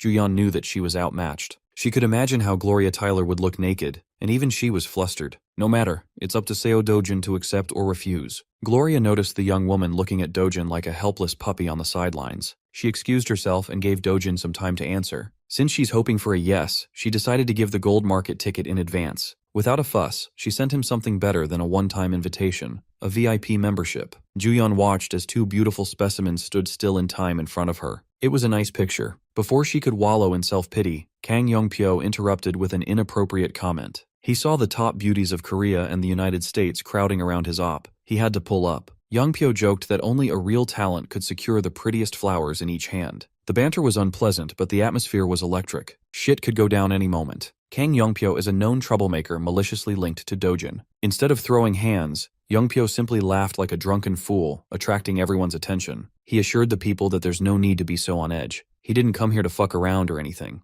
Youngpyo just really wanted to introduce a friend of his. But there might not be any need to do that, since this friend is already acquainted with Dojin, the broken-armed Yakuza, Ryoma Takashi. The whole party collectively held their breaths. Ryoma Takashi looked like he was about to blow the place up. Juyeon was surprised that the hospital let the guy go so soon. Chairman Lopez deliberately abstained from inviting Takashi to prevent this from happening. Of all the times they could, the two had to run into each other at a party. Dojin didn't budge a millimeter. The dude was nonchalant. He broke the silence by commenting on the injury he gave the guy. Takashi surprisingly remained cordial, and even thanked Dojin for the valuable experience. The Brazilian chairman tried to politely mediate and diffuse the tense situation while trying to justify why he didn't invite the Japanese hero. He almost succeeded in diffusing trouble by dragging the injured tough guy to a more comfortable part of the lodge. Youngpyo clicked his tongue in frustration. That old geezer is getting in the way of his childish plans. So he caught up to them and ran his tongue. The delinquent S-rank knew where to poke the Yakuza. He urged Takashi to just rest up since the wounds he got from Dojin must still be throbbing in pain.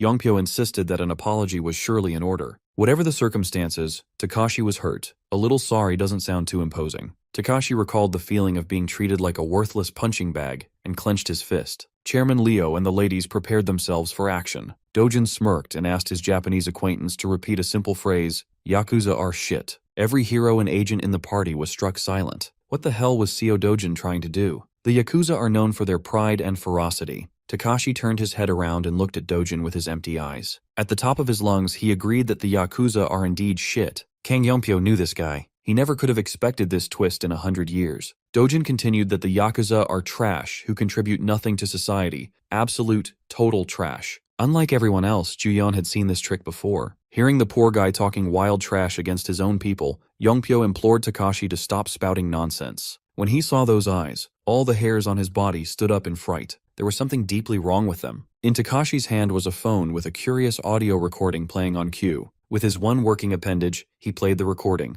Immediately, everyone recognized Kang Youngpyo's voice in a call recording. The delinquent never bothered to hide his tracks. He called to inform Takashi that there was someone in Brazil who needed a good killing. Takashi even played dumb enough to make Youngpyo dump Seo Dojin's name in a recording. The plan was simple. Handle the boy inside a rift and reap the rewards. Other than killing their target, Youngpyo also shared his plans to hook up with some top-notch chicks. He'd love to use this chance to reel in Gloria Tyler at least once in his life. Hyun Juyeon would be a nice prize too. He likes the never-been-touched vibes. Kang Youngpyo's criminal plans and dirty thoughts were aired out in front of his peers on a loudspeaker. Dojin didn't think the lynx's eye would be this effective in shit-stirring, but it is. With Takashi completely under his spell, Youngpyo certainly picked the wrong opponent. From now on, he intends to make the delinquent slowly suffer until death becomes the only humane way out. All eyes are on Kang Youngpyo. How he responds will be on the front pages tomorrow, regardless. Socially cornered, he smiled like a psycho. Completely shedding his cordial front, he blamed the dumbass Yakuza bastard for ruining his brilliant plan. He walked up to his partner in crime with aggression.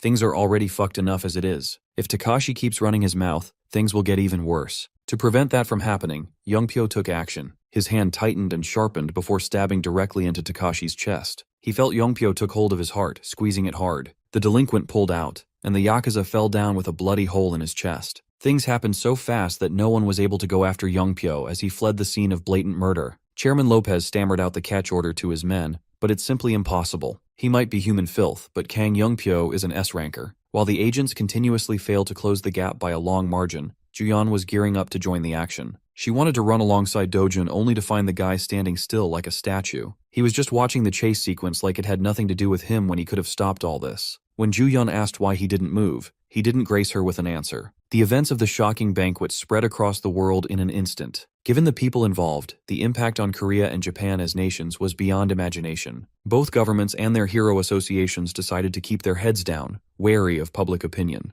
The media dug up and ran stories of Kang Youngpyo and Takashi's past deeds. Chairman Na Tai-wong had no other choice but to commit to damage control just because of some idiotic fuckers. He wasn't the only one having a hard time with this news cycle. The rich bitch, Hong Hee-ju, could feel the walls closing in on her. She took her anger out on the absurdly expensive pottery around her office. Hee-ju swung that gold club like she was in a rage room. Her poor bald manager just watched from the side, careful not to get in his boss's crosshairs. Manager Lee thought he could let the shitty mood pass without getting dragged in, but he was wrong. When Lee entered, All he saw was a spoiled brat and a few million in damages. As far as they know, the Interpol and the World Hero Alliance are working together to capture the notorious Kang Yongpyo. In the best-case scenario for Hong Hee-ju, the criminal gets himself killed trying to resist the authorities. She's already assigned Manager Lee to clean up all the loose ends on their part. The accounts leading to the money have been wiped. The contact network they used to get in touch with Yongpyo was scrubbed, and even the CCTV recordings were cleaned up quietly. When asked if something was still bothering her, Hee-ju tossed her phone to Manager Lee. It was her personal phone.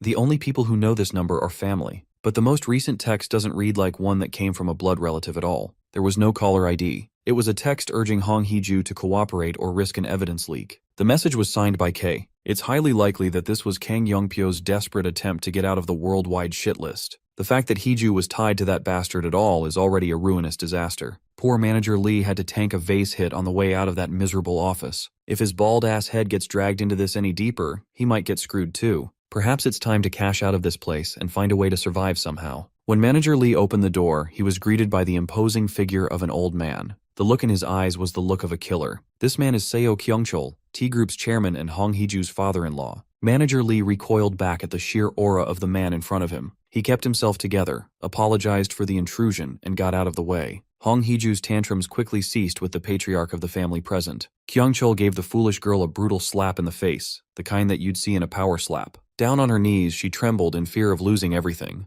Kyung-chol doesn't appreciate being seen as some old man rotting in the company's back room. Hee-ju tried to play dumb, but it only earned him another slap to the other cheek. There was no way the patriarch wouldn't know about the failed plot to kill Dojin that involved Kang Yongpyo. He just found out that his own bloodline had produced an S-rank hero. He wants the kid to come back home by any means necessary. Kyung-chol simply couldn't stand P-Group's grandstanding just because of one Jang Sung-ho. First, they're going to finalize a decision on how to clean up the mess Hee-ju made. While everything around Kang Yongpyo continued to spiral into chaos, Dojin and the group are currently on the way home to Korea. Overall, the expedition paid exceptionally well. He gathered enough materials for the sword and a boatload of cash to boot. Hyun Ju-yeon couldn't contain her curiosity anymore. She bugged Dojin on the plane with a question. She asked why Dojin let a direct threat like Kang Yongpyo go free on purpose. Well, this way, the escape could lead to the next step in his master plan. After a long flight, the Korean team finally touched down in Seoul. Today, Dojin took out his adorable little sister, Yoon-young, for some Burger Kim, Burger King's Korean cousin. She swung her little feet under the table while singing the burger praises. Times like these are not so bad at all. Dojin gets to relax for real. Still, he couldn't shake the disturbing sight that greeted him right after returning home and reuniting with his family. His grandmother's health had noticeably deteriorated. She was practically bedridden. She asked little Yoon-young why he was never notified and why they didn't go straight to the hospital. On the brink of tears, she explained that Grandma held on to Dojin's advice not to spend their money carelessly. It was money earned by risking his life after all. Hearing this, Dojin felt a pang of guilt. Still, going to the hospital because of sickness doesn't qualify as reckless spending. He whispered to his grandma's ear about Brazil and the tons of cash he made from it. From now on, they can do what they have to and what they want to. No need to hold back anymore. Dojin immediately admitted his grandma to the best hospital in Korea, affording her the best care money can buy. He's been visiting her every day with little Eun-young, and they've been grabbing burgers afterward. This has become his new routine. Say what you want about Burger Kim, that juicy Korean meat is tasty. After getting his affairs settled, Seo Dojin swung by the Gasan Hero residential complex for one reason. He went straight to the forge he commissioned to make his sword. The owner and blacksmith of the establishment had never seen a blue croco heart in such perfect condition before, yet Dojin just handed it to him like nothing. Mr. Blacksmith is confident that he could forge an even better blade with this secret ingredient. The process will take about 3 weeks if he gets started immediately. Since the sword is taken care of, Dojin wanted to commission another thing from the willing old man. He slowly took out a Velcara silk and a venom sac pouch, 2 very rare materials. The old man reckoned that the kid wanted armor in his size. Imagine his surprise when Dojin explained that he wanted armor for his little sister to wear. Any equipment made from Velcara parts has absurdly high defense. Plenty of heroes would be lining up to buy the material from him. The blacksmith assumed that Dojin's sister must be a hero too. Nope, she's just a normal little girl. For such an adorable little one, it would be best if the armor were made to resemble normal clothing, not a combat suit. The problem is that kids can grow unbelievably fast. Even if they make the armor now, she might not fit it in a year or two. Dojin already has that problem covered. He has a canister of green juice waiting to be opened. It's Tailapu extract. Mixing the juice with fabric materials increases their elasticity about tenfold. But Tailapu is widely known as a common plant-type monster. No one had ever thought of using its extract for anything. With that, Dojin took his leave, trusting that the blacksmith would meet his expectations. That young man is just a well of knowledge. He even surpasses the masters of the craft in the modern world. When asked how that's possible, Dojin truthfully answered that this is his second life. In the hustle and bustle of the city, a man walks among the crowd. He had slick white hair. He wore a tailored suit and smart-looking glasses. This guy is locked the fuck in. After trudging through the city, he made a turn into a seedy alley and passed a signboard to Paradise Cafe. He was welcomed by the barista while lost in thought. He liked the place. It exuded good taste. Upon scanning the room, he easily found the person who contacted him for a meeting. He was still skeptical about this meeting. The client insisted on meeting in such a secretive manner. Finally, the man introduced himself as Park Sung-wook, a former S-Group Chief of Staff Executive Secretariat, currently a freelancer. The client was none other than Seo Dojin. The young man has been all over the news lately. Sung-wook was curious about what he was being hired for. Well, Dojin got Sung-wook's name and contact details from Hyun Ju-yeon. She vouched for Sung-wook as the guy who helps when the ultra-rich or heroes need to do something low-key. As long as it doesn't cross the line into something legally dubious, he's the best guy for anything. Dojin's task is simple. He's looking to build a house. Since he's asking a shady fixer instead of a construction company to do the job, it's fair to assume that he's looking for something out of the ordinary. Dojin wants to build the safest house in the world. When the coffee arrived, the two discussed the finer details. Dojin would prefer the location to be in Seoul. As for the budget, he has set aside around 500 billion won for the project. Hearing such an absurd figure melted Park Sung-wook's professional mask. He spat his coffee all over the client. Even Dojin was weirded out. Sung-wook hurriedly grabbed some napkins and cleaned the coffee spit out of the S-ranker's face. The issue wasn't the budget. With how much cash is going into this, they're not building a house, but a castle. Dojin liked the sound of that. Maybe they'll go with the castle idea. In that case, he could stretch the budget up to 1 trillion won if necessary. Sung-wook thought he was going to get a normal contract today. Since Dojin is adamant about getting what he wants, Sung-wook asked if he knew which home was considered the safest in the country at the moment. As far as Dojin knows, it's Chairman Oh Young-gun's residence in Gangnam. The home is only valued at 110 billion won in the market. But if you only count land purchase and construction costs, the bare cost is probably just around 80 billion. Budget-wise, Dojin can build something far greater than that. However, the Gangnam district is unrealistic. Even if you have the money, no one is selling land. Not a single Rift event had ever occurred in Gangnam, making the prices of property rise every single day. In essence, they could build the best house money can buy, but securing the safest area won't be easy. Dojin casually dropped that Gangnam is not the safest place in the country. The false safety that those people are deluded with is just wishful thinking. Gangnam being safe from Rift events is an illusion created and propagated by the media. The lack of incidents is just a pure coincidence. He had seen this play out in the ruined world before. The delusions people cling to were only a matter of order. Inevitably, rifts will appear in every region of the planet. So, Dojin suggested that they buy land in the Guro district. Guro had a rift incident a few years ago. Even in Map,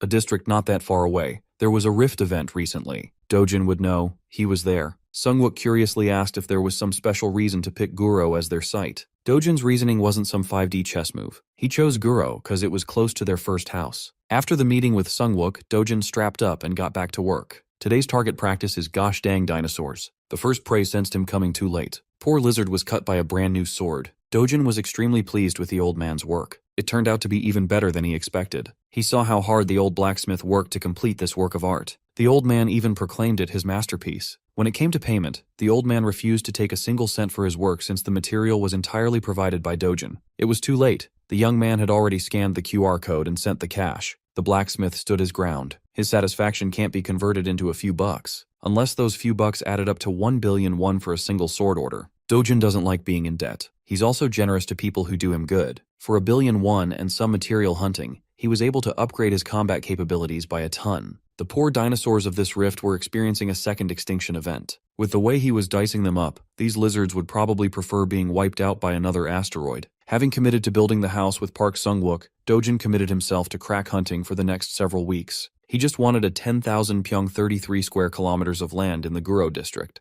It will cost at least 400 to 500 billion won to acquire everything. Sung-wook suggested reducing the purchasing area to be mindful of the budget. Why do that? Dojin can just raise the money by spilling blood. Another day, another rift was shattered out of existence. By evening, Dojin is back home to play and walk around with Yoon-young. Grandma's getting discharged in a few days. Things are looking up. Dojin has been so busy lately. His little sister just wanted Big Bro home. Knowing how hard he works, Yoon-young told him that he no longer needs to visit every day. She'll do it herself. Dojin felt an ache in his heart, stopping him in his tracks. At that moment, they were interrupted by a random luxury car driver waiting for Dojin in the streets. He claimed to have been sent by Chairman Seo Kyung-chol, Dojin's shitty grandfather. The driver was equally polite and pushy to get him in the car. Dojun put Yoon-young down to the safety of the curb for a moment. He also asked her to close her eyes for a moment while he walked toward the driver. Seo Dojun leaped into the air and landed a meteor kick on the luxury car's roof, wrecking the whole vehicle. Just to make sure that it wouldn't run again, he gave the sides a quick kick. Mr. Driver thought he could just waltz in here and pick up the passenger. He was sorely mistaken. Dojun warned the guy to fuck off and never come back. Something about his eyes says he's being 100% for real. The lanky driver ran off shakily, and Dojun didn't avert his eyes for a second. When that was taken care of, he told Yoon-young that Big Bro was just teaching someone a lesson for trying to interrupt their time together. Hell, Yoon-young wanted to get her turn teaching lessons to bad guys too. Lifting her back up his shoulders, Dojun assured the little lady that there's no need to worry. Anyone who even thinks of messing with his family will go to an early grave. Word about Dojun's land purchases in Guro had reached the ears of other people. Juyeon was the first to know since she knew Sungwook. Inju found out from her and took it as a massive opportunity for her best friend. Inju insisted that Juyeon's next mission should be moving in next door to become Dojun's warm and caring neighbor. She's been saving all her hero money and has nothing to use it for. This is the moment when she should open up that wallet. Dinner with the girls was very passionate and rowdy tonight. If she doesn't make a move, that seductress Gloria Tyler might get the last laugh. She might worm her blonde ass into his life, becoming closer to Dojun. That would be the worst-case scenario for Juyeon, and there's a real possibility of it happening. And that man is not just moving, he is building a new place. That means he's not just staying in Guro for a year or two. Kidding aside, Juyeon can't deny Dojun's magnetism. Inju could see and feel that too. Hell, now she's thinking of moving closer to Guro too.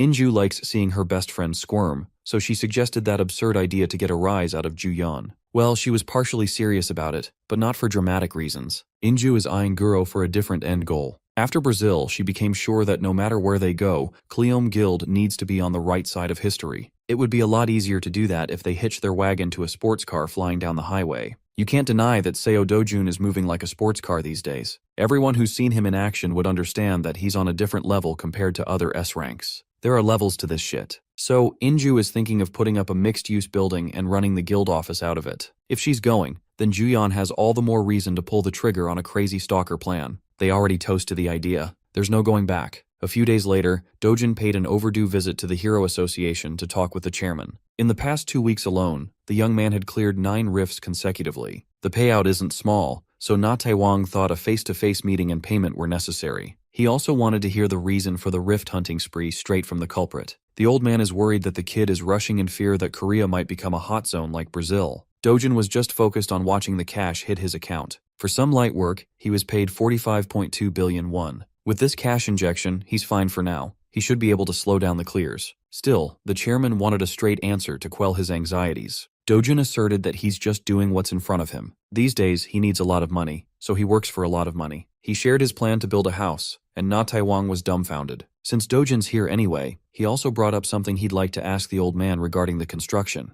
After his visit with the chairman, land transactions around the plots Dojun purchased began happening at a rapid pace. The first movers were Hyun Juyeon and Jong In-ju. Then, Na Taewang and the members of Cleom Guild arrived at the same time. As if catching a whiff of something big brewing, a few of the wiser heroes and real estate speculators joined in. Eventually, news of this development reached Dojun's grandfather. As T-Group's chairman, Seo Kyonchil felt proud of his blood for investing in real estate like a real capitalist. He ordered his men to find where the kid was buying and to snap up as much of the surrounding land as possible. Rumors bred more rumors. The rumors drew in those with money to spare, the buyers. And before long, land prices in Guro district skyrocketed to the moon. Before the inflation of land value, Dojun had already secured his 10,000 pyong, or around 3 hectares of land. Now comes the crazy part. Dojun already has a design in mind. It involves a gigantic dome covering the whole area. Sungwook continues to be baffled by his new client's decisions. The plan shows a tiny house that's only about 150 pyong in the middle of a 10,000 pyong site. He's got hectares of remaining empty space to fill. Dojun doesn't see the problem in his design. He just needs a safe house built. It's basically just a rounded outer wall, a really tanky and chunky castle wall in every sense of the word. Since there is no need for elaborate interior construction, the timeline should be pretty quick. As for the property's designated use, they have to figure out how to get this approved by the district office. Thankfully, Dojun has Chairman Na Taewang handling all the troublesome bureaucracy. Having someone that powerful working for you certainly speeds things up. Sungwook would have never dared to imagine a property designation that would require the Hero Association's chairman to step in. Just because construction is ongoing doesn't mean hunting work must stop. Flushed with cash, he's just killing shit for the love of the game. Up in the association HQ, Na Taewang is still working on the Rising Star's bold request. A lot of people have seen Dojin slaughter monsters in droves, but his request to the chairman involves something crazier. He intends to tame monsters. The old man was shocked when he first heard such an absurd idea too. They're barely keeping up with subjugations. Taming had never been a possibility. Most people had long since dismissed the possibility of monster training. A successful attempt would be completely unprecedented. But coming from Seo Dojin, the concept doesn't sound too unrealistic at all. Speaking of the devil, he's already working on fulfilling his ridiculous claim. The chairman had to issue the young man permission to raise monsters on his own land. Somehow, that's not even the most shocking thing in this line of thinking. The monster Dojin plans to tame is none other than the S-rank hero nightmare, the Caesarian.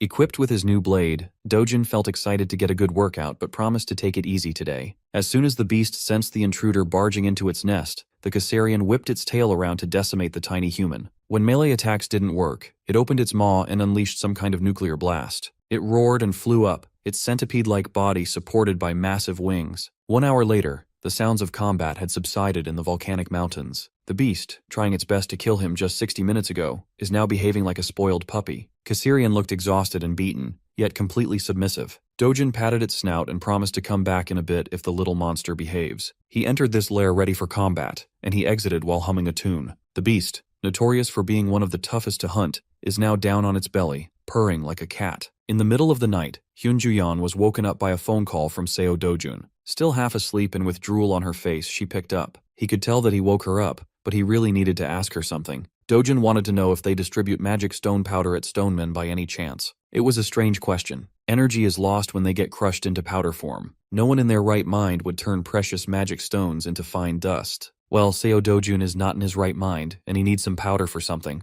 Slapped out of her peaceful sleep, Juyeon felt like she had to know what Dojun was trying to do with the magic stone powder. He refused to answer and hung up. He'll just continue with his plan A and get the stones himself. Juyeon really started her day in such a foreboding manner with Dojun's inquiry. After dropping the call, he immediately stepped into the rift in front of him. Sungwook is currently overseeing the construction efforts. They established that the most basic thing to make a house safe is the outer wall. After that, they just need a sentinel to protect the house from inside that outer wall. The sentinel Dojin had in mind should be readily transported at the tail end of construction. Another component he's trying to get is a device made to suppress external shocks, such as earthquakes. In that vein, he had to visit a familiar enemy in the rift, the Cyclops. To make the shock suppressor, he needs the magic stone inside their one-eyed heads. Not wasting any time, Dojin switched into combat mode and got to work. One can never underestimate the agility of a giant Cyclops. Be off for just a few inches in your dodges, and you're toast. If you're too slow in your responses, that beast would beat your nuts into paste with their club. Thankfully, Seo Dojin doesn't have any of those problems. At this point, dealing with mobs at this level doesn't pose a lick of danger to him. So, he decided just to do this thing the most efficient way possible and opened his spatial storage. He grabbed onto the handle and drew his sword out. Armed with some crisp metal, Dojin's aura turned sharper and faster. It's time to showcase the swordsmanship of the Vandayan family. He readied his body and entered the third form, Spiral Vrex Catus. From up above, borrowing from the brightness of the sun, he rained down destruction upon the unfortunate Cyclops. Scorchingly sharp sword winds cluttered the area, homing in on the target. The hidden spiral destruction within the splendor. Each swirl was like a high-caliber bullet, riddling the monster's body with repulsive holes. Dojin gently landed at a safe distance, carefully observing the aftermath of his attack. This man is all about aura farming and hype moments. That's his overpowered quirk. After dismembering a monster corpse, Dojin retrieved a decent-sized magic stone ripe for crushing. He closed his hand, and the durable mineral turned to countless shards. Without any elaborate machine assistance, Dojin turned that precious resource into a low-value powder with his bare hands. Come to think of it, rifts are a kind of external shock, too. Maybe a suppressor would also help suppress rift activity. That would be a nice addition to his safe house project for sure. While Dojin was busy going between hunting rifts and visiting his sick grandma, some major news broke out to the public. The whole world found out that the newest and hottest S-ranker of the country is the grandson of the T-Group chairman. Of course, the media campaign was a deliberate ploy. It's gotten so widespread that Dojin had to whip up a sudden press conference. Now that the rumor has spread, the old man thinks he's already won the war. No matter what the kid says, people will only see Seo Dojin as the wily old man's grandson. Dojin got cleaned up and suited up for this press conference. Under the flashing lights of cameras, he faced the entire nation on a live broadcast. The populace immediately theorized that the T-Group must have poured tons of money into the young man to prop him up in the public eye as an S-rank. Hell, even the press con itself stinks of special treatment at the diamond spoon level. But everyone had the same question jumping into their minds. Why hold a press conference after years of being essentially invisible? Based on pure speculation, the majority of the populace has soured on the idea of someone like Seo Dojin. To remedy that growing headache, Dojin spilled his guts out on camera. He started off by introducing himself as an illegitimate child, abandoned at a young age. Everyone watching was completely caught off guard by the opening curveball. Afterwards, Dojin slowly talked about his life. No, the life that the original Seo Dojin has lived.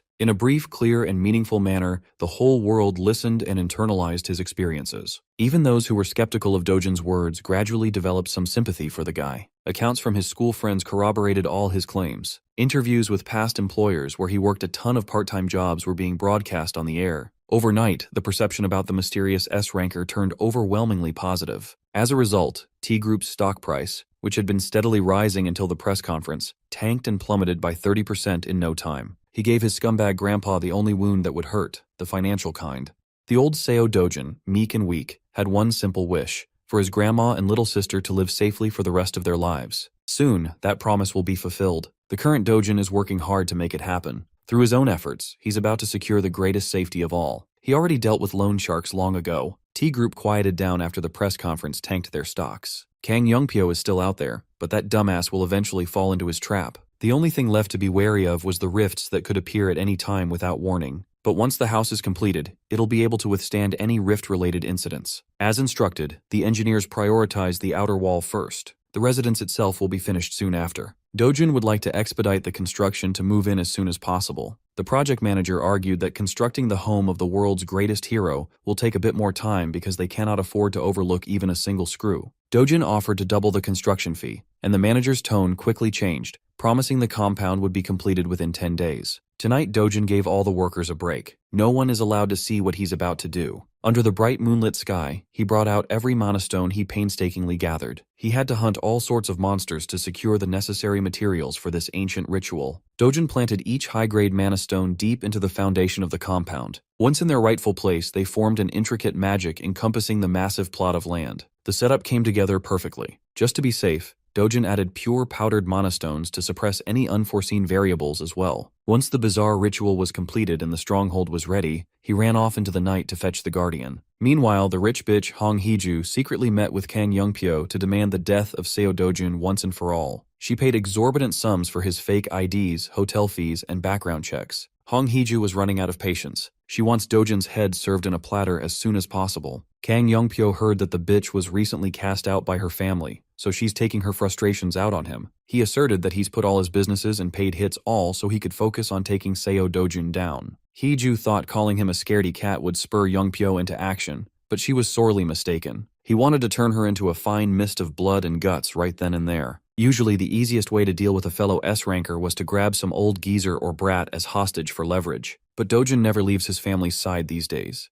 Youngpyo is barely holding himself together. Given the chance, he's ready to wipe out Dojin's entire bloodline if he has to. Yet this witch had the balls to call him a coward. S-rank Kang Youngpyo insisted that he's not scared of some little punk. He grabbed Hong Heju by the throat just because his ego got bruised. Youngpyo vowed that the moment Dojin slips, those he holds will become lambs to the slaughter. He threatened to include Hong Heju in the death toll if she didn't shut up and get out of his way. This is not even a job for him anymore. This is a vendetta. While his ops were crumbling, Seo Dojin was busy hunting. He visited a rift where only Death Knights spawn. There is no boss monster in this castle, only Death Knights. As soon as he entered, 3 Death Knights welcomed him with blades in hand. 3 should be manageable. Death Knights are far from easy to take down for several reasons. For starters, they have no true physical form and feel no pain. The only way to beat them is by precisely severing the core of their soul. They also retain the swordsmanship they learned and trained back when they were human. Each Death Knight sports their own distinct style, unleashing unique, dazzling flurries one after another. Against specters who were once respected knights, it would be discourteous to face them barehanded. With a sword in hand, Seo Dojin jumped straight into a 3 versus 1 action. For his opening attack, he decapitated the empty helmet of the nearest Death Knight. The next 2 aggressively charged at him in tandem.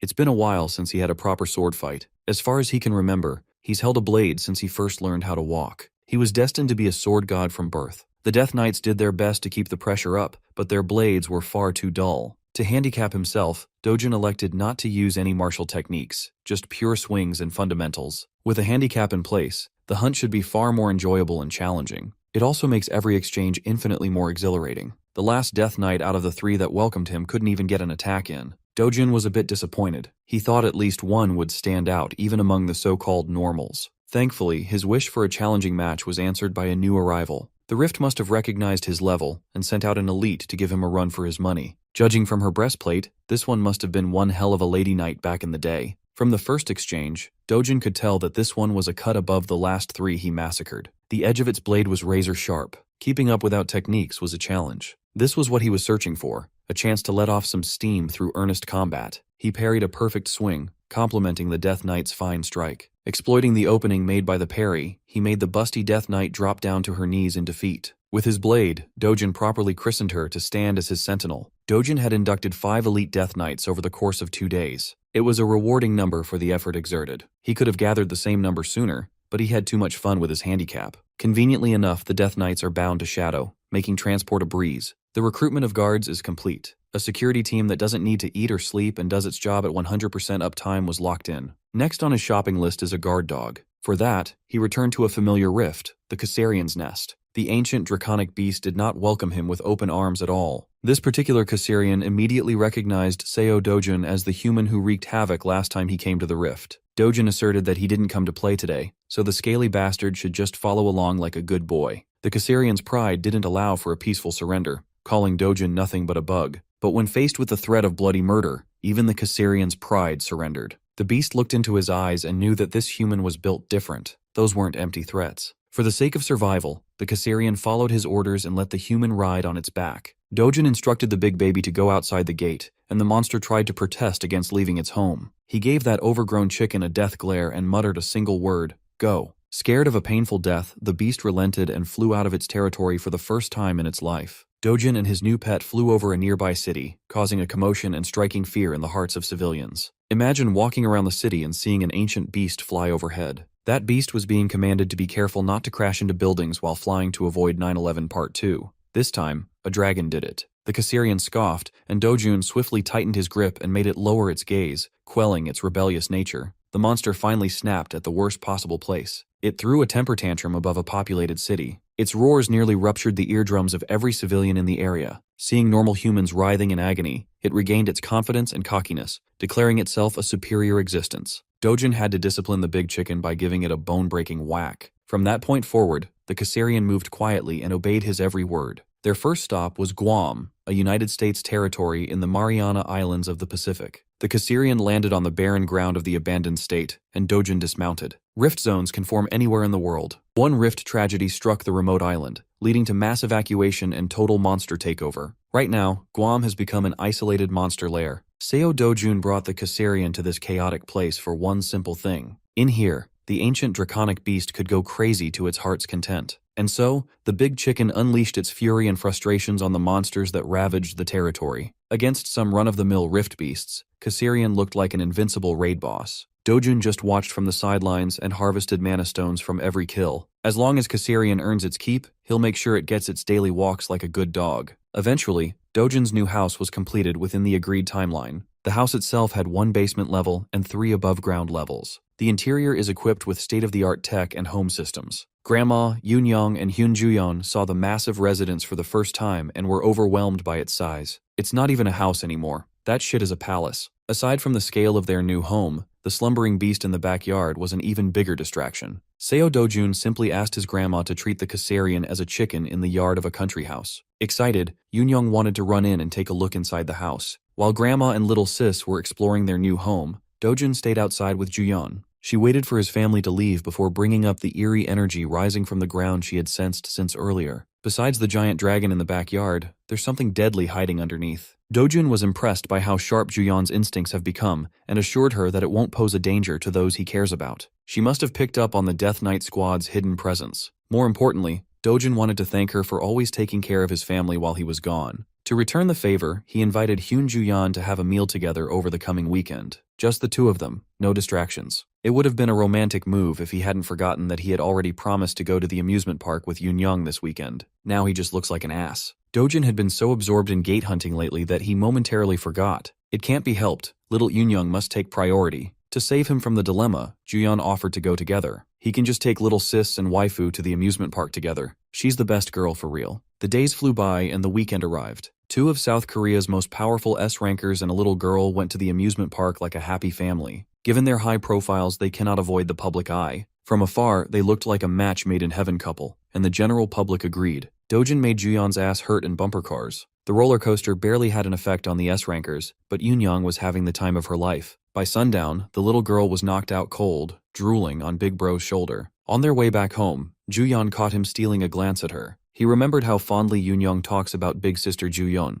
She would frequently come over and cook for them. It was nice to see Yoon being a normal kid, loved and cared for by many. Once more, Dojin thanked Juyeon for always being there for his family. If possible, he would like to keep that going from now on. She was confused by his words. They already live in the safest house in the world. What could he even mean? Realizing what he was possibly implying, Juyeon's face turned red. She tried to make him clarify what he meant, but Dojin refused to elaborate. Halfway through their drive home, Dojin's spidey senses tingled. He felt the presence of the last bastard he needed to take care of. A familiar killing intent has invaded the house. It would be faster for him to return on foot, so Dojin left Eun with Juyeon. He jumped out of the car and ran back home. Dojin used the skyscrapers as stepping stones, soaring into the clouds like a rocket ship. In just a few minutes, he reached Seoul Gurogu, where his compound resides. When he touched down, he spotted Kang Youngpyo struggling against his death knights. The thug was trying his hardest to break through the tin cans, but their tricky swordsmanship and coordination kept him locked up. To make matters worse, the Kassarian finally woke up to join the party, making it even harder for Kang Youngpyo to resist. He was caught off guard.